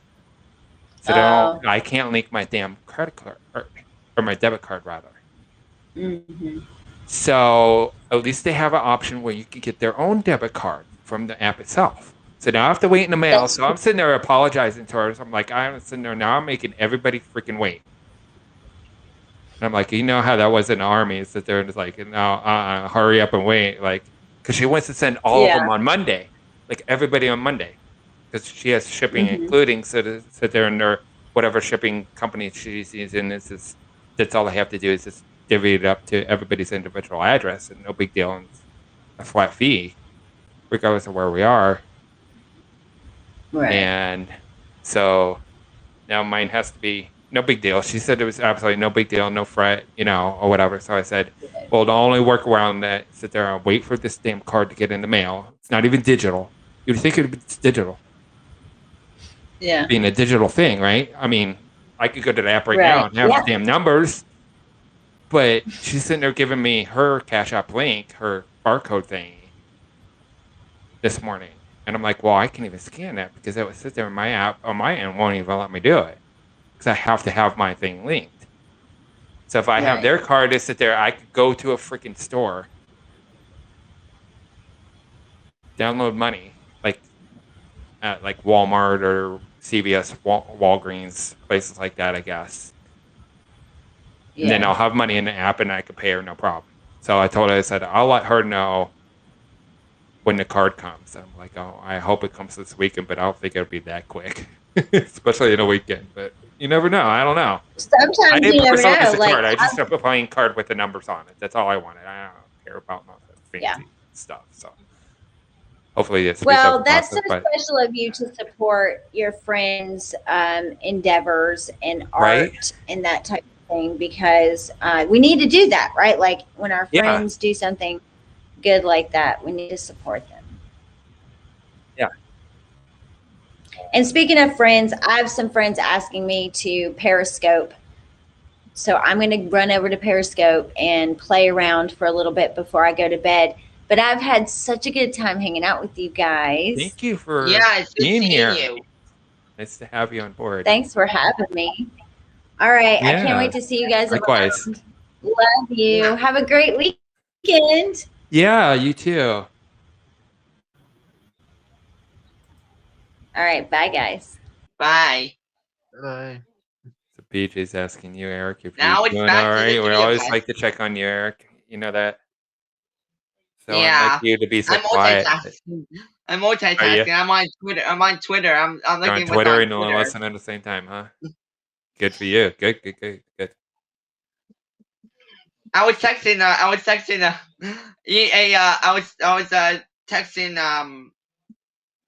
someone on Twitter. I was making a tweet to someone. Cool. Someone that I'm following, telling them what my things are, but yeah. But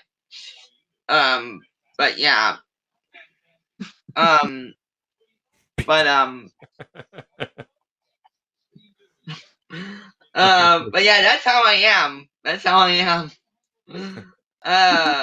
always a multitask person. You know, always on my phone Right. until it dies. Right now it's at 22% right now, so I'm good on that.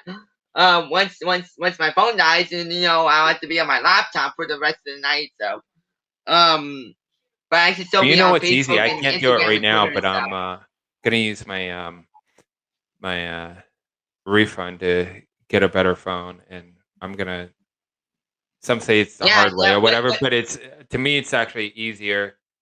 It's stressful at first or whatever, but gonna upgrade my phone and get the unlocked version of the phone that I want. Yeah. So, What so my phone bill what, will be cheaper than it would normally be if you have like a yeah. legacy What phone carrier. are you gonna be getting? Are you gonna stay with iPhone I'm or gonna are get you the same gonna one get that Randy Android? has just got. I'm thinking the The S21 Samsung? Ultra. Yeah. Samsung?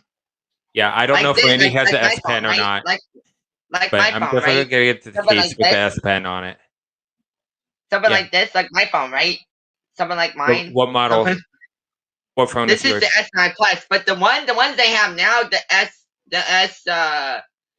Oh, that's the S20. S20. I think the S20 is nice. The S20 is nice. Like, you know, if you look at the buy style of the S20, you Upgrade. know, It's it's $200. nice. The 21 Ultra is $200 cheaper than the S20 right now. Unlocked. Yeah. That's the unlocked. I don't know what individual carriers have their own thing. Like if you like trade in, like you could trade in, like if you have the S20 or whatever, you trade in, it's like half off right now on most carriers. Yeah. I mean, Verizon and AT&T are only ask like $4 something, like $4.50, $4.99, something like that, somewhere around there. You know, that's less than half off. It's yeah. Well, the one I want is $1,300 because I'm gonna get the 512 gig because that's the that has 16 gig of RAM in it instead of all the other ones that have 12 gig of RAM. In case anybody doesn't know, but I don't really need a 512, even though it has no SD card support, which I don't like, but. I don't understand. I don't really understand the fight because same thing with I once had an iPhone. I used to have a 7 Plus, and they've never had SD card support whatsoever, regardless of what model iPhone it was. And same thing with Android. It's still a workaround. There's still a workaround on that because there's external card readers so you can plug in there, and the one I have is a Lightning connector, but they make ones for Android as well. So, but I probably won't even need that. I mean, if I go all nuts on you guys and start shooting 8K video, I might need that. But I have no reason to shoot 8K video. 4K. I could do some 4K. That would give me a reason to do a lot of more YouTube than what I'm doing right now, but Hey, Ryan, look who's live on Periscope. Ryan, look who's live on Periscope. Alyssa Deb, yeah, a promise is a promise. She promised them. Yep. Yeah. Yeah. That's partially that's the second reason why I'm on right now because that was a promise. That was my promise that I would go live. I was in Michelle's broadcast earlier, and I told her, I said, well, I have something to show you, and I'm literally going to just donate to her as a friend. But,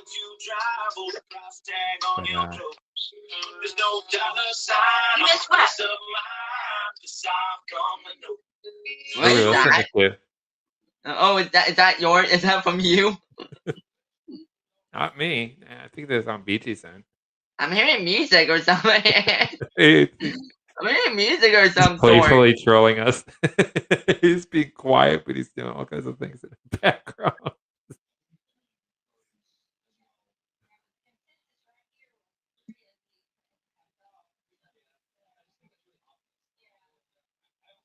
But yeah, that's a one thing that I can't understand. I don't know if you saw this, Eric or PJ, but so the S21 Ultra, obviously the S Pen comes separate. You have to buy it separate, You can buy it with the case. There's one case that you can actually buy it with the case. I think it's like $80 or something. Low sugar, except for this kind is not low sugar. And that case that holds the pen, because obviously the pen doesn't go in like what the Note does, because actually the pen is actually a little bit bigger than what the Note series has, right? Okay, so if let me ask you guys, because I don't know this. Eric, are you right-handed or left-handed? I'm right. BJ? Right-handed. Okay, so that makes 3 of us. I'm right-handed as well. Okay, so this case that it's a legitimate, it's made by Samsung. Okay, you put the S Pen in the case instead of the phone, like the Note series. Now, I want you two to take a wild guess where you put the S Pen inside the case. I want to see if you guys know. Maybe you already know. If not, take a wild guess. Where did they put it? What the S10, like, you know, Samsung, right? I know where they put it, but I want to see if you guys can guess where they did it. Like what can you repeat the question for us? Okay, so Samsung has a case that you put the S Pen, because the S Pen is a separate accessory unlike the Note series. You follow me? You're tracking, right? Okay, so you need a place to put you need a place to put the S Pen for those of you not familiar. Okay, yeah, so the case does that for the phone now. Now, where does the case put the S Pen? I want you guys to take a wild guess, and there's a reason why I'm asking this. Because I'm kind of trolling Samsung asking this question. You'll see why in a second. Well, what I know, because what I know is where you put the S Pen on a phone is inside. Well, usually it's inside. Well, if it's on a phone. Well, in the Note series, yes. So you can't do that with the S series. Yeah, it's inside the phone. It's inside it. Like you like pull it out or something. Like, so you could do the same thing. You're just doing it with the case and not the phone itself. So what? So if I were to reword my question, what side would you guess? Think about the question I asked you earlier, right? All 3 of us are as people. Now, what side do you think that Samsung puts the S Pen on the case? What side? Left side or right side? I would say the right side. I would say the right side. DJ, what's your guess? I'll say the left side. You know who's right? Beach is right. And if you guys were paying attention, Sterling from Twitter says he's left-handed. So he has the benefit of naturally being left-handed. Samsung puts it on the left side of the case. So when you're holding the phone like you're supposed to with the screen facing towards you, it's on your left side. Isn't that nuts? You have to take it off on the left side. I could demonstrate it, but you guys can already ask. And not that I'm asking you to ask, but I'm sure, I don't know if Randy, because yes, Randy does have the S21 Ultra. I don't know if he has the S Pen. I don't know if he has the case that can hold the S Pen. It wouldn't hurt to ask him, and I can always ask him too myself if I have the opportunity. But if he doesn't, I will demonstrate that for you in the future. It's not going to be tomorrow. It's not going to be next week when I get it. Okay. But it'll be soon. I promise. You have my word. Yeah. And here's the thing why I really need to upgrade my phone, because from an $80 phone to a... Yeah. But yeah, here's the thing why I said left is, the reason why I said that was, like the older models, like the older models of, the Samsung products would be on the left side, but then I guess they made some changes over the years and put it not the left, the right side. But then they made some changes to put it on the left side, but I'm like, Exactly, yeah, they did that with the Note. It's inside the phone, but I'm like, You know what? See, This it's is not my, so this is bad my idea. with a note because you can sit there and you can turn the phone to its side because you're literally pulling out of the bottom of the device. So I guess it's not too bad, and we're losing Eric because he's been having internet issues lately. Hang in there, guys. He's coming back. Okay, now we have him. So yeah, you can like you can hold it like an easy way would be like at a 45-degree angle or like for us right-handers, hold it, landscape and just pull the S Pen out. Yeah. No big deal. There was a little tiny flack with the Note 20. No biggie. Now you literally obviously this is a A10e. Okay. But if I'm holding the phone, you guys can't see that, but if I'm holding a phone like this, so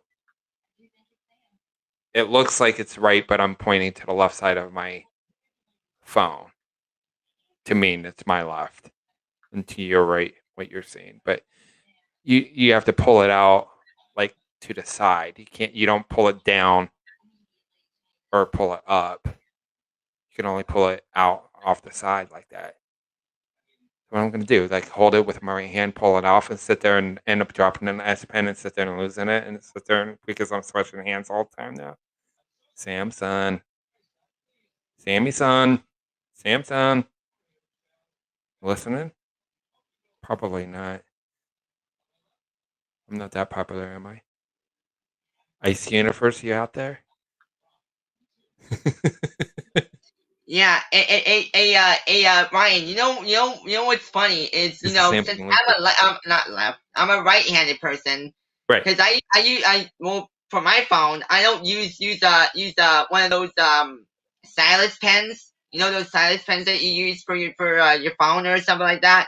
Yeah. I don't use one. So I'm like, if they had a phone that was provided with the S Pen, I would not even use it. I'll use my. You have no benefit for that. Hand and be like texting with my hand and stuff. But that's me. I've never used. Hey, if you have no use for it, then that's game 2, I guess. I am Samson and I hear you. All caps. But hey, no, that's a great entrepreneurs out there. That's a good.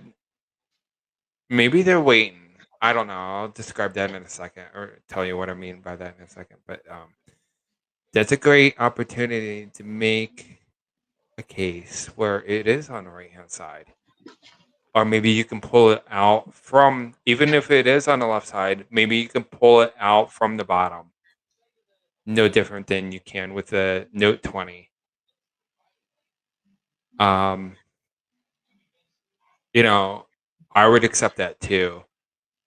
But I'm only seeing 1 or 2 cases that even fit the S Pen, because obviously it's a different S Pen than what the Note has. It's bigger, a little bit thicker. And then at the same time, and that's good that you don't even use the air, because you don't have the air commands with it either, which that doesn't bother me because I don't need the air commands. This is more of a fancy thing that the Note has. Yeah. Right. So, either on the right side or we can pull it out from the bottom. No different. But I think there's only 2 cases that exist. 1 or 2 cases, and I think they're both belong to Samsung. They're not third party, but that's an excellent thing for an entrepreneur to make those cases. It's a great innovation right there. Or if you really are through Samsung, or you're a representative, or you actually do work for Samsung, now I just gave you one of the biggest companies in the world that idea, Ryan's idea. So you can't, I mean, I can't say that you stole it because I legitimately gave you that idea now, Sterling. So I know I do. As a matter of fact, there was actually a beta tester for the one of the models. It was the 4. I had the Note 4. Never had an S series phone, but I had the Note 4 once, and damn it, I should have kept that freaking phone and just upgrading. And today I probably would end up with a Note 20 Ultra. But if I'm holding your comment true to its word, I don't know if you're being silly or sarcastic, or if you really are in any relation with Samsung. Can you clue us in if there's going to be a Note 21? Now, I'm not talking to SE or FE. I don't want no mid-range flagship. I'm talking top of the line, epic. Because that's one thing about Samsung that I don't know, that I'm hoping that I want, because a lot of us don't want the Note series to go. So that's one of the reasons why I'm kind of steering towards what Samsung wants right now, which is more sales of the S series, particularly the S21 series, regardless of what size it is. And it's a way to get more sales. You know, that what they're doing is the right thing. Now I understand it. Thank you, Sterling. We have a lot of fun here. There's a lot of rumors for quite a while that they're saying that the Note 21 may not exist ever. They're saying that this might be the last one. But then there's one or two here and there that are kind of random, saying that there might be a Note 21, and they're saying that's going to be the last one, and they're going to kill it off. But all coming up with the same reason. Well, because the S series now has S Pen support. So we'll see, because the only difference between the two pens, like I said, the S series pen is a little bit bigger. So what's funny is it's only one way, and I forget which way it is. I think the Note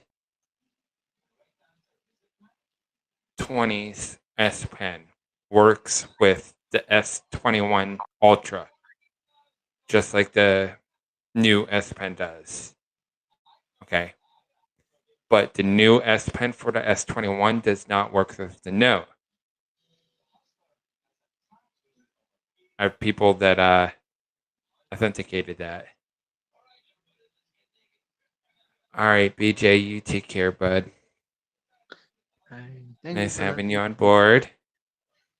Yeah, thank you for letting me be on your line. Just had to get up early in the morning. Yeah, I'm probably gonna drop down here in a little bit. I'll probably stay on for another few minutes here, but I gotta drop down too soon. Anyway, so thank you for letting me bless you, Eric. Bless you. Thanks. Yeah. But yeah, BJ, yeah, have a good one, and see you later. Yeah, you have a good night, BJ. Good night. Yeah, you've been on for 4 hours, man. Yeah, I know, right? Yeah, I think we should get off. I think, you know, since you've been on for 4 hours, it's a long time, and you already hit your 250 like a while ago, man. Oh. Well. I mean, yeah. if you're doing the half challenge, well, you already did that. Have you find out from Pablo about the problem that you were having? Have you figured that out? They're still working on it. Pablo told me directly, said keep going as you have been. So, you know, confirmation not only from the team but from Yuke herself. You don't always have to put it in every single title, the HAPS Challenge hashtag. So once you're there, you know, you just have to just meet the 3 requirements. And that's what I'm doing now. You know. So yeah.